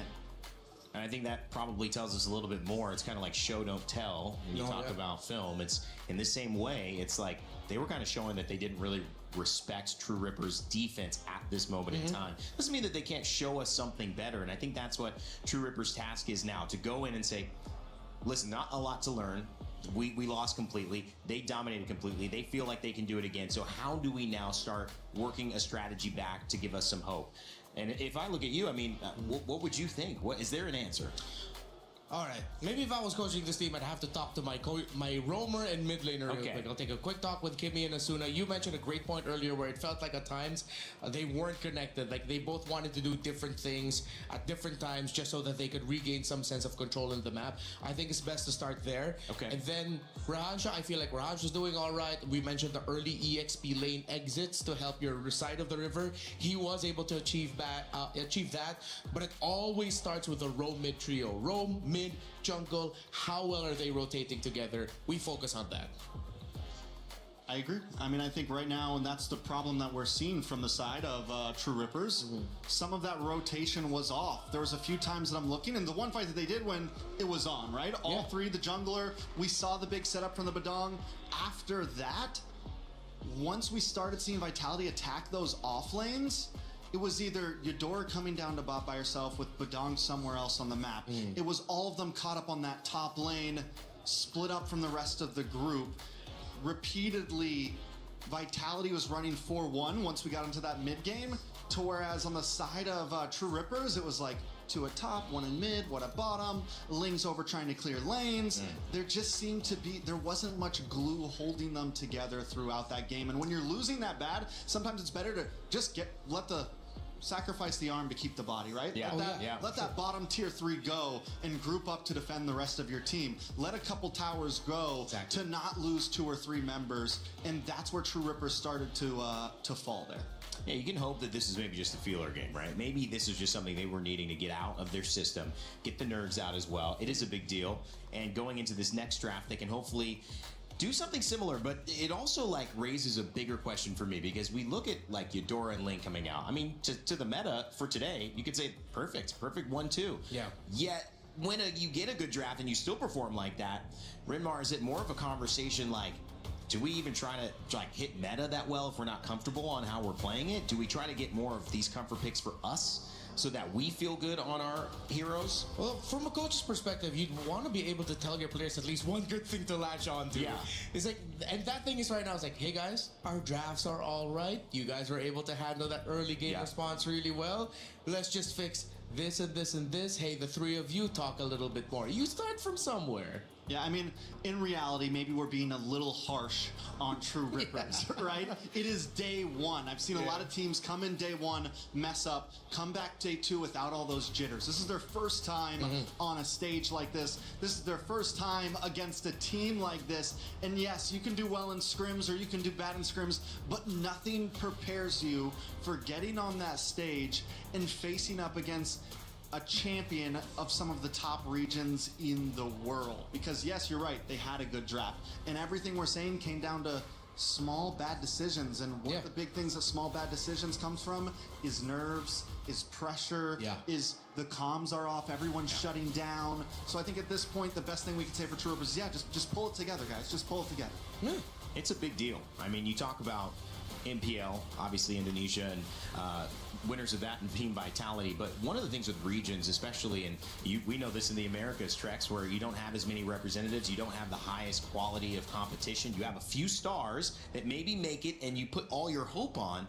That is tough for a region to develop because you don't have the same level of day in, day out, high level competitors. And so you got to say, yes, we have to look at this maybe through a different lens. Everyone at home still rooting for True Rippers. If you come in, everyone in the crowd waiting to see what's going on, a stare down. I like it. Just saying, I'm not looking away. Neither should you. Man didn't blink. He did not blink. He 1 to him, 0 to the cameraman. Ice cold. Ice cold. What's cooler than being cool? Ice cold. All right. Yeah, True Rippers, I mean, the energy is, we got to do something different. There is not much to talk about for that one. And you know, I think that can be disappointing, but it also can, you know, set up a conversation here. And that's why I try to give you guys the hard questions. I'm not going to take the E equals MC squared. I want you to look at these drafts and say, can you do any better? What can you do? Can you make it difficult for Team Vitality? I was looking at their bans, and honestly, their bans are great. They took out the Freya because of the Phobia's first ban by Vitality. It was the sensible choice to take out the Freya for True Rippers. They banned the Hirara and the Marcel. I wouldn't even hate on the Badang pick because we saw the potential of it. As tricky as it could have been to run, early on we saw that glimpse of, oh, so this is what this lineup could have done. Oh, this is what they look like when they're together. I think one thing that went really well for Vitality is, besides Finn getting his comfort pick in the Atlas, Niall's timing with the Akai on the every heavy spin was great. He wasn't always using it to engage. Most of the times he was using it to play defensively. All right, thanks True Rippers for using all of your skills. Let me punish you with my heavy spin, and then there's no way you can get away. So Vitality did a lot of things right. I think True Rippers maybe came into that game one. You know, you see the Ling get picked up. You see the Adora. It's an aggressive lineup, right? To whereas Vitality, they took the utility jungle. They took the slight slow play. They had aggressive EXP laners. I think True Rippers maybe came in thinking, maybe we can beat him in the micro.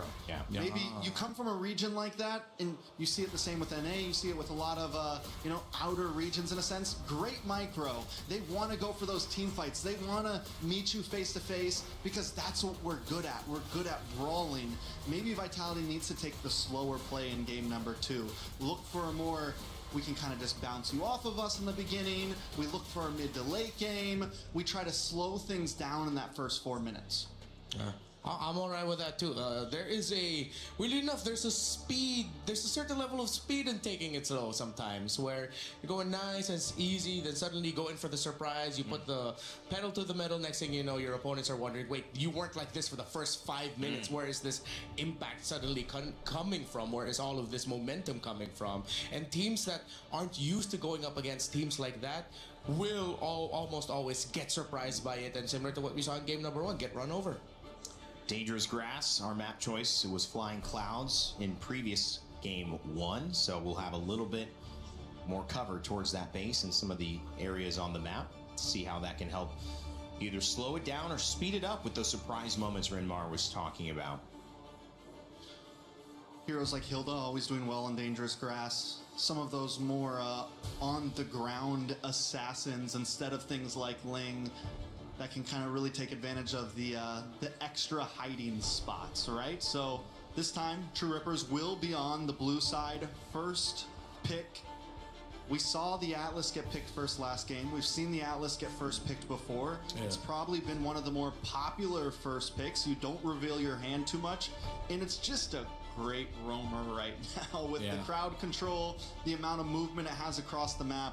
It could definitely be a first pick here from True Rippers. Yeah, considering that they banned out the Valentina, I feel like that's exactly what they're setting up for, unless they have another pick in mind. If they suddenly swerve us all and pick an old surprise first pick and the juice in just because they want to take it away from Moreno, because this Valentina ban could be two ways, either because they want to set up an Atlas, or they saw Moreno and the Valentina said, I don't want any more of that. But then are they more into that mindset of taking away some of Moreno's best picks, one of them being the juice in? Hopefully it's not that, and hopefully they're setting up for the Atlas. They ban out the Ling. So Jushin's still open, but with the Ling gone, you do at least take away some of that aggression, but Vitality doesn't need the Ling, honestly. They've already showed, we can beat you with the Akai, and we get the swing back. So if they do take the Atlas on the side of True Rippers, Vitality still gets Akai, Jushin, something like that. So Vitality looking good on the swing back with the 2 picks from Red. If it is Akai Jushin and they go Atlas first, what do True Rippers respond to make it difficult for Akai to have the same level of impact they had last game?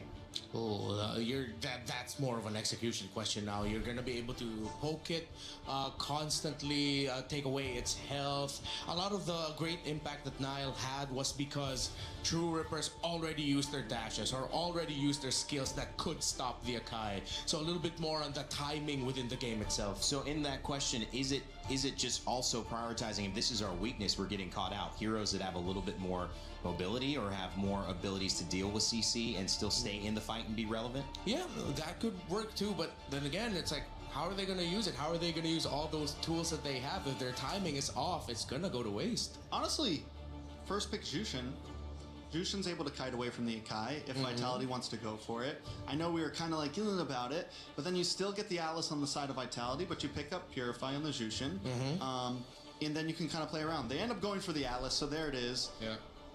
We talked about Moreno on the Jushin. Do we think it's a definite lock, Remar? Oh, if they do, that's gonna be a bit of an ego pick. An ego in the good way. It's that Vitality ego. It's like, I know we're better than you. Let me show you some of our old favorite tactics of like packing a sprint on this Jushin, giving it a Sky Piercer, and then suddenly it's just gonna go crazy because you gave it way too many kills early on. I could see them doing that, honestly. 2 picks coming up for Vitality. Atlas taken away this time for True Rippers, who start with that. We'll see what Vitality do to respond.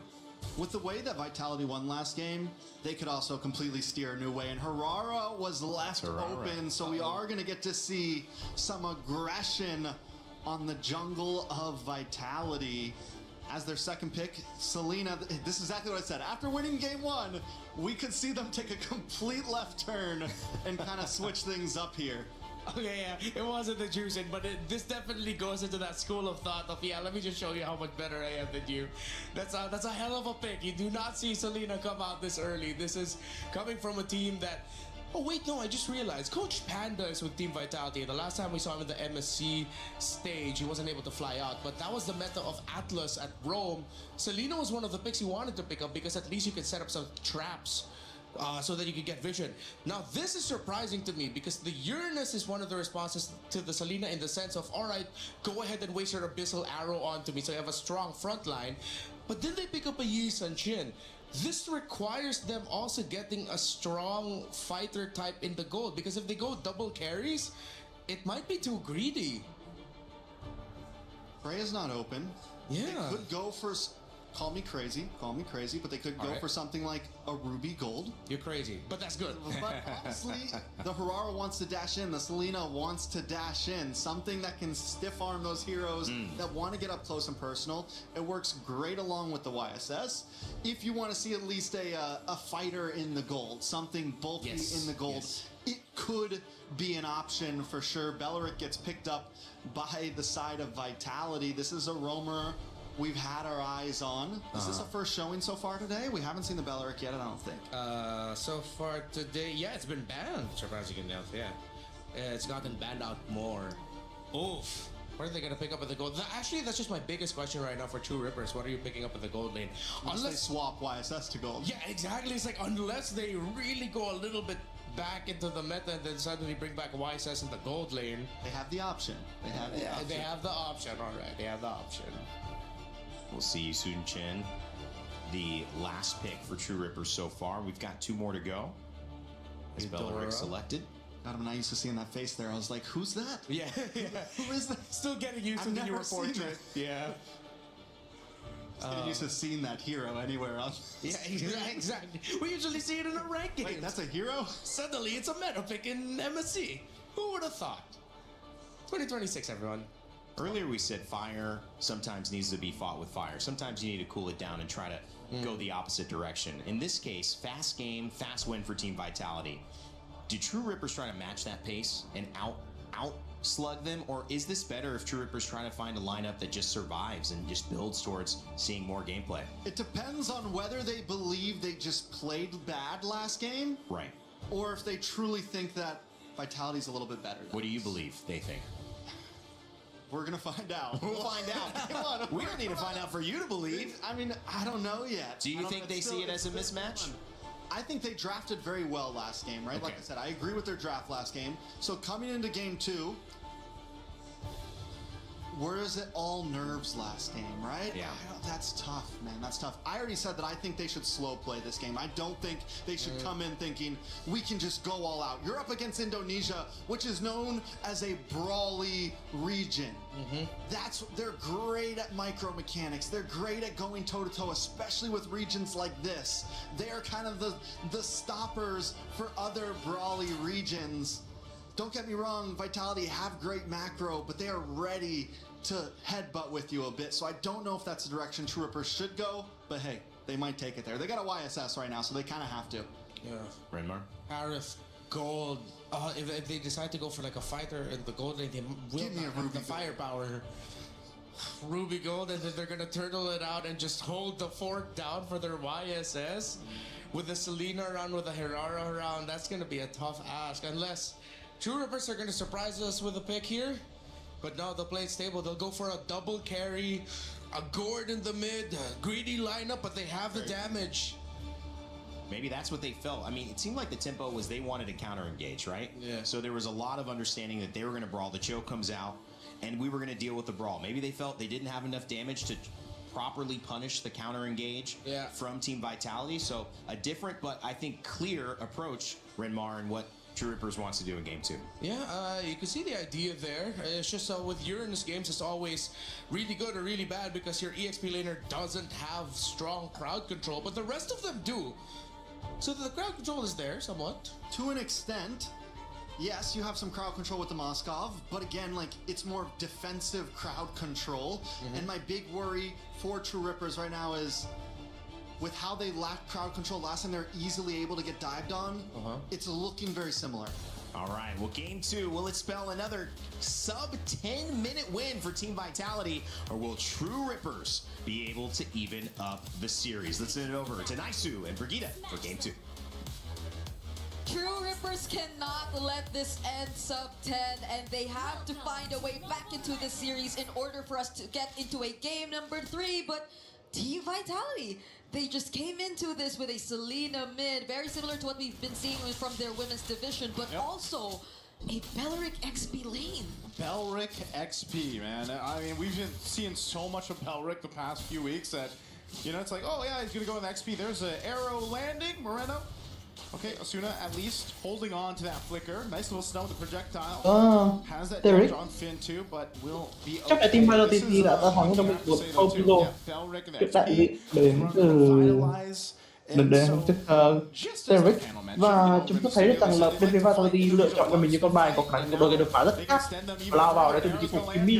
Có lẽ là khá là sai lầm rồi khi mà bị ăn choáng, bị ăn mũi tên bực thẳm đến từ vị trí của Moreno và đã nằm lại trước sự truy sát từ các thành viên bên phía Vitality. Vitality là một đại diện từ Indonesia và đây sẽ không phải là một sự bất ngờ khi mà một cái mũi tên bực thẳm là chúng và lao vào cắn là rất chắc mình của Moreno nằm lại để mình chụp Asuna rồi. They said it. You know, this is an ego pick. The fact that Selena Trận đấu này có lẽ là sẽ kết thúc khá nhanh ngay từ đầu game khi mà bên phía Vitality đang có khá nhiều lợi thế. Lần này đang có một tận đi rừng khá là bình thường, mặc dù là farm chậm hơn so với con bài gì nhỉ? Assassin Ivan, Ian. Nhưng mà thực sự thì chúng ta có thể thấy rằng là bên phía của bên Vitality họ vẫn có ra đi đường khá ổn hơn so với bên phía của Derek. Con rùa đã xuất hiện rồi và chúng ta sẽ sớm có sự khởi động trước của Kimmy, nhưng mà không có thành viên nào ở đây để hỗ trợ Kimmy trong việc khởi động rùa cả. Chúng ta thấy là Tùng tìm vào các thành viên chủ chốt của bên phía Derek để tạo ra khoảng trống để ăn rùa để từ vị trí của phần trên Vitality. Có vẻ như Resana luôn lao vào để dỡ thương lên Nanael, nhưng Nanael yếu máu rồi. Một mặt thi ngay đến của Nanael. Con rùa này có lẽ sẽ dùng từ phía bên team Vitality, nhưng mà họ có trừng phạt là tốt để từ vị trí của Ivan và đồng thời có nằm lại lên với Sogun. Một trong những pha giao tranh lấy lại được lợi thế từ đoạn đầu game của phía Derek. Và team Vitality đang không có được những cái sự lợi thế nhất định đầu game đến từ người trên đường giữa, nhưng mà lại hai con rùa này qua sự ẩu thả của Daniel khi muốn lao vào và bị ngay lập tức bị sát thương của Resana Dehasia gây lên. Đấy là đã làm lại vào gia vừa rồi. Rồi thì Asuna có một quả bom rất đẹp để có thể sốc thương vào Soul.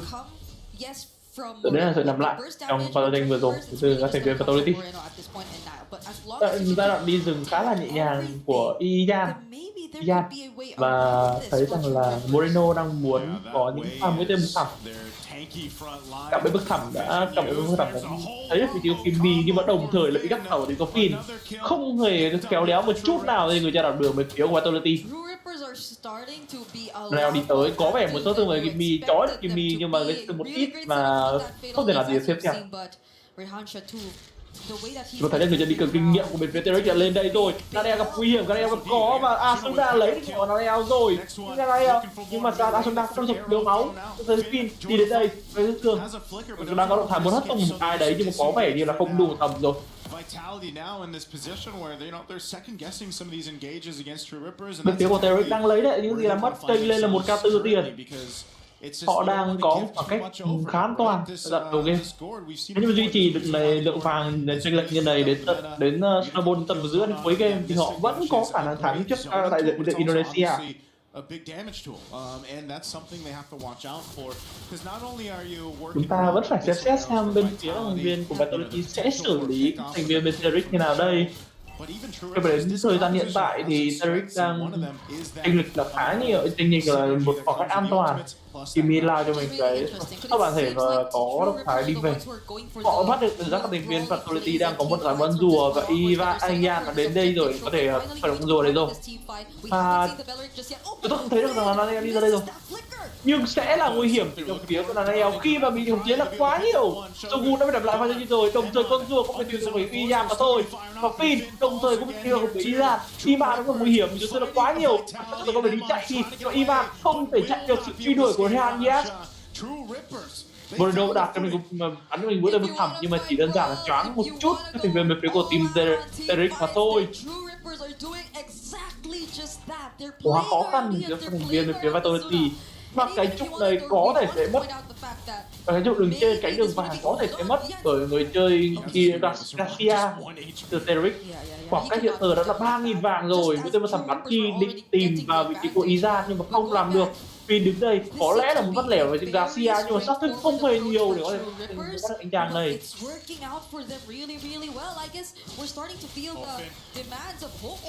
gonna go for the kill too. Went in for the kick. He is able to get enough health back, and Finn is the one to get punished. A misstep there from Finn. Yep, so maybe we are starting to feel the demands of how skill shot based or là thật khó nhá, mình Vitality kiểu lại thì khoảng cách nào là gần 4.000 tiền rồi. You really have to layer them out really well. It has to follow a certain sequence, whereas True Rippers can just be in your face. They could just create space and they could just allow their damage dealer to do their phá thing. là tốt nhưng mà trừng phạt vẫn ok với Nanel duy trì được con bùa này trên người. Nhưng sẽ là không có, sẽ là khó trừng phạt dễ vờ khi có con rùa tiếp theo ra. Và thế trận này thì sẽ là khá là khó với bên phía các thành viên community khi muốn ra kênh vào đây mà cho mình công ty của Sogun. Nhưng chỉ đơn giản là lấy được cái mạng của Iza mà thôi. Cắt cao lên đến được Iza, Garcia và hất tung mình của thành viên, hai thành viên đến Terek lao vào của Nanel nhưng mà chỉ đơn giản là trói trên được hai thành viên và đi về mà thôi. Kimmy đang có tầng ngưỡng máu tử rồi và Nanel lấy được Kimmy, lấy được cái mạng của Asuna, đó là quá đẹp để vì cho thành viên Nanel. Moreno bắn cho mình mũi tên thẳm đi tìm vào vị trí của Garcia nhưng Garcia đã về kịp rồi. Neo sẽ lấy con rùa này mà thôi, con rùa cuối cùng của trận đấu này. Rehancia không muốn điều đấy xảy ra và đã động thái muốn lao vào chính trước nhưng là không hề làm được cơ động của Nanel. Và Nanel lấy được con rùa cuối cùng của trận đấu này.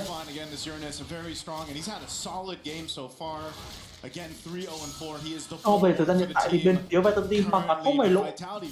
Họ có thể mất đi lợi thế khá nhiều về đoạn đầu game nhưng mà bên phía Terek họ không duy trì được khả năng đấy. Đánh vẫn rất quang trước các thành viên, trước đại diện từ Indonesia và bị choáng là đến bên phía Garcia và có thể sẽ nguy hiểm mà thôi. Sogun tìm vào cái người chơi đi đường vàng của bên phía của Terek và có vẻ như là Kimmy muốn thí lại để cho Garcia đi về nhưng Iza không thể chống được sự ganh của bên phía các thành viên bên phía của Vitality. Nó vẫn là ném ra nhưng đồng thời Kimmy không Kimmy đã làm lại để giữ cái mạng của Garcia. Chuyện xảy ra nó là quá nhanh mình Vitality đang lấy lại những gì mà ta đã mất. Và Rehan Yes tí thôi đã tìm được vị trí của Finn trong của bên Vitality rồi. Cái trụ này sẽ đưa về vị trí EMA đưa về Vitality. Khoảng cách vàng hiện tại là không còn nhiều nữa, chỉ còn một cái hai thôi. Về phía Vitality hoàn toàn có thể gỡ gác lại được. I would want to see more, especially from Finn. Maybe a more accurate way of the dragon and targeting from Team Vitality, and that Even if it wasn't a kick, was a really good one. Would you call that accurate? I mean, he got the flicker out, right? He somehow got the flicker out, and I think that's a win for Team Vitality. That's one of those things though with a Cho, you know, across them, you don't know. Sometimes they're gonna full Có commit một thằng to ném it. ra không trúng ai cả. Nhưng mà có lẽ là trúng một Kimi rồi. Better a flicker than a death, you know. Cậu đi một chút power với Kimi và choáng ra về đấy. Sẽ đắp lao vào đó. Hay là các thành viên về Vitality họ vẫn đang có quá nhiều những cái lợi thế để có thể lật lại chiến cơ này. Họ chỉ mất 2 chút thôi. Tổng quan thì mất 2 chút 2 rùa. Và đơn giản thì không hoàn toàn là khó cho Vitality. Còn lót đã xuất hiện ra rồi. Và bên Vitality họ khó vớt các lót ở đây. Hay không đây. Nhưng hiện tại thì Rehan Siat họ anh ta vẫn đang có 4 đạn tục. Và lượng hồi hộp là quá nhiều. Đá vào với chữ Kimi và có lẽ là vẫn đẩy Kimi thôi, vẫn ra rồi. Kimi liên kết từ đấy kiếm 3 thành viên, nhưng mà đồng thời cũng phải để lại các bạn của mình mà thôi. Né từ mũi giáo hủy diệt của mình với cái người Garcia phía của Derek, nhưng chỉ đơn giản là đe dọa hai thành viên bên phía Vitality không mất đi thành viên đâu cả, mà chỉ cần ở bên phía người chơi Garcia rồi họ lao vào lỗi rồi sẽ dẫn đến cái mạng hạ gục ngay. Và Ryan Siat ta có vẻ ảo tưởng về khả năng chống chịu bản thân mình, nhưng mà hiện tại lao vào 4 thành viên đó phải là một dự án cho xử lý người chơi Ryan Siat, đồng thời nằm lại để mình người chơi đi lại Iran rồi. Trong cái thế bị thịt của phía Ryan Siat có lẽ rồi 3 thành viên Derek phải nằm lại cho tên vừa rồi.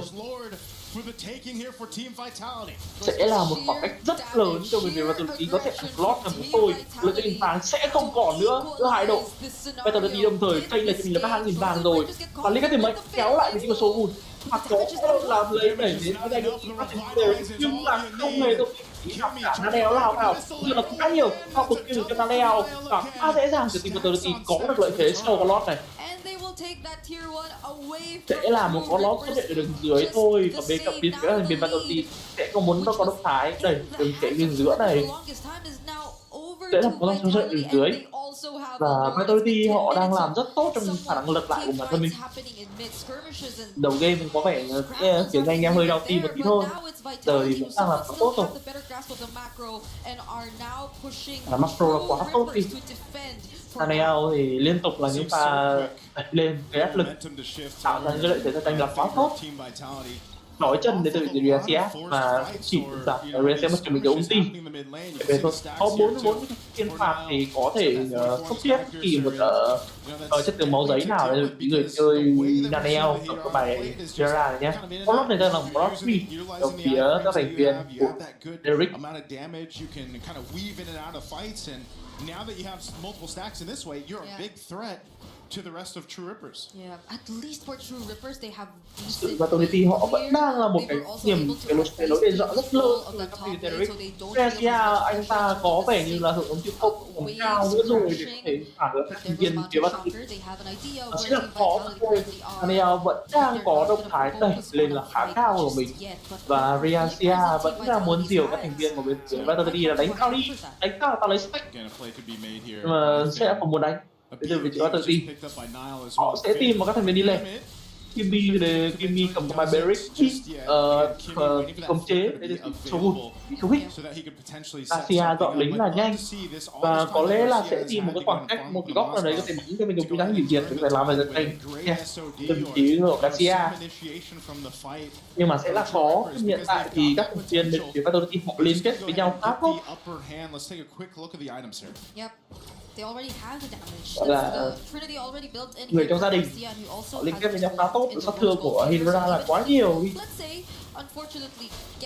Bây giờ mình cả cái team bắt kiếm thường là khá nhiều luôn cái thân trị có cho mình cái lượng hồi phục là tốt.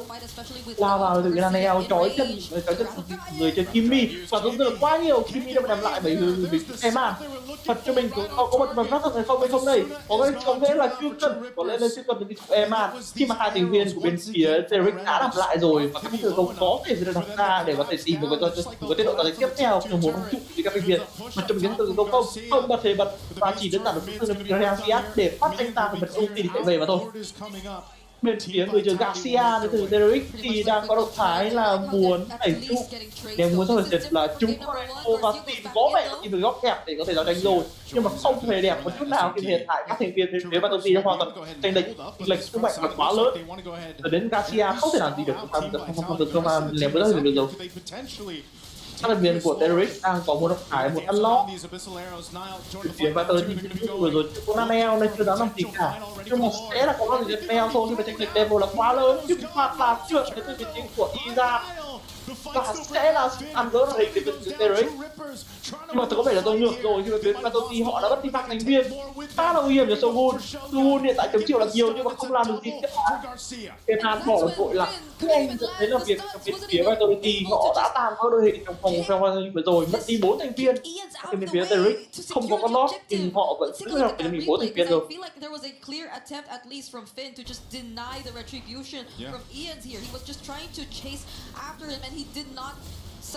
Không biết là pha vừa rồi bên phía của người chơi đi rừng, người Iran, bên phía Derek trừng phạt trượt là ý đồ gì không đây, nhưng mà không sao vừa rồi dùng trừng phạt trượt, nhưng mà anh các thành viên của bên phía Derek lật được thấy cơ và sẽ là nó xuất hiện được dưới tại đời cờ được giữa điểm phía của Vitality, hai đội đánh về nhau nha, không hiểu sao. Able to somewhat balance out the fight. It's not a huge loss despite them not getting the objective. It was really good usage of dual side and true rippers. I mean, Eons as well. Tại sắp tương gây ra nhiều nhất đó là việc M5 và ra đây gì rồi sẽ là setup sớm, sẽ setup ở dưới thì lợi thế đấu tranh và đôi khi mà thôi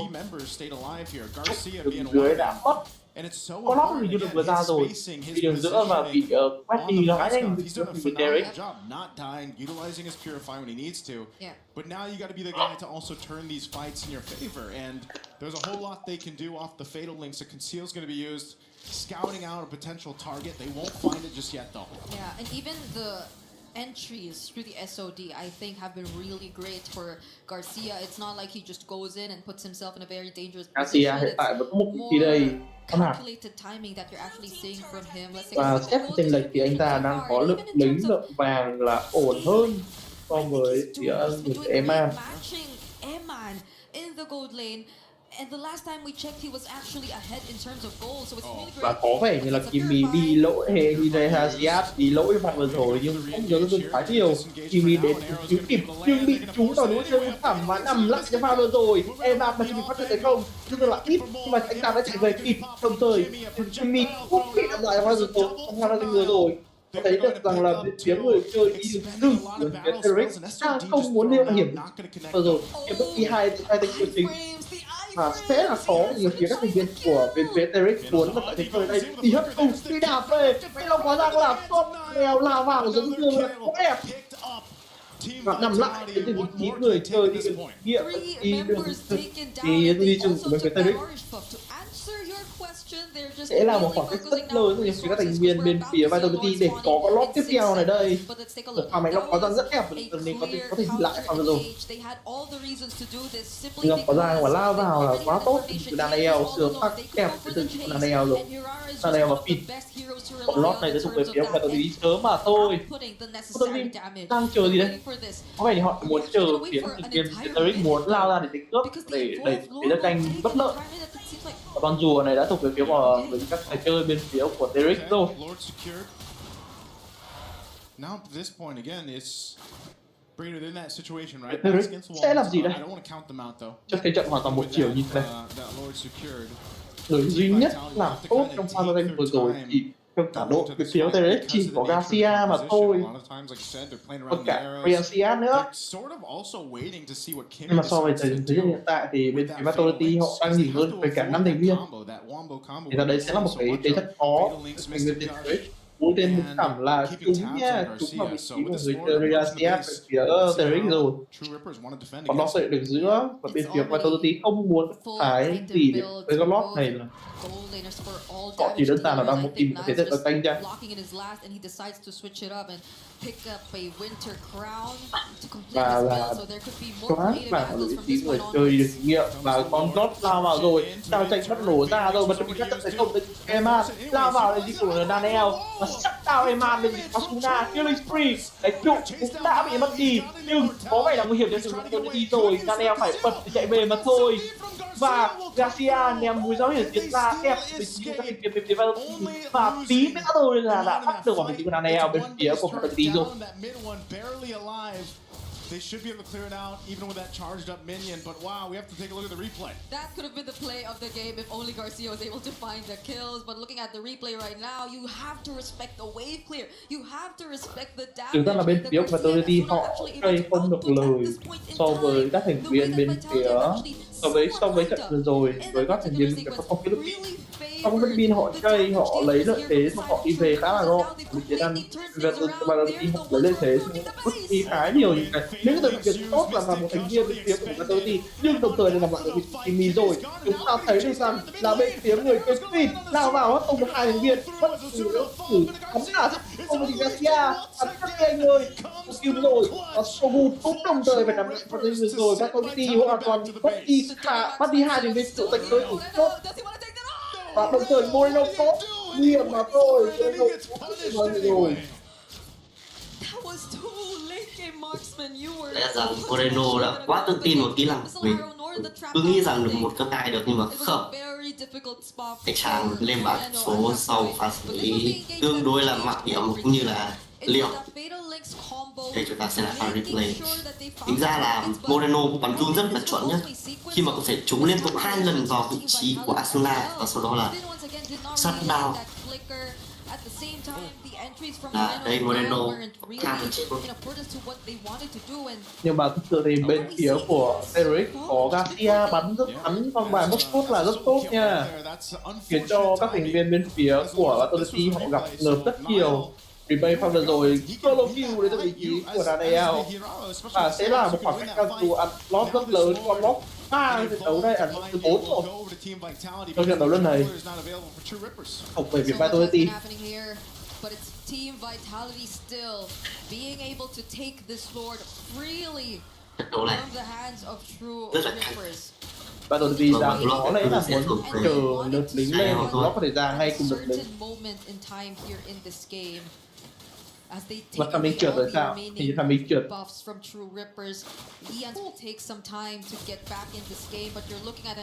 80 second pass là số quét mà Daniel hiện tại đang có và sẵn sàng sốc chết bất kỳ một bóng bóng nào. Vị trí các thành viên phía Derek. Bình thường thì tất cả những người chơi Hera thường sẽ lên semi cơ, nhưng mà Daniel có vẻ như là chơi hơi đột biến khi mà lên full down luôn. Vâng, ở đây là Kimi bị bắt thôi, Kimi đã mất ra hồi sinh và sau đó Kimi sẽ lên bản điểm số Monster Kill cho Daniel. Nhưng mà sau tiên là mình lại thôi. Và tôi thấy rằng là Hera của Daniel đang muốn lao vào bắt và chỉ Reasiat nhưng mà không làm gì được cả. Ta đi về thôi. Moreno bắn cho mình cái run, bắn cho mình con run có tiêu thẳm nhưng mà sẽ không trúng được cái AK, cái tầm run nó không tới. Và con lock này sẽ đang ở đường dưới sẽ muốn công vào và Daniel đánh là rất tốt, bắt cho mình cái tác bất tử để bị Reasiat và bước sai cho Daniel. Chúng ta thấy được rằng đã mấy lúc còn ăn là em ạ, lấy được bài bảo Asuna, Garcia lấy được bài. Vâng, có lẽ trận đấu sẽ kết thúc với chiến thắng dành cho Team Vitality thôi. Vâng, một chiến thắng cực kỳ nhọc nhằn đến từ đại diện bên phía Indonesia và chiến thắng 2-0 dành cho Team Vitality. Rồi đánh vẫn có thể nói trên trình hoàn toàn so với Tour Reaper rồi. Tuy nhiên thì ở trận đấu này thì Tour Reaper họ đánh cũng rất là hay khi mà có thể kéo được seed 1 bên phía Indonesia tới tận phút thứ 19-20. Là một trận đấu khá đáng khen dành cho đại diện phía Ấn Độ khi mà họ lần đầu được tham gia tới với một giải đấu tầm cỡ thế giới như là MSC lần này. And now they will have to go down to the lower bracket, but you know what's next for Team Vitality? They have another intense matchup awaiting. in the upper bracket. We take a look at the highlights real quick before we throw it on stage. Đây là của dành cho đại diện phía Ấn It Độ. was definitely a much Đó là better Nhật one for True Rippers. show. I feel like again we saw a bit more of what True Rippers are. Giai đoạn đầu tiên tương đối là thuận lợi từ đại diện bên phía Ấn Độ. Tuy nhiên thì càng về sau thì Vitality bắt đầu có những pha giao tranh càng để gỡ gạc lại. Nhưng lại thêm họ đã mất ở giai đoạn đầu rất nhiều. Through the past year and everything else, and there's definitely maybe some nerves at play here for True Rippers that they just kind of have to shake off, because the idea, the concept is there. It's just, again, some mistakes really build up, and eventually those mistakes might cost you an entire game or a series. And that's on top of the fact that they had a really scaling lineup. Yeah. The damage that you had to await for a Yi Sun Shin and a Moskov definitely took their time, but Asuna, Rehansha, they were pretty much able to hold it out long enough for them to become a real threat against Team Vitality. Like there were moments like this where you weren't really sure if Team Vitality still could have just closed it out, because even approaching the base, even the Lord Sieges haven't been as clean. They had to deal with massive amounts of wave clear, but the moment they were able to take out at least one, everything else followed. And now we get to hear from our winners, so let's throw it over to the stage and talk to Emma. Thank you very much, my friends. Nãy giờ anh chắc một tiếng ạ. Victorious. What a huge performance for you and the team. But first, we got to talk about. Nãy giờ chat thằng ấy cứt xong rồi cuối cùng nó éo lên tiếng. Ôi, thảo nào nãy giờ em đông em nói chen vào tránh thế. Anh tưởng là em đông em không nghe anh có gì. Em mới vào tí đâu. Vừa mới dọn dẹp mặt. Đánh cắt hàng vãi nhưng mà mẹ không hiểu sao. Check lại thấy em nói gì mới biết là bị fake bị gì.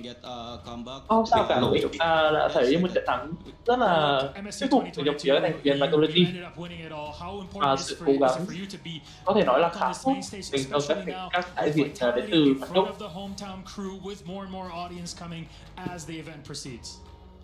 Rằng thì Ấn Độ là gọi là một khu vực mới. Còn bây giờ khi mà họ mới gia nhập vào được chắc chưa được 1 năm đúng không nhỉ? Nhưng mà anh 2 năm rồi. 2 năm rồi. Còn đây mới chỉ là giải đấu lớn đầu tiên mà họ được tham gia thôi. Và tuy nhiên thì họ đã có một trận đấu có thể nói là xuất sắc trước đại diện số 1 của Indonesia là Team Vitality. Anh nghĩ là các thành viên bên phía Terrorist có thể là sẽ vào được một trong đấy với trình độ như này.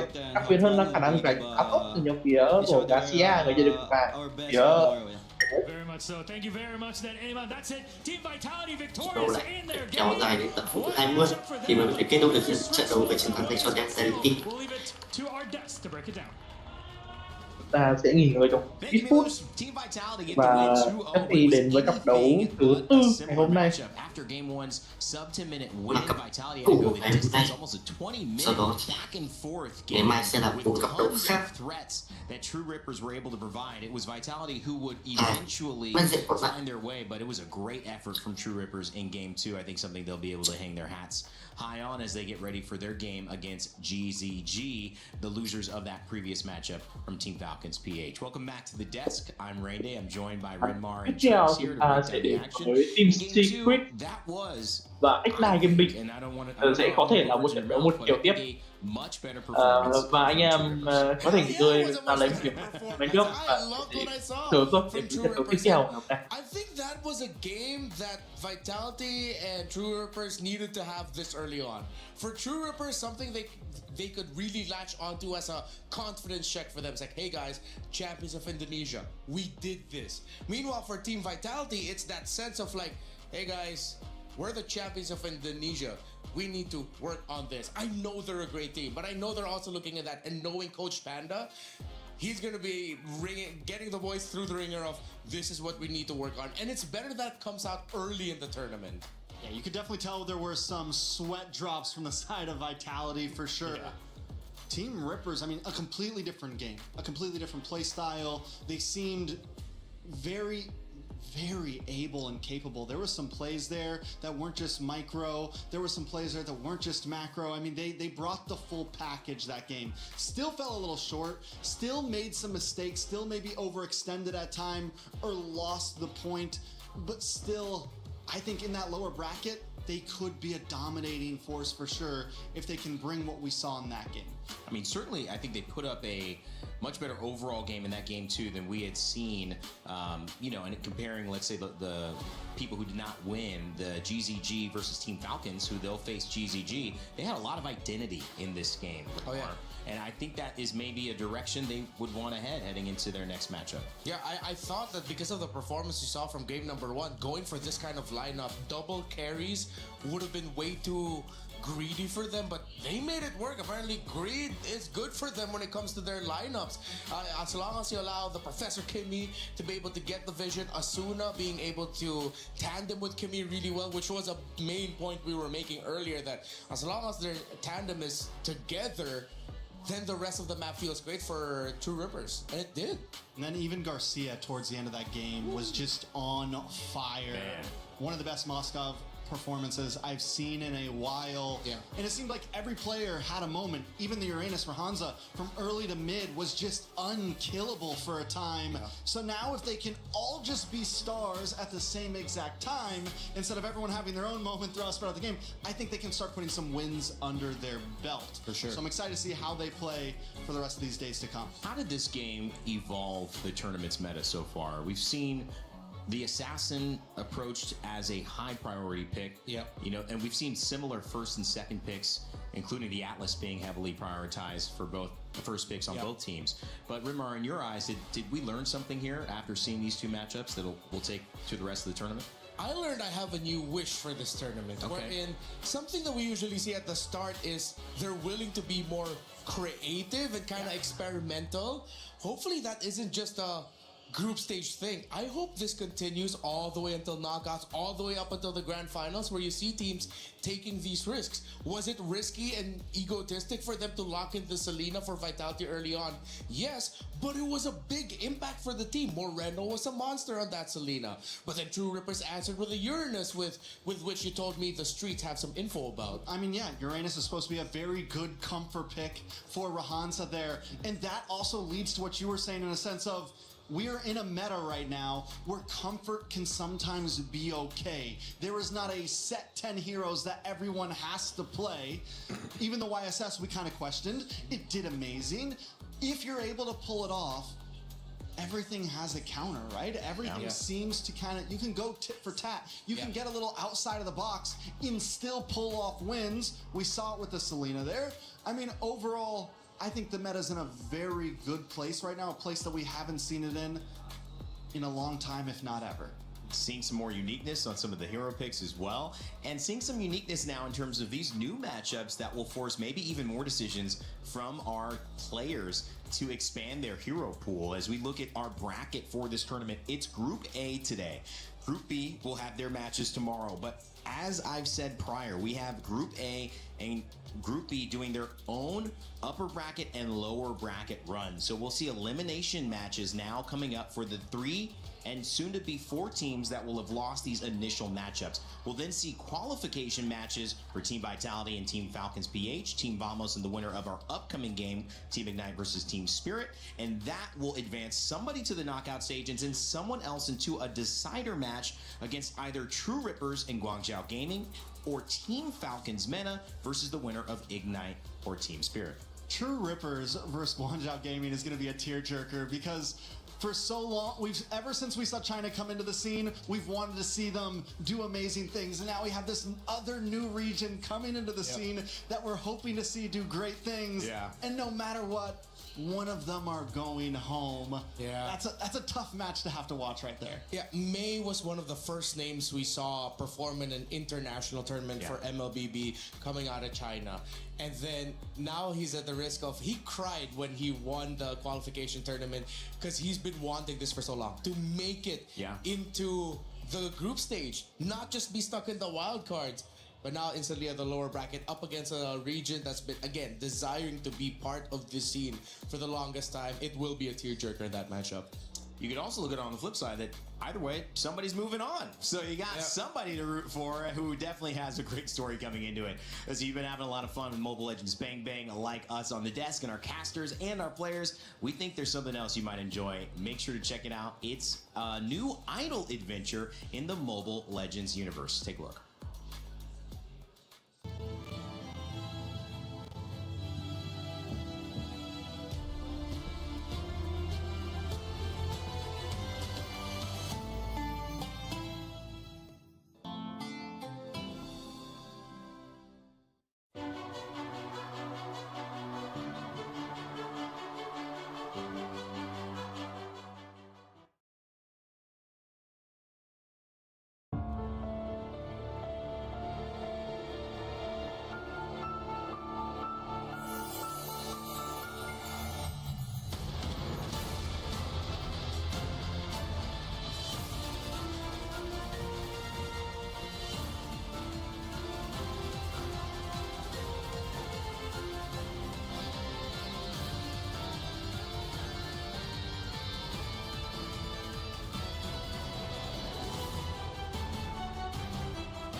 play my game.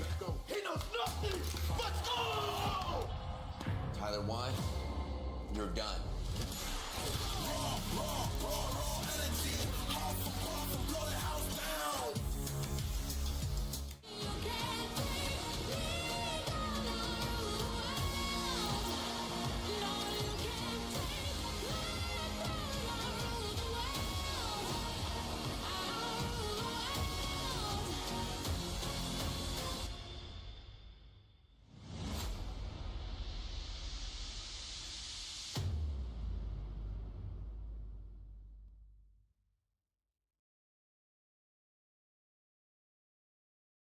Play is in our DNA. Whenever we let it out, it becomes our superpower. Now imagine an entire city being built to supercharge it. Kadir City, powered by Play. If you enjoy the 16 teams here at MSC battling it out for $1 million prize pool, well, you're going to enjoy ENC, the Esports Nations Cup, where more Mobile Legends Bang Bang alongside 15 other games will take over Riyadh for 4 weeks of competition in search of the ultimate prize. Be ready to witness history there at the Esports Nations Cup. I know it is going to be a blast. We'll have another game that I know of there as well. It's going to be a lot of fun. All right, guys, welcome back here as we kind of get ready to preview our next match set. It is going to be Team Ignite versus Team Spirit. Gentlemen, Renmar, Trex, what do we have to say heading into this? We've obviously seen 3 great games today. We've learned a lot about the meta. What are you hoping to learn here as we head into this last one? Well, for this one, I'm actually hoping for a much closer game. Although Ignite Gaming is newer on the block and Team Spirit as an entire team have a deeper wealth of experience, I want to see these two teams challenge and I want to see them fight. Yeah, I think I'm hoping this can be the one that goes all 3. I think it's very, very possible. Singapore has been known to have some decent showings in MSC in the past. We've seen them be able to pull up and get upsets. Team Spirit, on the other hand, has just been an overall dominant force. Yeah. They've never gotten, grand finals. They've been hunting it for a while, but they have consistently been the gatekeepers to teams that want to get to that top 4. Yeah. They're consistently a team that is able to keep anyone else at bay because they're going to be the next ones to get to that grand final spot. Talk to me about Zhao Egoist. He had an opportunity to maybe play. Didn't really work. He's under a new jersey from that maybe time to now representing Team Spirit. His potential is off the charts. Yeah, we got to see a glimpse of how he'll play in a big international setting in our last World Championship during M7 when he was finally eligible to play. And he looked great there. There were so many players, pundits, and personalities who looked at him and said, oh, that's the next big thing. That jungler is going to be out of this world once he finally matures into that final form. It's going to take years, but as early as now, the fact that you have a lot of people saying that, it's good for his potential. And this also isn't the first player that Team Spirit has introduced at a young age. 2 years ago it was Hiko, the gold laner. He came in very young and just made a name for himself immediately. We called it Hiko-mania at that point. He was a star gold laner. I feel like some of his last internationals, we didn't see that same exact shine. Yeah. And I'm hoping we see it again. And maybe we see Zhao Egoist also just pull up at a young age at this international and show off. This is the moment right here, especially for the junglers. Error 404 said it was his time to show what his heroes, can do. And that's exactly what Team Spirit hoped for their young star in Zhao Egoist. We actually had a chance to catch up with Team Spirit's Kid Bumba before the match to hear what he had to say.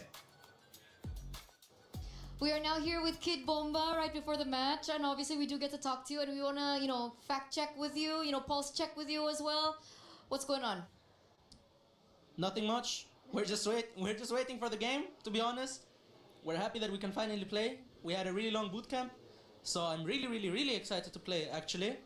3 reallys, because I've been just waiting for this, This tournament doesn't have a lot of games, so I want the best to be in every game, so I'm very excited.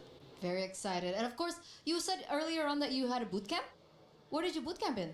Malaysia for 3.5 weeks. It was a very good boot camp, very productive. One of the best that we've had. Wow. And like I said, we're just looking forward to the match. What did you learn from Malaysia that you're gonna take here? Is it more, strategy maybe? I mean, just be general. It's okay. It's not Malaysia because we were scrimming against every team, right? Every Asian team. It's not that we scrimmed against Malaysian teams only. I mean, we get what we always get. We get better in decision making, in our tempo. Generally, everything that just is better in Asia than it is in ECA. So we adapt and then we implement our own. So do you think that's going to be the big difference maker? I mean, last time we saw you at MSC, it was 5th to 8th placer. And now you're coming back here with, of course, more spirit. Get it? Spirit. I mean, teams know us as like weak mental team in hard games against like Asian teams. Struggling when we have a lead. But we want to change it this tournament. So we're going to show our best. And I'm 100% ready to give it my everything to show everybody that we can actually do something this tournament. And if it's not going to go out well, then it won't happen. Everything will happen like God wants it to be. Amen, amen, amen. We will see it. I'm pretty sure you guys are going to do well. But before you do well, obviously your next matchup is against Diablo. Now, talk us about the laning phase. I mean, we know Diablo to be a player that's also very, bombastic. He has a lot of things under his sleeves. Is there any particular preparation that you have for the laning phase against Diablo, seeing as the EXP lane is so important now?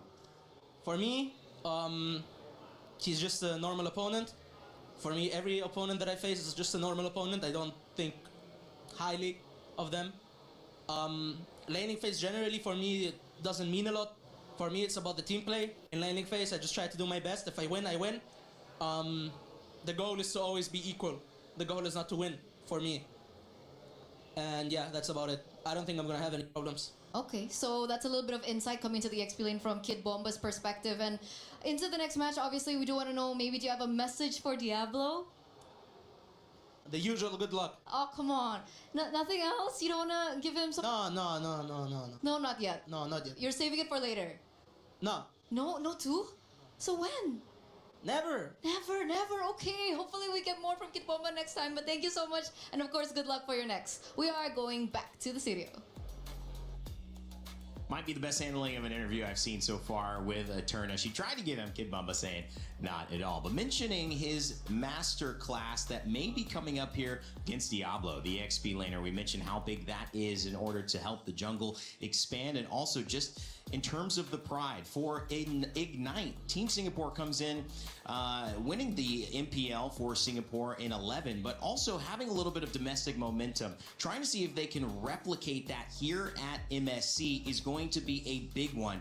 But Diablo hopefully feels up to the challenge. He caught up with Eterna as well before the game. So you're now here with Diablo. We can walk a little bit together right now. You're getting prepared for your next end.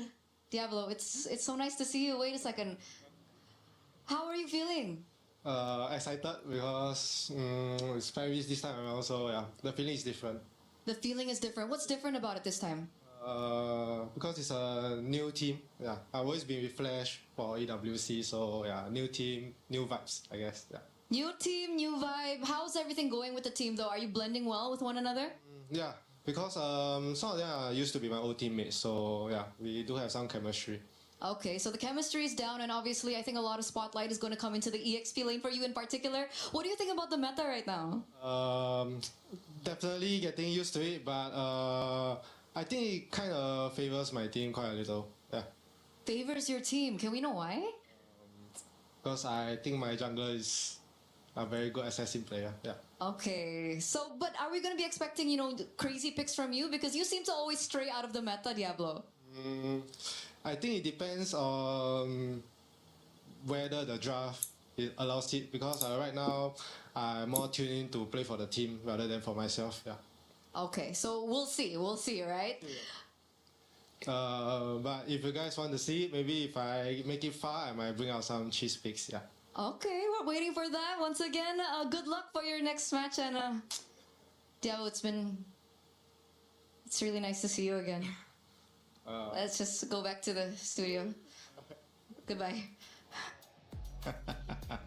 always a blast here. Hearing a little bit from Diablo on team, I believe that was team Ignite, correct, guys? Gaming, and he was talking about Kelvin, his jungler, having a little bit to add to this meta, especially with his confidence on assassins. Played some utility jungle, but I think most of the jungle was utility up until this latest patch. Yeah. How do you feel, Rimar, in his confidence for his team? Oh no, Kelvin is young. He popped off during his championship win with in MPL Singapore. He was a long-time development league player here in the Philippines. Finally got his first big break and then became a champion now at EWC. So I'm sure he's carrying going into this tournament with a lot of confidence and a lot of momentum for him personally.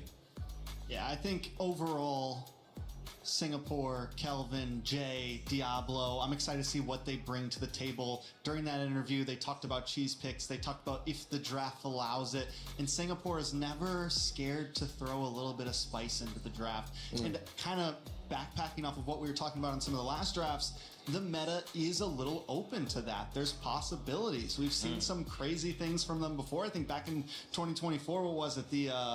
The mid lane. Fanny? Was it? Oh, wait, no, they did that during the regional. Decimation. I can't remember. Terizla? No. I can't We'll yeah, come back. She's like, I would try. We'll come back to it. But we've seen some crazy things before from Singapore, so I'm excited for it. Was he referencing NIP Flash at that time? Because they got third or fourth place. Yeah. At 24, right? At MSC 24. It was a great year for them. Yeah, and that was where they really solidified their identity as like the cheese pick dude. It's like we've always said it just in the regional leagues. Yeah. But then in 2024, the fact they made it that far with some very unique picks. Oh yeah. Oh, I remember. Dude, Martis. There we go. Mid-lane Martis. Yeah. I can't believe Decimate. Who is that again? But yeah, hopefully. Anyways. Hopefully, but again, he's not. He mentioned it himself. He's not with Flash this time around. Right. It's a newer squad. Technically, he's coming in this as the leader of the group, as the guy with all of his wealth of experience. So he has to lead this. Does he want to lead through cheese picks? With what he said, apparently not. He's gonna do it like the good old-fashioned way. And that's sometimes how you have to do it, especially when you go into a tournament where you don't know exactly what to expect. Obviously, some fans yelling in the background. It's excitement time. Our last series of the day is about to begin. If you think you know how it's going to go, make sure to check out the EWC Pick'ems. Go to esportsworldcup.com/play, and you can decide who's going to win this matchup. Let us know if you got it right over our last 3 series. And if you're with the majority here, who have 91% on Team Spirit, only 9% on Ignite Gaming, Trex, you're shaking your head. I think that might be a little much. Let's not completely count out Ignite Gaming. Like I said, this is a time that Singapore has shined before in MSC. Yes, they've had some bad days with their representatives, but we're in groups. This is a time that a lot of times teams like this do show up. Team Spirit has been known sometimes to have rough starts in the beginning. They always make it to top 8. That's almost a guarantee for Team Spirit. But if there's a day that they could come in a little off, today could be the day. Yeah, and they have a good chance to make a comeback. They've shown it in the past. Both of these teams great at making comebacks through lower brackets. Big narrative of the day. Are we learning more about the meta, or are we learning more about how these two teams are showing up with their individual narratives? Because both playing for something, both, we look at Ignite trying to get back to what Singapore had done a couple of years ago here at MSC. Team Spirit trying to prove that they can compete at these levels as well. Yeah, I feel like this veers away a little bit from the meta discussion. This is going to be a little bit more of a personal story for these two teams as individuals and as an entire group. It's so hard to even honestly talk completely about the meta this early on. In a tournament like this, it'll start off wide and it'll slowly whittle down until we get to that grand finals. And that's when we'll really know, okay, these are prioed. Like, this has to be prioed. Early on, like right now, there's still so many opportunities. Team Spirit, Team Ignite about ready to take the stage as we begin our final series of the day to set up our Group A double elimination bracket. Let's go. My friends, our day is going by so quickly, but still, game 2, or at least match 3 that we had today. Game 1, sub 10 minute. Game 2 goes to 20 minutes. I think even with Vitality's victory, the second one was quite hairy. Oh yeah, definitely. Match 3 was a roller coaster to watch. You know what? They got game 1 in under 10 minutes. That was crazy. We were yelling in the green room. And game 2, ooh, that was very 50-50. But you know what? I think that the last match of the day could all get us at the edge of our seats. Ladies and gentlemen, join me in welcoming Team Spirit. This is a team that is no stranger to the international stages. After a run that was cut short last year, have they done enough for the redemption they are oh so hungry for? Team Spirit of no slouches, I tell you that, fair enough. But I'm telling you, on the other side is a team that has still a lot more to prove in this moment. So let's bring them out. Please join me in welcoming Ignite Gaming. They've set the stage on fire. From community qualifiers to the international stage, their underdog story starts today. Their unpredictabilities help them win upset after the next, no matter their opponent's experience level. I'm telling Yes, you, the other Milosh? side, it's a lot of experience. Yes, but let's not forget some of the players for the side of Ignite Gaming is also no stranger to the international stages. Both teams are looking to prove themselves today, but only one will come out on top. Then, gentlemen, please, you may place your keys. Go ahead, Ignite. Go ahead, Team Spirit. You may go place your keys. Captains, remember, shaking hands before we start off our game, because it's all about fair play, right? You want to be very happy and thankful. You're getting to play at this level, and there it is. Gentlemen, we avoided the fist bumps, and we got the handshakes in. Our game is set. We're all ready. I'll send it back to our desk and get this one rolling.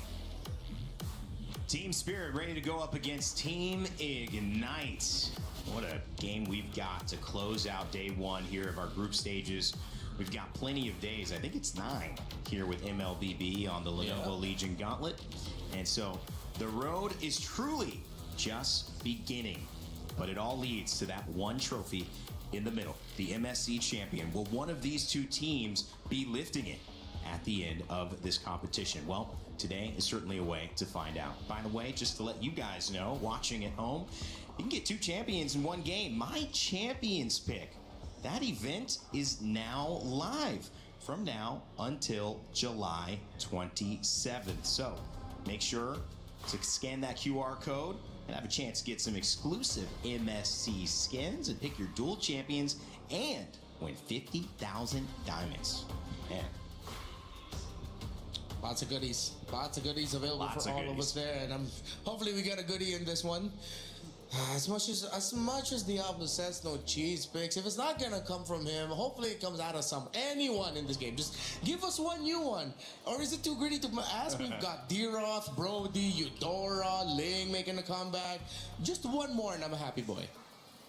I think we could definitely see it. I know they said they were going to keep it simple, but I got a feeling we see at least one more unique pick in this best of 3, especially if it goes the whole 3. And if there was any match that I looked at today that I thought was going to go 3 games, it would be this one in front of us now. Yeah, but Team Spirit, and with what Kid Bomba is saying, much happier with the results of their scrims this time around. And I'm sure everyone remembers the interview that Kid Bomba had after a tough loss experience against Onyx Philippines in the very first round of knockouts. Vâng, và chúng ta sẽ cùng chuẩn bị đến với trận đấu giữa Team Spirit và Ignite Gaming. Trận đấu chắc có lẽ cũng sẽ khá là đơn giản cho đại diện bên phía Nga thôi. They've won so much more and they've gotten even more wins in big international matches. But I'm pretty sure just ever so slightly that's in the back of the heads of teams. Chúng ta sẽ là map mây bay. Một map của thành giúp cho chúng ta trở lại giao tranh sau khi vượt qua một cách nhanh chóng. We've seen some flying cloud as well in our last series. Giờ xem hai bên sẽ đưa ra cho mình những lựa chọn gì để tận dụng được map mây bay một cách tốt nhất có thể đây. Everybody is still alive, win or lose here. But if you lose, not only do you lose the chance to have some momentum, but you get put into an elimination game the next time that you play. If you win, you're in the upper side of the bracket for your group, and you have a chance to lose again or advance straight to the next round. So lots at stake here for these teams. Ba lựa chọn ban đầu tiên của Team Spirit đó chính là Vị tướng Forvier Atlas cũng được ưu đô ra. Còn bên phía Ignite Gaming thì họ lựa chọn ban là Penny và người đó là Freya. Có vẻ như là Aurora sau mấy trận đấu đầu tiên cô đang thể hiện cho mình một sức mạnh tương đối là lớn, do đó các em bây giờ sẽ quyết định ban vào Aurora nhiều hơn. Xem lựa chọn đầu tiên Astrid nó pick vào vị tướng Linh. Lựa chọn pick Linh rất sớm. Tôi nghĩ rất nhiều những cái gọi là cái biết về team Spirit thì họ là một trong những đại diện khá mạnh trong meta hiện trong mùa giải hiện tại. Đặc biệt hơn là khi mà đối đầu với Ignite Gaming thì nghĩ Ignite Gaming sẽ không có quá nhiều cơ hội thắng trước team Spirit đâu, nên có thể nói rằng là đây sẽ là một kèo đấu khá lệch, đặc biệt hơn là chơi ở bảng này. Lựa chọn cho mình con bài Valentina và có Châu trong vị trí đào đường bên phía của Ignite Gaming. Valentina sẽ đi đến giữa và không biết là team Spirit chúng ta sẽ team Spirit pick vào Jusin rồi, một con bài pick khá an toàn bên phía team Spirit. Con bài Jusin thì nó cũng sẽ rất là mạnh thôi. Và tôi thấy rằng là bên phía team Spirit lựa chọn con bài Makito, họ đã có một đội sát thương rất nhiều nha. Bên phía của team Spirit hiện tại cả ba thành viên ba vị trí pick đầu tiên đều lượng sát thương là rất khổng lồ. Linh có sát thương chí mạng,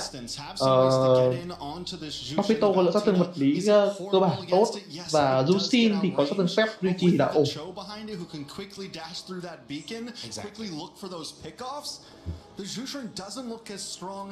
Có lẽ là sẽ muốn pick vào một vị tướng nào đấy.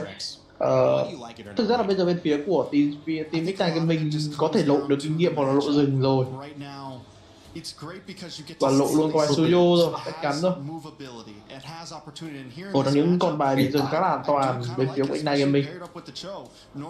Ignite Gaming đang có ít sự lựa chọn sau 3 lượt pick đầu tiên của bên phía team Spirit. Tất cả đều sẽ là lượt power pick đại diện bên phía Ngày. Ta có những với lượt ban cùng 2. Ignite Gaming sẽ ban một tướng nào đây? Beric rồi. Việc pick biện ban đi Beric không phải là một cái giáo án ok cho lắm. Nhưng hiện tại Ignite Gaming cả ba thành viên đầu tiên thì có lượng cơ động là ổn.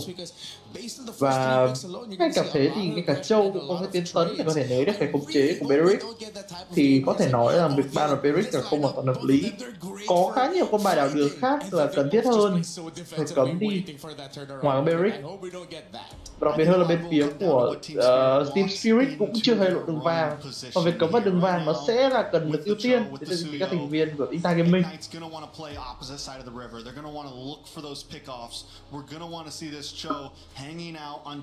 Và sẽ là đến slot bàn cuối cùng của bên phía Ignite Gaming trong trận đấu lần này. Sẽ lại bàn anh nữa chăng? Anh nghĩ là sẽ ban vào đường vàng đấy. Vâng, ban luôn con bài Glue rồi. Sẽ là muốn bắt chết anh chàng Sour của bên phía team Spirit mà thôi. Nhưng mà sự team Spirit vẫn còn rất nhiều lựa chọn, chẳng hạn như con bài Khalid tương đối mạnh với khả năng đảo đường rất nhanh với cái nội tại của mình. Thực ra là Khalid trong trận đấu này sẽ là hợp lý cho team Spirit đấy, bởi vì là team Spirit đang có rất nhiều trận tướng gây đột phá ra tranh tốt, thì việc có một cái bảo cát đến từ vị trí con bài Khalid thì sẽ là hợp lý để có những cái đột phá ra tranh tốt bên phía team Spirit. Quan hơn thì nó quá nhiều lựa chọn đi để gây ra những cái sự đột phá trong giao tranh. Hiện tại thì team Spirit có vô số lựa chọn, nhưng mà ngược lại bên phía Ignite Gaming họ gần như chỉ có dễ lựa chọn để đối phó được với team của bên phía Spirit. Ignite Gaming thì anh thấy là đang bị chăm vào việc counter, việc counter các thành viên của Spirit quá, và sự chăm counter của họ. Và chọn Uranus rồi vẫn là một lựa chọn an toàn. Bảo đảm được khả năng càn trước mình. Thực ra là Uranus thì lại không hề trên kèo Bakito chút nào đâu. Bởi các bạn Bakito lao vào chơi một nhịp thôi là Uranus để đi về đến trạng thái mất nửa và mất hơn nửa cái máu rồi. Và thậm chí là khả năng dồn sát thương của Bakito là khá nhanh, dẫn đến là việc là đáng lẽ ra Uranus chỉ nên đi kèo những chất tướng có khả năng dồn sát thương chứ không phải là sát thương như Bakito. Và có thể là sẽ là một cái giai đoạn đi đường khá là khó khăn cho Uranus khi mà gặp đội cứng Bakito đây.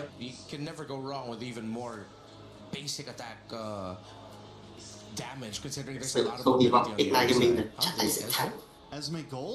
Được cho Esmeralda nhé. Esmeralda và Minotaur. Thế tức là Bakito đặt Esmeralda đi vàng rồi.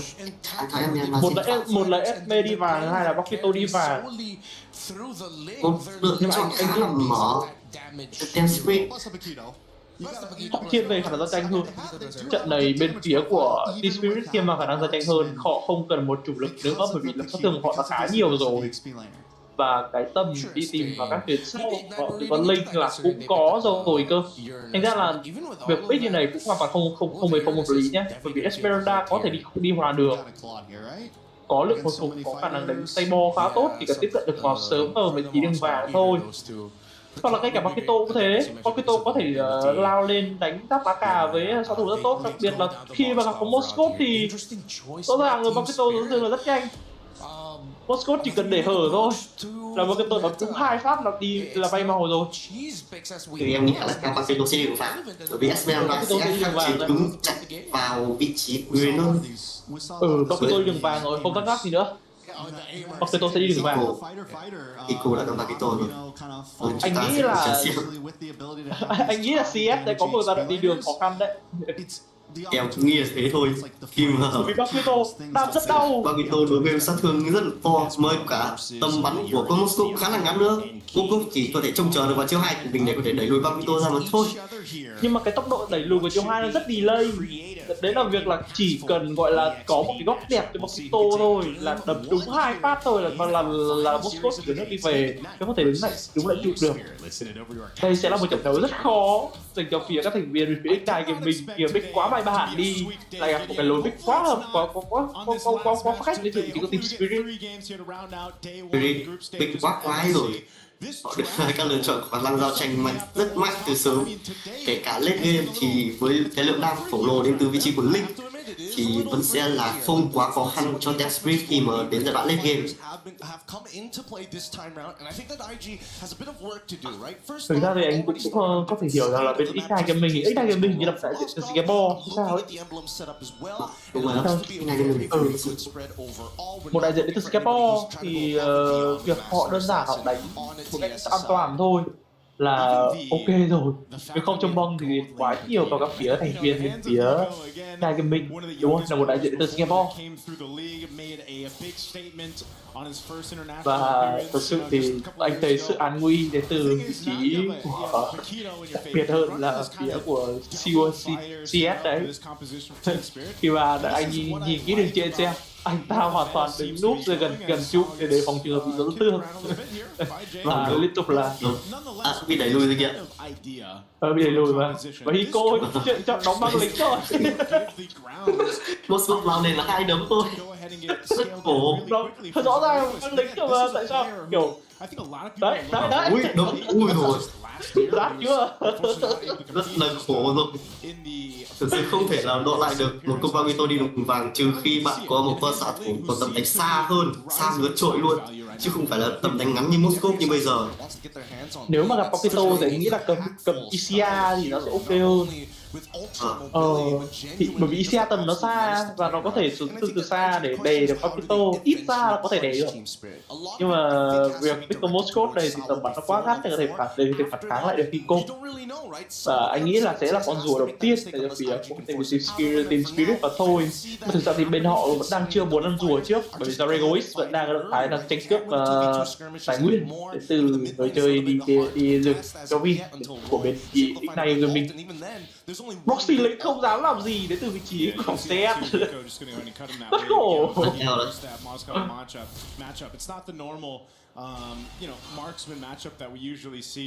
Và hai bên vẫn chưa có ý định khởi động rùa cơ.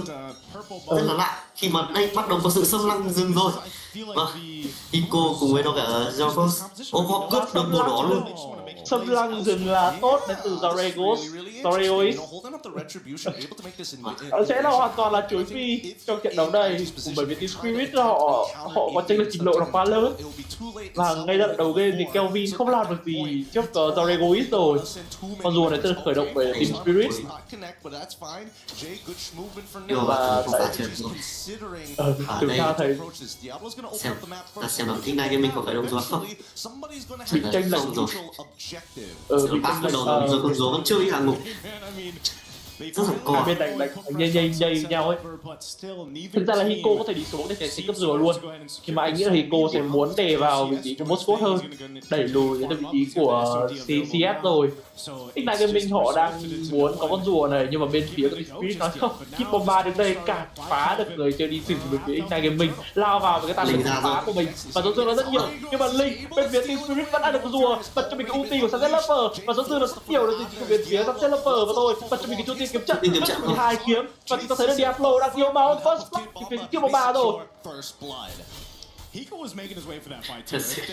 Hiện nay mình hoàn toàn không thể nào do tranh tổng được với cả Team Spirit đâu. Chỉ bằng việc Keep Bomba cùng với đó là Savo thôi thì cái lượng hồi phục nó còn cực kỳ lớn rồi. Vâng, chúng ta xem lại. Eldo ăn uống rất đơn giản mà thôi, chỉ cần kiếm đạo phong vân vào rồi trừng phạt là được. Sau đó thì Diablo đã bị hai diệt quay. Bật cho mình cái chủ tịch kiếm trận xong rồi sẵn sàng lướt hai lấy luôn cái mạng của Diablo, nó quá nhẹ nhàng, là quá nhẹ nhàng phía bên Team Spirit. Và Hiko thì có chi trong trường hợp mà các thành viên Ignite Gaming lên ganh thì anh ta mới khó, nếu không thật sự trong quá trình đi đường với lại CS thì sẽ không khó khăn đâu. Thậm chí là trong giai đoạn mà khi mà có cho mình cái đồ, những món đồ đầu tiên thì ta có thể lao vào, và có vẻ là lao vào giao tranh đến từ các thành viên rồi, đá vào đến vị trí Kelvin và Kelvin lấy được mặt của Keep Bomba. Có vẻ thì Spirit đang có động thái mất đi cho mình cái lợi thế với đầu game, và Diablo đã lấy cái mạng của người chơi đi đảo đường. Chu trình trận đặt ra lướt 2 kiếm, lướt 3 kiếm và 4 kiếm, suýt được lên mặt của giày và giày chạy về được cái pha giao tranh vừa rồi. Tranh đấy ăn miếng trả miếng thôi. Khi mà bên phía Team Spirit đã mất đi cho mình hai thành viên rồi nha, sau một của nó Keep Bomba thì bên Ignite Gaming họ chỉ mất đi cho mình Kelvin mà thôi. Điều giao tranh có thể nói là cũng gọi là lời chút dịch cho bên phía của Ignite Gaming. Thực ra thì anh biết Spirit đang bị nhờn quá. Thực ra là một đại diện từ Singapore thì họ là dễ thật, nhưng mà bên phía của Team Spirit cũng không nên chủ quan quá. Nhưng mà hiện tại thì Ignite Gaming họ vẫn đang có huề thế trận, mặc dù là lợi chênh lệch vàng vẫn là bên phía Team Spirit hơn 1k8, thì chúng ta vẫn có thể phải có sự cẩn thận để tìm các thành viên bên của đại diện từng đang ngố. Và proxy lính đến từ vị trí của người chơi CS, anh thấy bên CS đánh khá cẩn thận đấy chứ. Mexico tìm vào rồi và có vẻ như là Zero không thể khai là CS đập ra đất sâu vào và lấy được cái bạn của mình, lấy được cái bạn của CS đến từ Zorego ấy. Thì thôi, chỉ cần sơ sẩy một chút, mà kể cả có không sơ sẩy chăng nữa thì với việc vị tướng linh có thể ganh vào vị trí của CS thôi là lập tức lên bảng điểm số luôn. CS chỉ cần lên cao một tí thôi và không cẩn thận thôi là Hiko với lại Zorego lao lên và đấm ngay, sẽ là rất khó. Và có thể là vâng, cửa sổ thứ 2 đã được Team Spirit khởi động rồi. Diablo đang ở đây. Diablo lao vào không?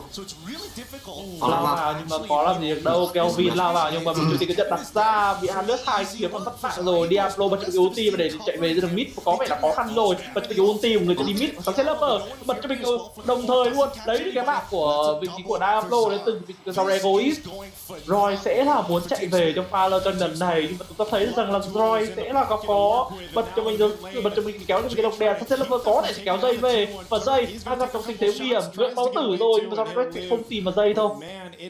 Đơn giản là trong pha vừa rồi thì chỉ có thể là lấy cái đe dọa từ Darigois mà thôi. Darigois đã có 4 phạm rồi và anh nghĩ là trong giao dịch tiếp theo anh ta sẽ có khoảng 2 đồ, hơn 2 đồ một giày, và sẽ là trong những pha giao tranh khoảng tầm một chiều thì Team Spirit trận đấu này anh đoán nhé.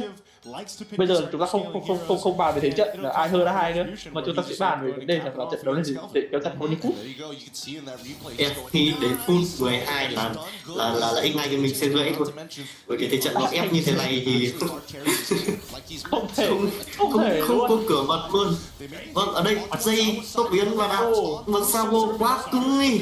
Savo không chết được, thậm chí còn bỏ nổi giận mẹ. Giao tranh. Ôi tàn lực cũng phá vào nhưng mà không bắt được ai đây, trên ký của người chơi cái bom 3. Và chúng ta thấy là các thành viên phía Ignite mình dù cho họ đã có những cái lợi thế về giao tranh nhưng mà họ vẫn đang mất khá nhiều. Rồi là cái chương trình cái trận của Linh thì làm cái gì? Without the shadow steps, he can't pick up and actually make use of it anyways. Now, with that being said, despite everything that has happened for him too, it's a 4.4k at 8 minutes. Tại sao lại lấy cái chương trình kiếm trận vậy?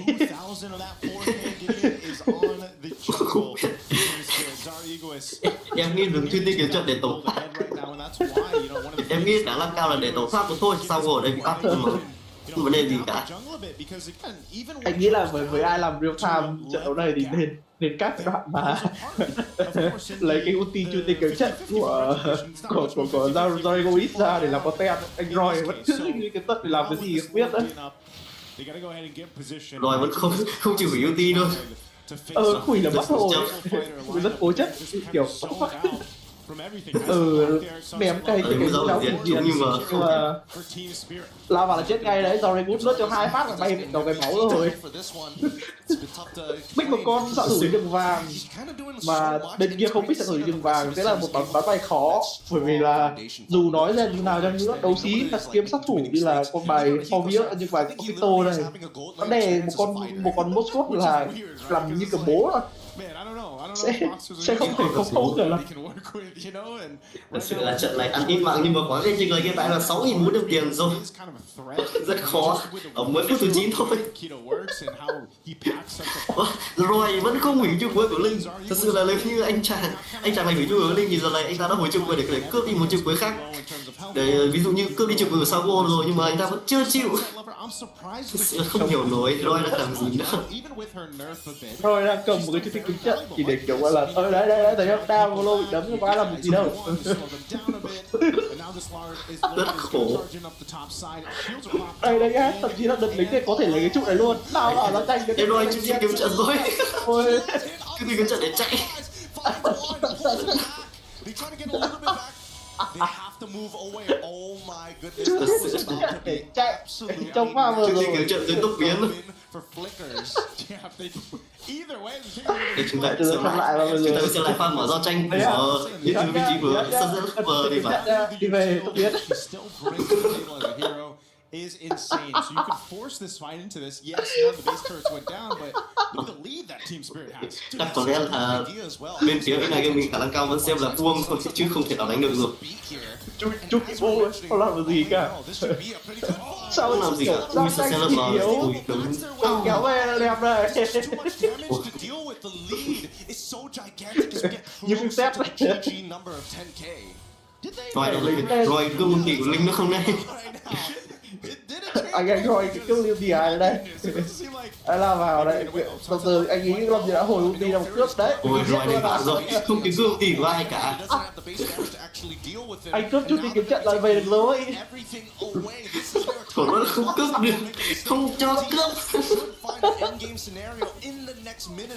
Và chúng ta có thành trụ siêu cướp dành cho phía của Team Spirit rồi. Khoảng cách chênh lệch là 11.100 tiền rồi. Sự wow trình đến từ đại diện bên phía của Nga. looking good at all in game 1. Again, we're just approaching the 12-minute Người mark. chết mất rồi. It's like, you know, for IG, they just get Từ khi này mình hoàn toàn là vô vọng trong trận đấu này rồi. Và Không làm gì được, rõ ràng là không làm gì. Linh đã có 5 đồ rồi. Và Papito cũng là 5 đồ. Rất sạch. Lượng chênh lệch quá là lớn, cho nên chúng ta sẽ cùng chờ con lót thứ 2 và sẽ gọi là dứt điểm trận đấu lên luôn. Để từ tem sprint mà thôi. Hoàn toàn là áp đảo luôn. Khi bóng vào xong rồi kẻ tới đây để ngăn Moscow có khả năng dùng nguyên hủy diệt. You're down at this much gold, so your fighting prowess is. Anh nghĩ là sẽ là con lót tiếp theo và sẽ là cái con lót quyết định trận đấu đây thôi. Không có cái cửa là tờ vì có phía các thành viên bên phía của này em mình cả. The risk of that is he's just going to get dragged through by 12k tiền. like we've seen.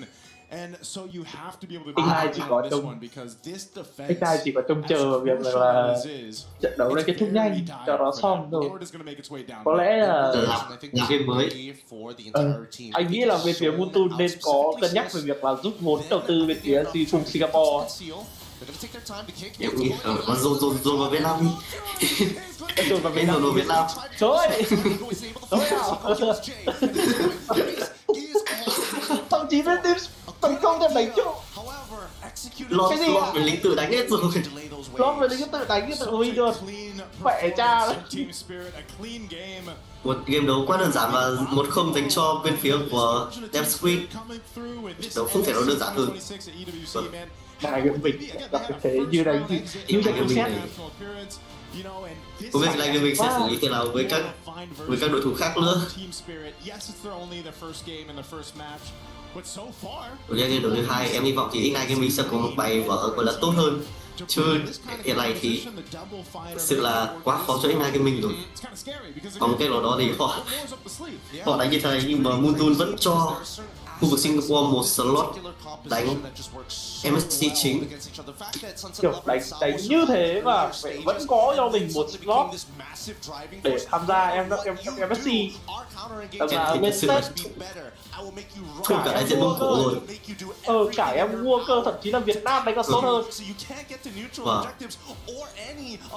Nhưng mà chúng ta cũng em thấy khá là tiếc cho Vessel Time khi mà họ không được cấp visa, chứ không là khả năng cao là họ sẽ là đại diện thứ 2 của Nga được vào MSC thay vì là Falcon MENA đấy. Thật sự là Vessel Time đánh với các đại diện Indo và Philippines thật sự là đánh rất tốt. Vậy còn vừa rồi như đánh ngang kèo luôn. Khỏi người cuối game này thất tung một phát từ ulti của Minotaur, xong rồi thất tung thêm phát nữa từ cái chương trình cực trận. Bay cao nào nhảy cao nào GG luôn. Cổ đây là vị trí của các thành viên của Ignite Gaming. Thật sự là bài đánh của Tel Scream thật sự là một bài đánh thật là cực kỳ bất ngờ đối với Ignite Gaming rồi. Họ không thể nào xử lý được bài đánh này. Vì họ không thể nào khắc trên được. Họ đã cố pick những con tướng counter nhưng mà thật sự họ không thể nào counter được với cái tem đấy. Chính caster nước ngoài họ còn đang bảo rằng là màn thua của Ignite Gaming qua trong vạch. Like a flash mà như một ánh đèn luôn.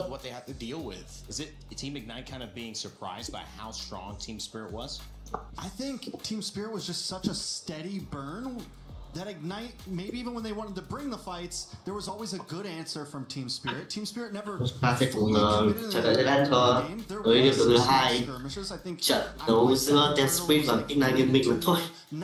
Một game đấu hoàn toàn áp đảo từ đại diện của bên phía Nga xuống. Liệu rằng game đấu thứ 2 này thì Ignite Gaming có thể đọc trận không hay tiếp tục nằm ngửa trước đại diện bên phía Nga. Và chúng ta sẽ cùng sẽ nghỉ ngơi trong một ít phút trước khi đến với trận đấu cuối cùng cặp đấu ngày hôm nay. Tôi dám chắc là sẽ là trận đấu cuối cùng, bởi vì thật sự không có một cái cửa là tờ Ignite Gaming cho Team Spirit cả. Và Team Spirit thì đang có một cái độ phong độ cũng tốt mà họ có lẽ sẽ muốn kết thúc trận đấu ngay trong trận đấu tiếp theo mà thôi. Team Thế chúng ta sẽ cùng xem vào. trying to represent Cùng xem cái tổng kết trận đấu. Lệch thôi rồi luôn. team spirit was putting together. Lệch 14.000 tiền. Quá đáng sợ.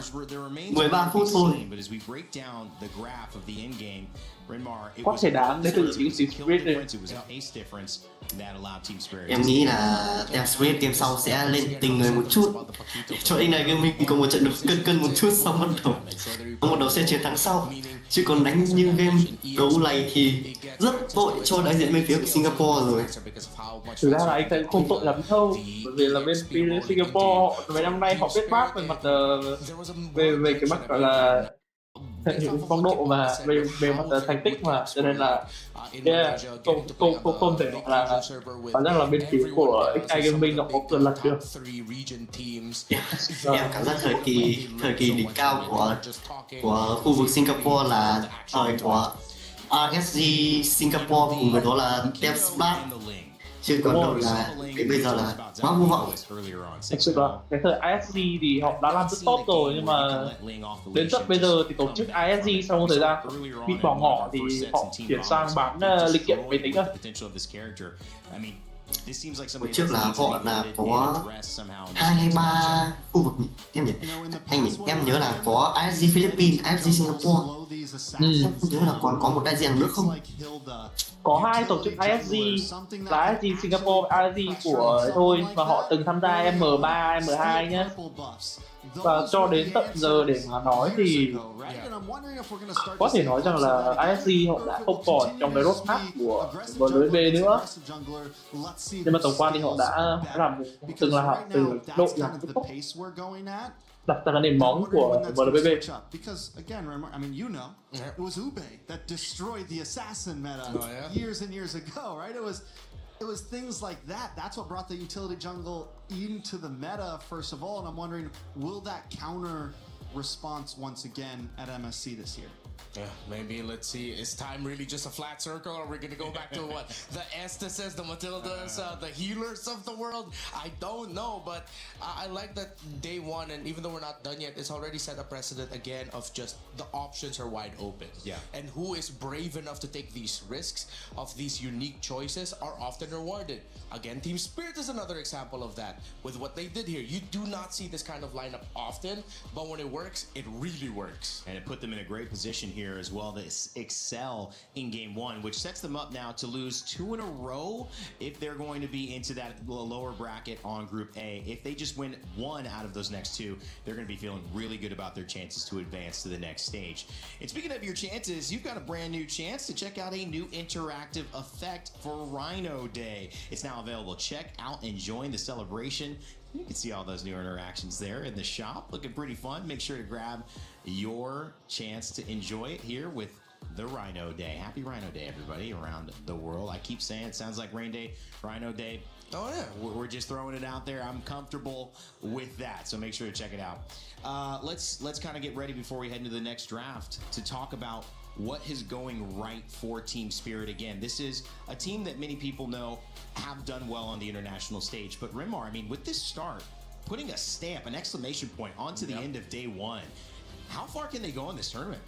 Oh, well, if they can continue this kind of streak, then they're clearly gonna be able to make it into the knockouts again. Whether if they're gonna get past the first round, it depends on what matchup they're drawn into, but I like the spirit that we saw in game number 1. You saw in the clips there of how commanding similar to how he has always been throughout his long career. Sawa, the shot calls on point, the tandem with him and Sunset Lover, they've been playing together for the longest time, really sharp.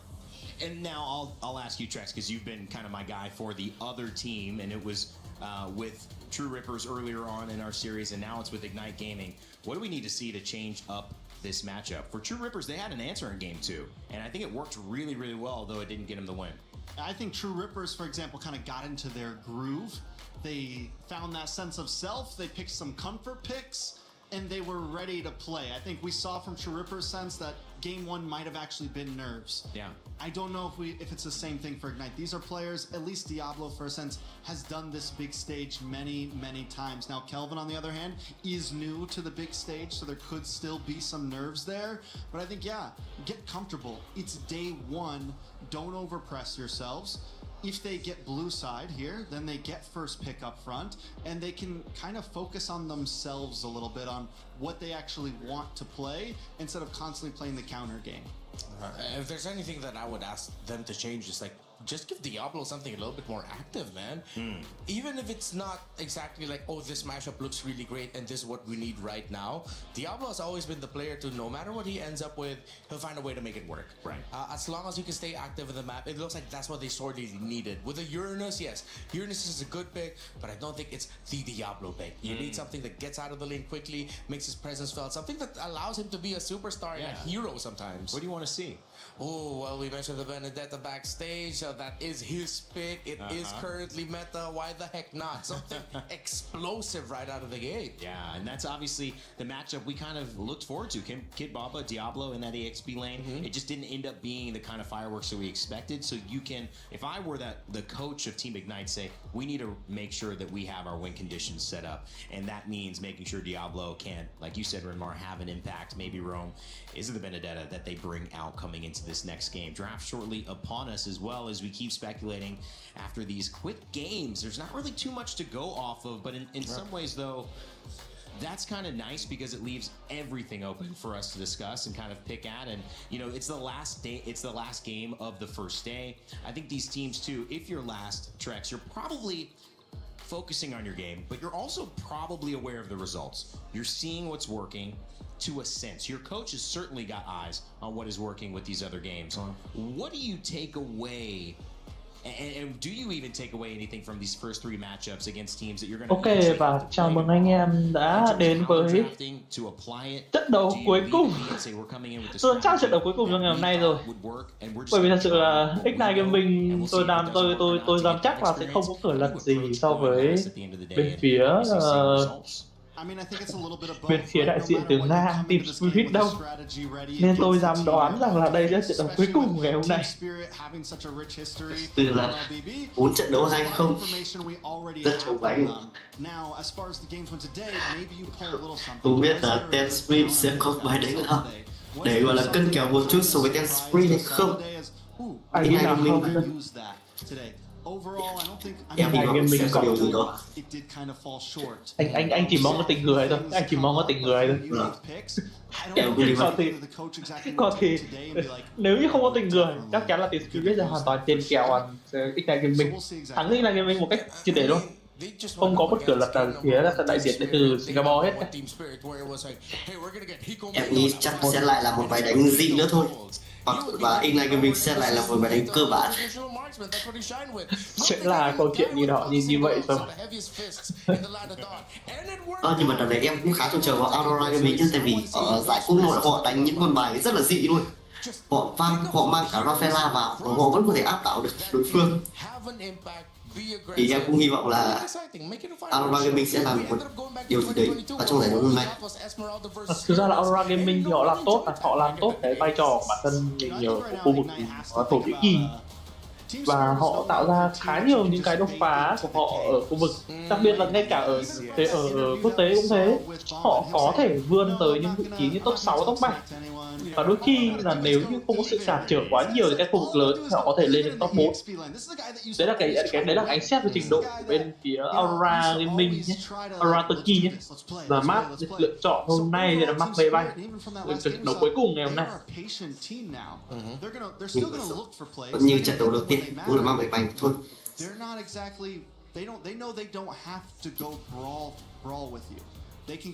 Quan hệ trừ khi Singapore thật sự muốn đánh, không thì cứ như này thì đến tầm năm sau chắc là sẽ cắt suất MBL, suất main stage của họ. Em cũng nghĩ là như vậy. Chứ tương lai giữ được cái MBL của Singapore là xa vời lắm nhé. Em cảm giác là Ấn Độ chơi còn thực sự tốt hơn là bên phía của Singapore. Mà sao Ấn Độ chỉ mới được Ấn Độ 2 năm thôi. Đúng là gọi là họ đã thua 2-0 trước pha team Falcon Philippines rồi, nhưng mà họ vẫn kéo đến thủ đến tận phút 20, thì có thể nói là trình độ của họ là tốt hơn nhiều so với Ignite Gaming. Vâng, và lựa chọn ban đầu tiên với Ignite Gaming là học viên, cùng với đó là Fanny, và ở bên phía Tap Speed là Eudora, cùng với đó là Atlas. Thực sự là 8 trận đấu hôm nay thì Eudora chỉ không được ở trên bàn pick và bàn ban đúng một lần. Đó chính là trận đầu tiên giữa Team Falcon thôi. Là không có pick. Có Team Falcon trận đầu tiên có pick mà. Falcon MEN á. Em tới trận thứ hai thôi. Không, Team Falcon Philippines là như trận đầu tiên là pick Eudora. Đến trận thứ hai bắt đầu họ mới pick. Chắc là thế, tại không nhớ lắm, tại nhớ là bên phía Falcon Philippines có pick Eudora, nhưng mà anh không biết hay không nhớ rõ nào. Thì không sao cả. Bởi trận còn lại là Eudora đã lên bàn cấm hoặc là pick. Em khởi sao cho Eudora on pick. Anh nghĩ là bên mình nên cần làm một bài phân tích về việc Eudora tại sao lại mạnh. Thực sự là như thế. Nhưng mà ở giải nữ là không có một con Eudora nào xuất hiện luôn. Nhưng mà ở bên nam tự nhiên lại xuất hiện liên tục ngày đầu tiên mà thôi. Bên nữ pick phần bài bản ấy. Bên nữ pick phần bài bản ấy có mỗi đội team Vitality là có đột phá một tí bằng việc có Serena thôi, còn lại thì thuần là những chất tướng phải rất bài bản từ cái giải nữ. Anh nghĩ là trận đấu này thì Spirit sẽ vẫn pick vào link. Sẽ vẫn họ có thể pick vào con bài Hirara thì sao? Hirara lock luôn lịch rồi thì chắc bên kia khả năng cao lại là Hirara rồi. Khả năng cao là Hirara rồi. Lock luôn link à? Liều rồi. Khi mà họ ở dưới trình thì họ pick vào con bài linh là nguy hiểm đấy. Freya đến từ vị trí của Team Spirit rồi. Hit Bomba anh không biết, anh nghĩ là sẽ là một pick vào rừng hoặc là sẽ pick vào chỉ đi đường kinh nghiệm hoặc là bị Rumble. Anh nghĩ là sẽ pick một người cho ra đường. Nếu mà trận này mà Team Spirit thật sự muốn làm nhục XK Gaming thì cầm cho anh tay ra. Và Lucy. Lucy này, thế thì cũng bình thường, không có gì rồi. Em nghĩ khả năng cao con bài Freya sẽ đi đường vàng đấy. Em nghĩ thế chứ Freya đi FB em thấy là không hợp với Keep Bomba cho lắm. Em thấy Keep Bomba thường sẽ cút xuống đánh tanh hơn là việc đánh một con có khả năng gây sát thương. Xu hướng đánh đâu, trận vừa rồi Keep Bomba cầm đấy mà. Cầm Bakito mà. Nhưng mà đánh em vẫn thiên về Freya nhiều hơn từ Hiko cầm Bakito anh nhỉ. Nãy trận vừa rồi là cái Bomba cầm Esmeralda. Thì đúng, có thể trận này Freya sẽ đi đường vàng, sẽ cần một trận đi đường kinh nghiệm khác. Và Hirara đúng rồi, không sai. Không sai đâu được. Không sai đâu được cả. Rất mạnh ở meta lần này. Cũng biết tỷ bàn. Nhiều người cứ nói Hirara là bom xịt nhưng mà em không thấy nó là bom xịt gì nào. Khi mà Hirara mới ra, nó không phải là bom xịt trong tay tuyển thủ thôi, còn nó là bom xịt trong danh đi danh đơn Hirara rất đuối. Bởi vì là không có sự liên kết với các thành viên. Còn Hirara trong giải nó là một thế lực nhé, nó lao ra lao vào, nó đi ra đi vào rất là gọn trong các pha giao tranh, và dẫn đến là việc các thành viên đối thủ không thể thích ứng kịp cho cái sự biến ảo của Hirara được. Thực sự là khi mà em cầm con Hirara thì đi solo cực kỳ là khó luôn. Bắt buộc phải đi, tối thiểu phải đi 2 thì mới có thể gọi là Hirara mình có khả năng chơi được. Bởi khi đó thì mình sẽ có cover được cho Hirara. Phải có người câu kéo chiêu khống chế trước cho Hirara thì Hirara mới có thể múa.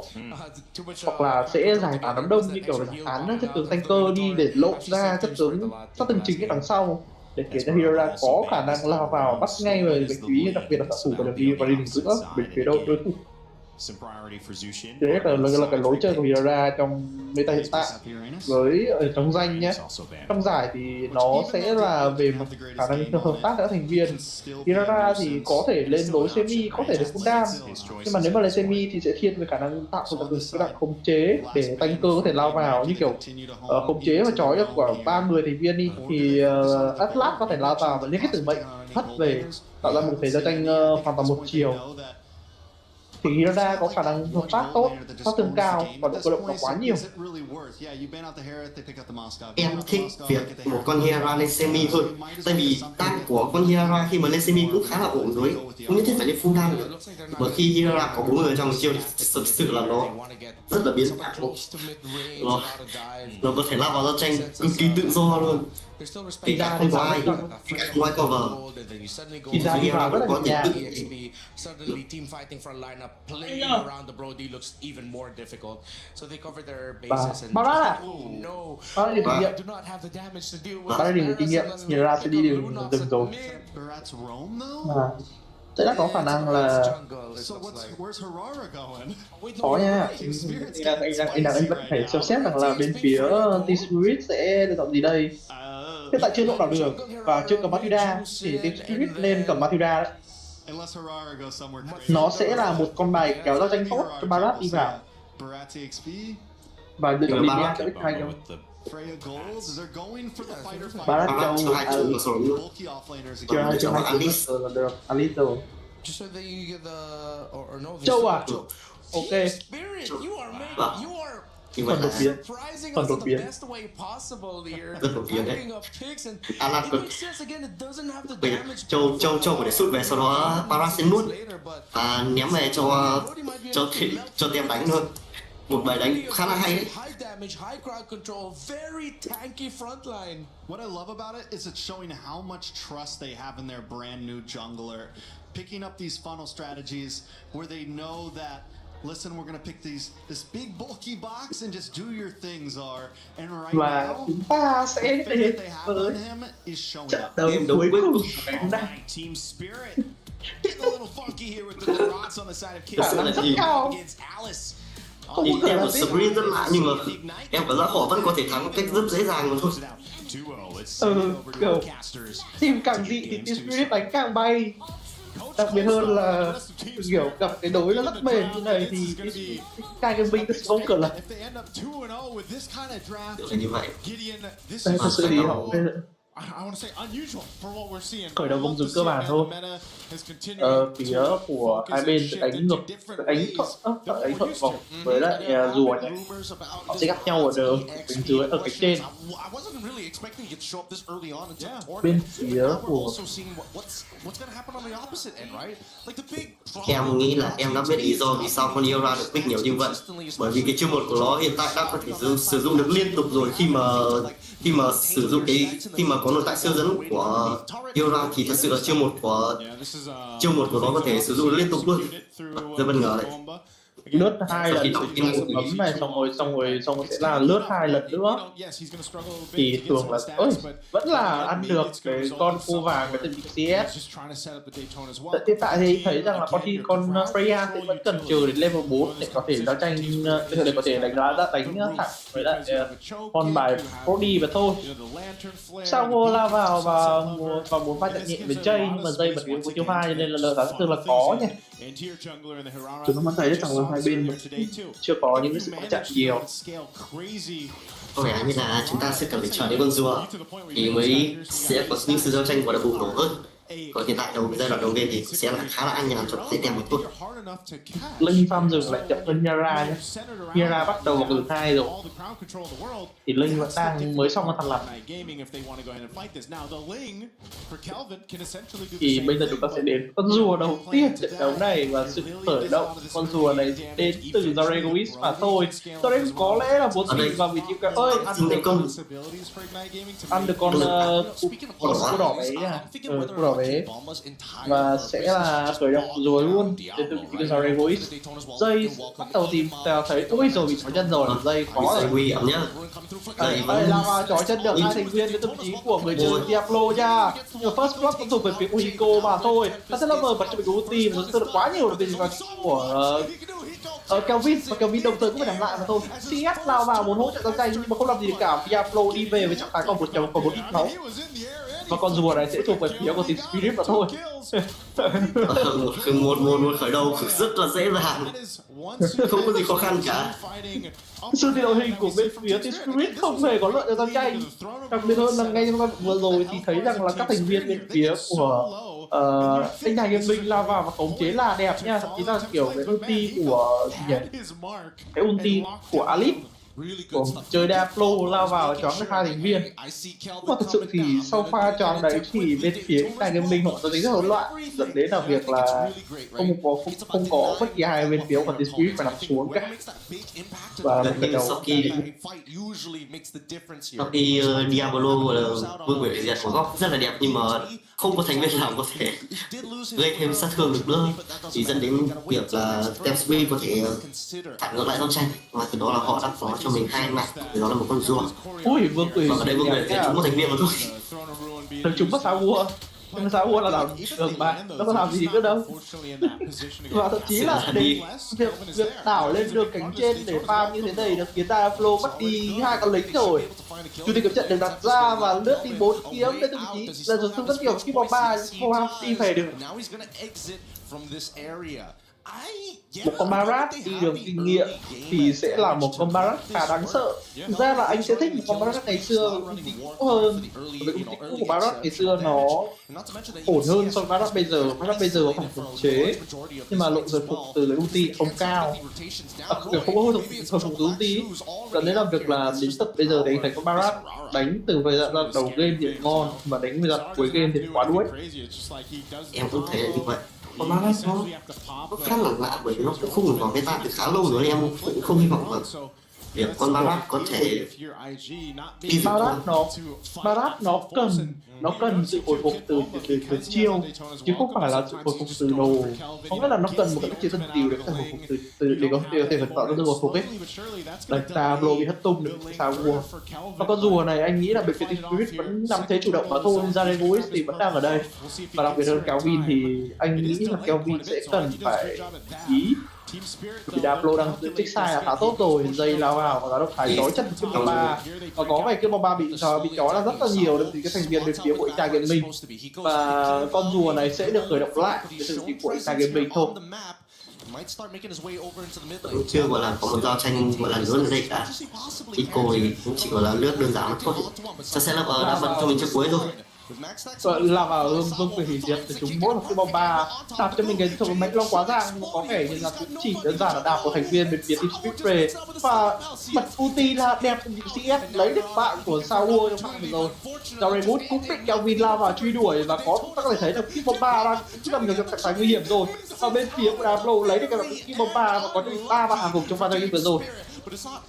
Tự nhiên là lật nhà dây nguy hiểm, dây không thể chạy được Sunset Lover. 3-1. Ở đây thì linh con rùa không đấy? Có được rùa, có được rùa. Lại không được nữa thì thôi chịu đấy, nhưng mà ý là trong pha vừa rồi không ai tính cướp cả, linh cái ăn được rùa thôi, nhưng mà ý là con rùa này tí nữa giết được linh. Còn một máu, nó chỉ cần đánh phát nữa thôi là Kelvin sẽ đi vào điểm số đấy.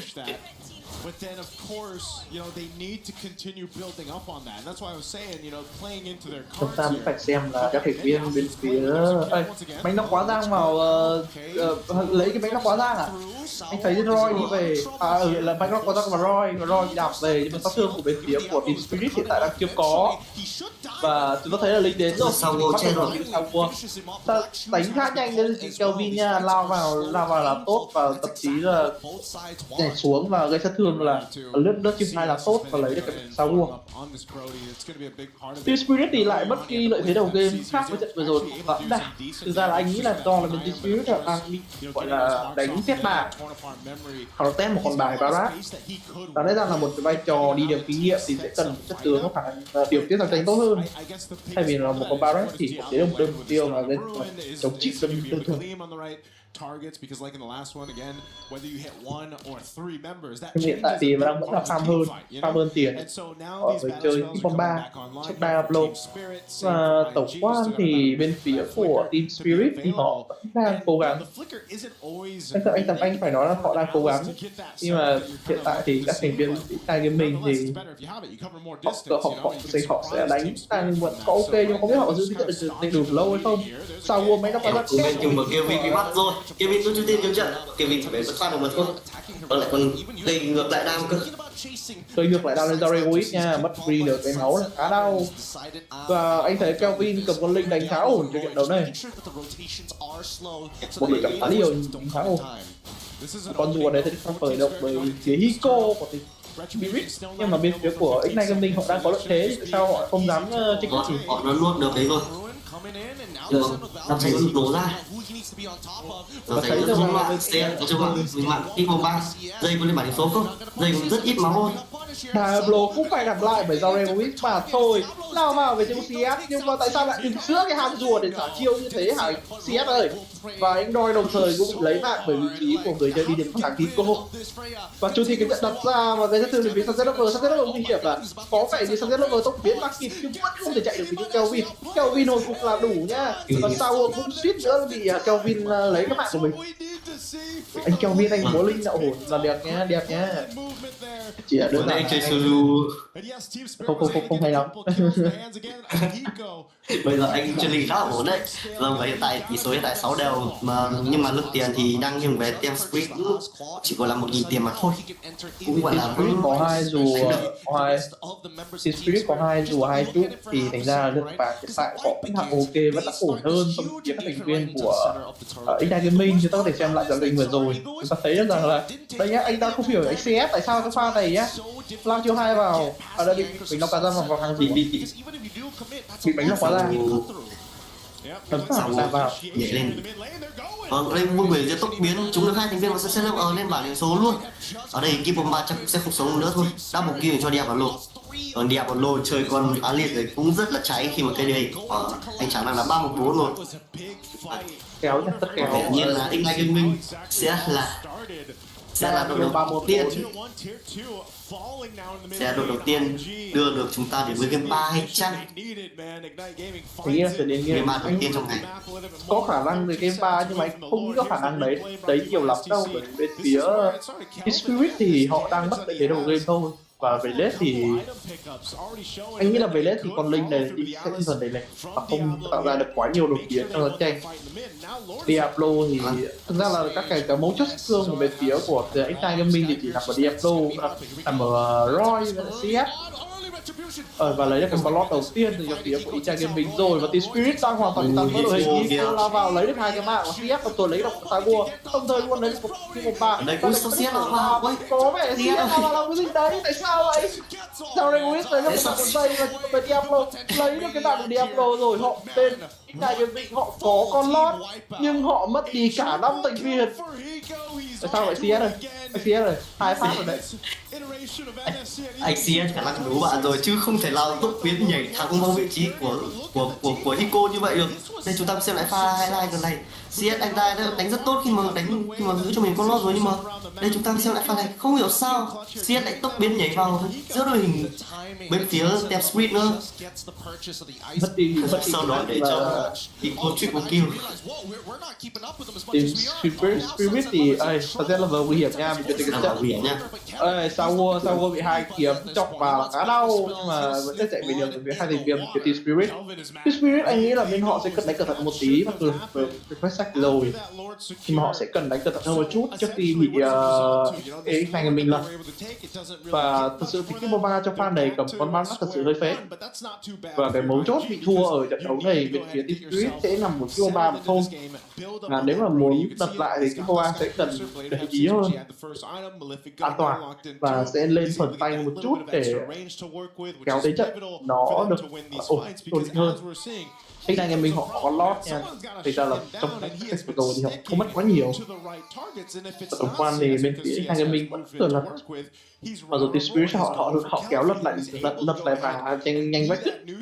Nãy thấy là bên X9 Gaming vừa tranh 2k vàng thôi thì Team Spirit lại tranh lại ngược lại 1k rưỡi vàng rồi. Chỉ cần một pha vứt sạch thôi lập tức là lượng tiền nó đã quay về bên phía của Team Spirit rồi. Ở đây Roy có rất nhiều máu và đụng chạm rồi sẽ là vào lính mất của rồi. Ui, vô cùng hủy diệt là béo trúng ai đấy như dive blow. Khả năng cao là vô cùng chỉ để tự cứu sống bản thân mà thôi, chứ cũng không có tác dụng cho tranh được mấy. Thì cô đã Kevin bắt thôi. Để mốc có thể và để có lính nó có trụ, và chúng ta thấy rằng là bên phía của các thành viên The Spirit thì họ vẫn đang có lượng tầm nhìn về trụ là nhiều nha, sẽ cần lấy thêm một trụ đồng mid nữa để hoàn toàn triệt để khả năng kiểm soát tầm nhìn của The Spirit. Và chúng ta thấy rằng là Joy đang chờ ai đây? Zoom và Joy làm gì? Zoom và Jay chắc đang kiểm tra Sauer đang vòng không biết cô định ý định làm gì không, sút dây về không, chắc là không rồi. Sẽ không sút dây về đâu, càng là anh nghĩ ở bên phía của Sauer nên sút vào một thành viên nào đấy có bấu chốt trong trận đấu hơn như là Dablo. Em nghĩ sẽ sút CS tại vì CS không thanh tẩy. CS không có thanh tẩy thì đúng, nhưng mà việc sút vào Dablo thì nó sẽ dễ dàng số thương hơn, vì sát thương của bên phía các thành viên Team Spirit là nhiều nha, đủ để có thể sốc chết Dablo trong một pha mạnh nó quá ra. Nhưng mà đồng thời thì cũng là không, tức là kiểu Dablo không đủ trâu để có thể chống sát thương. Ôi rồi Nico solo kill luôn, CF mà không như là có Sauer hỗ trợ nữa. 2-1 và Sauer mấy lóc cá ra và người chơi Roy rồi. Nico double kill rồi, Nico quả rất đau, đúng chuẩn mẹ thiên hạ rồi. 903 anh dám chắc luôn đây là game đầu cuối cùng. Vâng, game đầu cuối cùng rồi, thật sự là X9 Gaming họ đã làm rất tốt từ đầu game đến giữa game rồi, nhưng mà bắt đầu qua phút thứ 12 là bắt đầu có những sự chốt nhất định đến từ bên phía X9 Gaming, hoặc là do cô quá hay thôi, chứ anh nghĩ lý do mà X9 Gaming trụ được đến tận giờ là Team Spirit tình người trong giai đoạn bấm mic ấy. Tình người ở người đội trưởng của mình là Kip Bomba mà thôi, khi mà anh chặn Kip Bomba lên Kip Bomba 04. Thực ra là anh nghĩ anh em mình đã cầu được thấy nào là đánh như tình người một tí, ok tình người luôn các thành viên bên Team Spirit.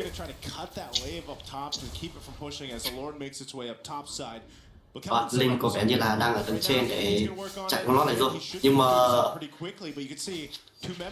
Javi Voice đã phát hiện rồi sau một làm này rồi bản thân rồi, và Kevin đã chạy được với phi tiền tổ bích của mình rất an toàn.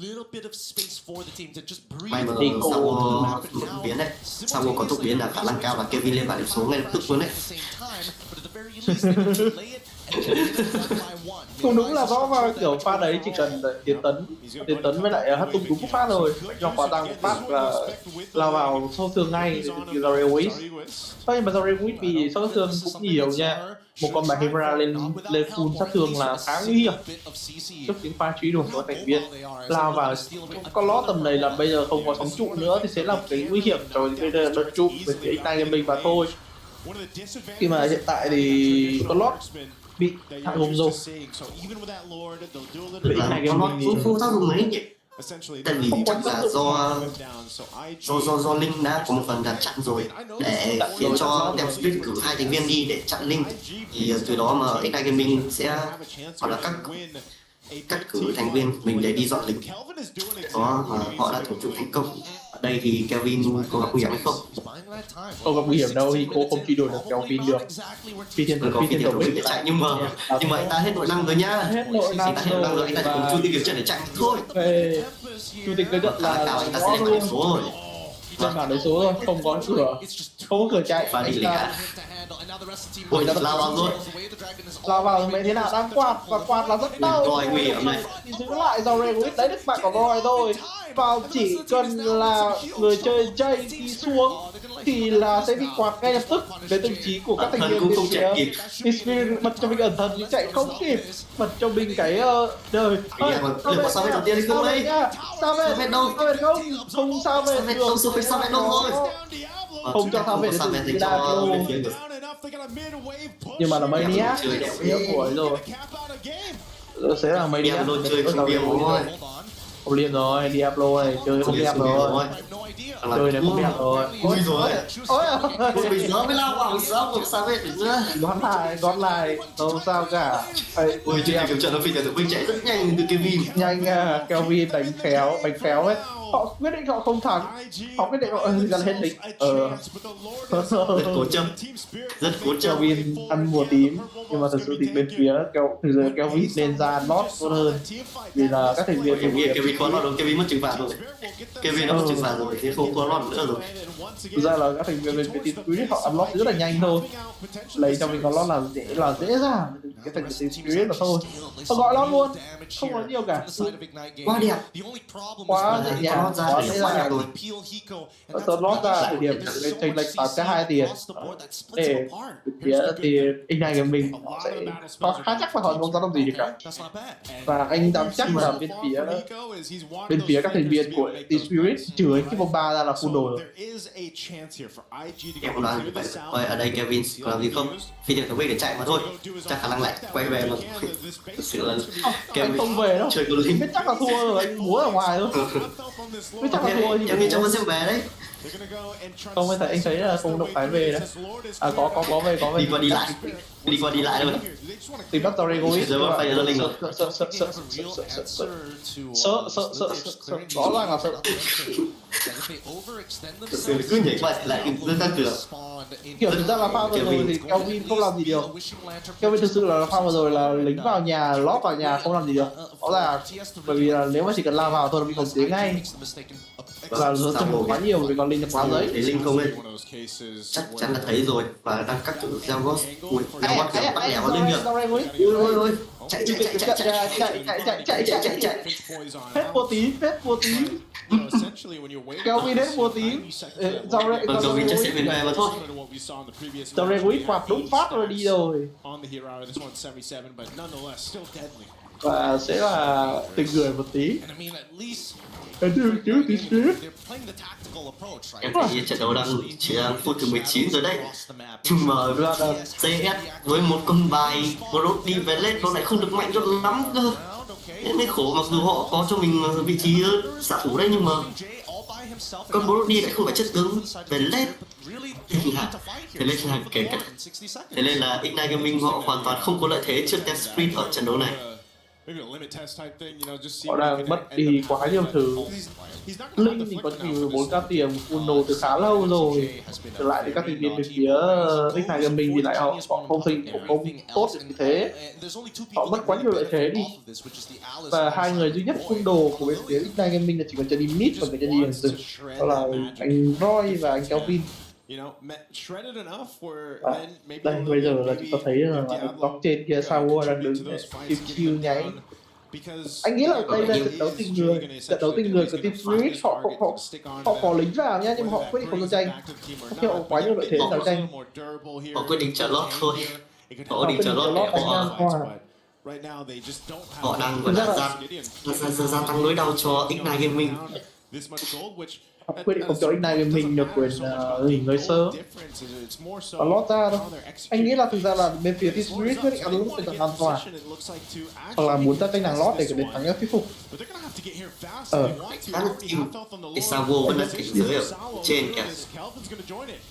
Em thật là vừa bị dối tương nhiều nha. Rồi đã mất cái đôi giày tự thuật rồi nhá. Đôi giày mất rồi.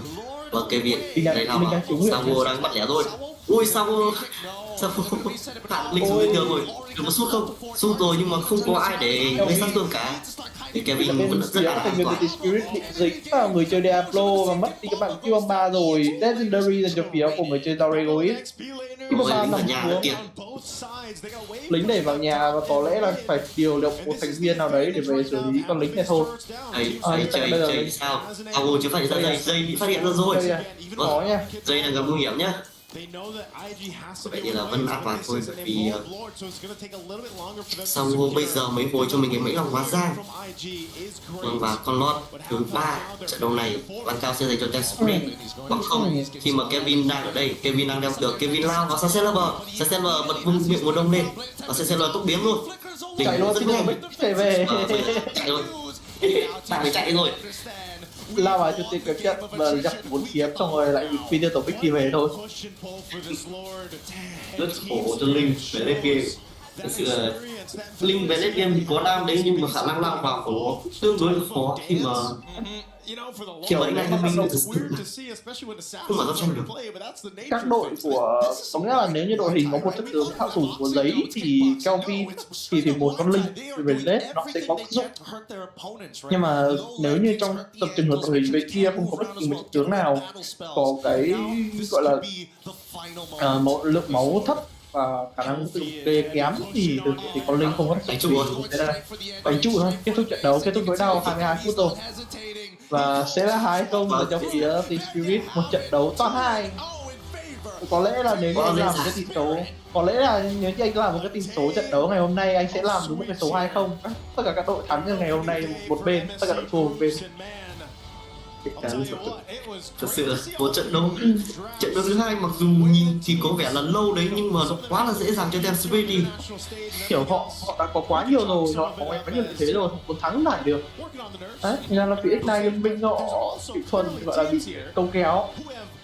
Và thật sự là ngày hôm nay là một ngày chiến thắng, một ngày thi đấu khá trong vánh ở phía 4 cặp đấu. Và chúng ta có thể đấy là anh em có thể nghỉ ngơi thôi.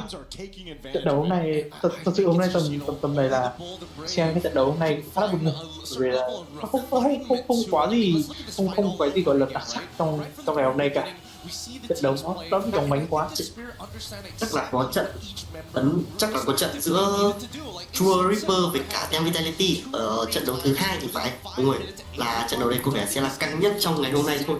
Khi mà trận đấu đấy giữa hai bên khá là cân bằng, phải kéo dài đến từ 22 thì mới để kết thúc được trận đấu. Còn X9 Gaming mặc dù cũng đến phút 22 nhưng mà vẫn quá là dễ dàng cho Team Spirit. Đấy là phút 22 của sự đau khổ. Không phải là phút 22 của sự sung sướng. Quá đau khổ cho X9 Gaming. Họ đã bị Team Spirit và dần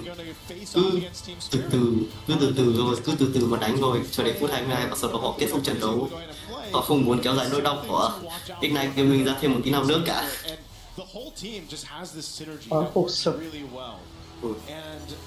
Đây, tình huống của cực kỳ sai lầm từ EWC nhé.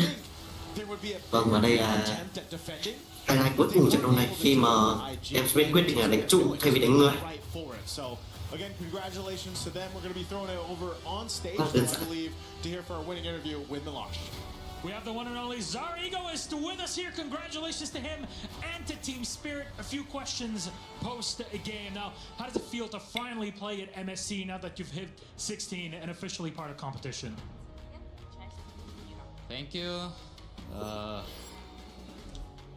I don't have any feel. I don't know. I just play this game. I just enjoy, and that's it. Và chúng ta sẽ có thể là đến với phần phỏng vấn tuyển thủ nhanh thôi và sẽ kết thúc ngày đấu ngày hôm nay.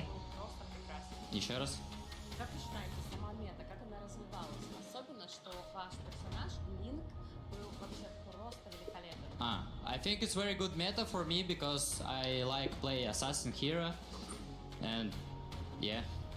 You looked very comfortable. Look, I have to say it. You have Egoist in your name. You're seen as this big prodigy mechanically also that's coming up. Is this how it is in the team, or are you more laid back, everybody's playing together, focused on one goal?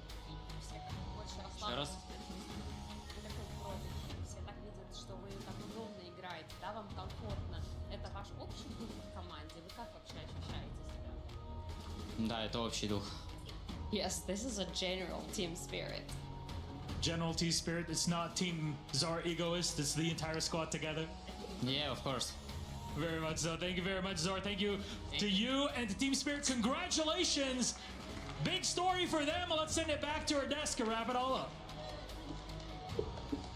Thank you, Milos. Is our egoist on the Ling made a big impact and Anh em team đã có thể nghỉ ngơi rồi. Hôm nay là kết thúc thi đấu đầu tiên. Một ngày đấu hoàn toàn áp đảo để thực hiện các đội. Chúng tôi thể nói là đây sẽ cao hơn một tỷ độ. Em hy vọng là ngày mai sẽ có một trận đấu hay với tỷ số 2-1 đầu tiên, chứ không phải là 4 trận 2-0 như này nữa. Ngày mai có một cặp đấu khá là căng. Philippines và Aura Thổ Nhĩ Kỳ. Nghĩ là đấy sẽ là một trận ở Aura Gaming. Đó Aura Thổ Nhĩ Kỳ năm nay là Falcon tham dự mà Falcon và em thấy bình thường thì người ta sẽ gọi ở bên phía Philippines là Aura Philippines, còn bên phía của Kỳ sẽ là Aurora của bên phía Philippines thì sẽ còn gọi là Aura Gaming, Aurora của Thổ Nhĩ Kỳ sẽ được gọi là Aura Turkey. Aurora gà Tây. Hy vọng Aurora gà Tây. Hy vọng thì chúng ta sẽ hướng tới một trận đấu căng hơn vào ngày mai, chứ như thế này thì có buồn ngủ chết mất. Chúng ta sẽ cùng nhìn qua thông số giữa hai team Ignite Gaming với team Spirit. Chỉ 22 phút 42 giây, có vẻ lâu nhưng mà là lâu cho Ignite Gaming mà thôi. Một đối đầu kéo dài tới tận 22 phút. Yeah, I think it goes back to Team Spirit just being steady these past two games. Whether Ignite gets a small lead, kind of gets the advantage. Trận đấu hoàn toàn gọi là áp trình đến từ Team Spirit. Even if it takes a couple lords, they took their time with it. They were able to eventually get the upper hand, and we saw Diablo had a good game this time. Kelvin, even with a rough start, ended up coming online in the mid game, but some of those problems was he would get caught off, and Team Steady was always just hôm nay thật sự không có ai chạy ở real time cả. looking for those moments where they can Và get the small ok, advantages. mọi người có thể nghỉ ngơi rồi, chúng ta sẽ kết thúc ngày hôm nay sớm thôi. Kết thúc ngày thi đấu đầu tiên hoàn toàn trong váy từ một đội. It came from the Ling in game number 1. It came from technically the Barretts, but most importantly, of course, the Freya in game number 2. Team Spirit, whatever they've cooked up with, I don't know how long they can keep this up or how long they're going to continue it. But if this is their approach, then let's see it keep going further. And because we're only on day one and we've got a chance to see best of threes, it does kind of limit the counter to the counter, because we've seen these teams who start off strong. The adaptation is really on the team who's now down 0-1, and they have to do something different. But then what we saw here is they did take the first pick in terms of the Ling away, but then they got the Freya, and that was a 4-0 finish for, I believe, Hiko, who was on that, and it set up another problem that they didn't answer. Now, if we have to do this in game best of 5, even best of 7, which our grand finals will be, there will be continual adaptation. We don't know where that's going to end yet, though, Rimar. Yeah, exactly. Which is why I'm so excited now to see where Team Steady goes from here. Will Team Spirit continue that steadiness and that creativity, or will teams solve them? I don't know, but I really want to find out. I think the great thing about this that we know about Team Spirit is we know Hiko can still play marksman. We know they have that in their bag. So this is definitely only just a taste of what we're seeing from Team Spirit. This is an angle that they can continue to approach matches from. And if it starts to lose, they can always go back to Old Faithful of Hiko popping off on a gold laner. So if anything, this is only added to the repertoire, and we know that they are pushing even more the limits of what they can do this tournament. Still maybe a little bit more to be said and asked of Singapore's representative there in Team Ignite, but obviously Team Spirit really standing strong. Today's results show that the favorites that especially you guys thought, and who we kind of thought might have the edge in terms of today, well, it was not close. It was not close in terms of going to any sets of final games to determine a winner. It was 2-0s across the board for Team Vamos, Team Falcons, PH, Team Vitality, and Team Spirit. That means those teams will be meeting each other again in the bracket, and it also means that Team Falcons Meta, Guangzhou Gaming, and of course Team Ignite, you'll see the full graphic here as well, and it's also going to be Team Falcons Meta who are going to be fighting against each other in this elimination match. So Redmar, look at the stakes. I mean, these teams already had a lot on the line. You mentioned the True Rippers Guangzhou Gaming matchup. Also, Team Falcons Meta, and now versus Ignite Gaming. We get a clearer picture on the stakes for those matches. Two of those teams are going home. Yeah, True Rippers and Guangzhou, we talked about how heartbreaking that would be, of course, for Team Falcons Men and Ignite Gaming, two regions who has been here for quite a long time. Honestly, of course, with SG being here much longer compared to MENA, but there were a lot of high hopes for both, and we have to see one of them go home again. That's the sad reality of the sport, and of course, with the makeup of Group A, with how it looked like, it's just how we're going to get it. Team Vitality, Team Falcons, PH, that's going to be a big matchup as well. And Team Vamos going to be against Team Spirit, who we just saw the top and the bottom of the day. Trex, what matchup catches your eye a little more? Oh, that's tough. I think the Vamos Team Spirit. Yeah. I feel like we've seen some great matches from Malaysia and EECA in the past. Oh, yeah. We've seen some great matches from them in the past, and there's kind of a little known rivalry, I feel like. So I'm excited to see how those matches go tomorrow, or whenever we end up seeing them. Not tomorrow, right? Tomorrow will be Group B. We will find out soon. Yeah, Group B, I believe, is going to be tomorrow. We'll get that schedule in just a second. But also, we want to show you the results for the tournament pick'ems so you guys can see the leaderboard as it stands. We've told you that you have a chance to earn your share of $300,000 and to be involved in the broadcast by selecting the picks that you think are going to be the case in terms of how the match will show up. We're going to bring that leaderboard up for you in just a second. And when we do, you'll be able to see who is actually at the top of it. That's the intention for it. Because again, you guys have been right for almost the entire time. Renmar, we've seen it as well, that the audience has almost leaned completely in favor of the winner. Whether that's a little bit of just knowing the scene so well, or maybe that's a little bit of just... And maybe there's something special with our audience watching MSC. No, they know. They've been You're not special? Is that what you say? I'm just a dude. They're special. I'm just here. No, but honestly, our viewers, our community, they've grown so much. They've really studied everything so much for such a long time. And you guys are great. All of you. You're all great. But you're not special, is what Renmar was trying to say. No, I said you are special. Don't get me in trouble, man. I'm just kidding, man. You know, it's been so fun hanging out with these guys. This is just day 1 of 9, as we mentioned. And to verbalize what was happening, you guys have Team Liquid at about 69% to take it all. Trex, I mean, can you really argue with that one? I cannot. Yeah. We love us some Team Liquid. Yeah. I'm going to say, you know. Defending champs. Defending champs. You know, how can monsters in their own right. Some of the best in the world over there. Some of the greatest of all times. You know, I do think if there's a tournament that any upsets could happen, MSC has told us before that those things can happen. Different regions win every year. Can TLPH give Philippines a back-to-back win in MSC? We haven't seen it for 4 years now, maybe a little over 4 years since we've seen a region win it twice. So first step back on the golden road, right? Trying to get there. So big conversations for this MLBB tournament. Of course, tomorrow the conversation continues and we'll show you what to expect as you tune in. It's Group B's opening day, which means that we get to see who Mirko was really excited to talk about. And just from a top-down point of view, Renmar, many thoughts that we had with our first panel indicated that we could see a winner of this entire tournament from this group. Yep. All champions save for one, and it's weird to say that it's Onyx who's the only one here in this bracket that's not a champion in the region that they came from. Who would have thought in the year 2026 we would be saying that about MSC in a specific group? This draw was crazy. Yeah, this is a group. We talk about groups of death, but this might just go down in history as the group of death here.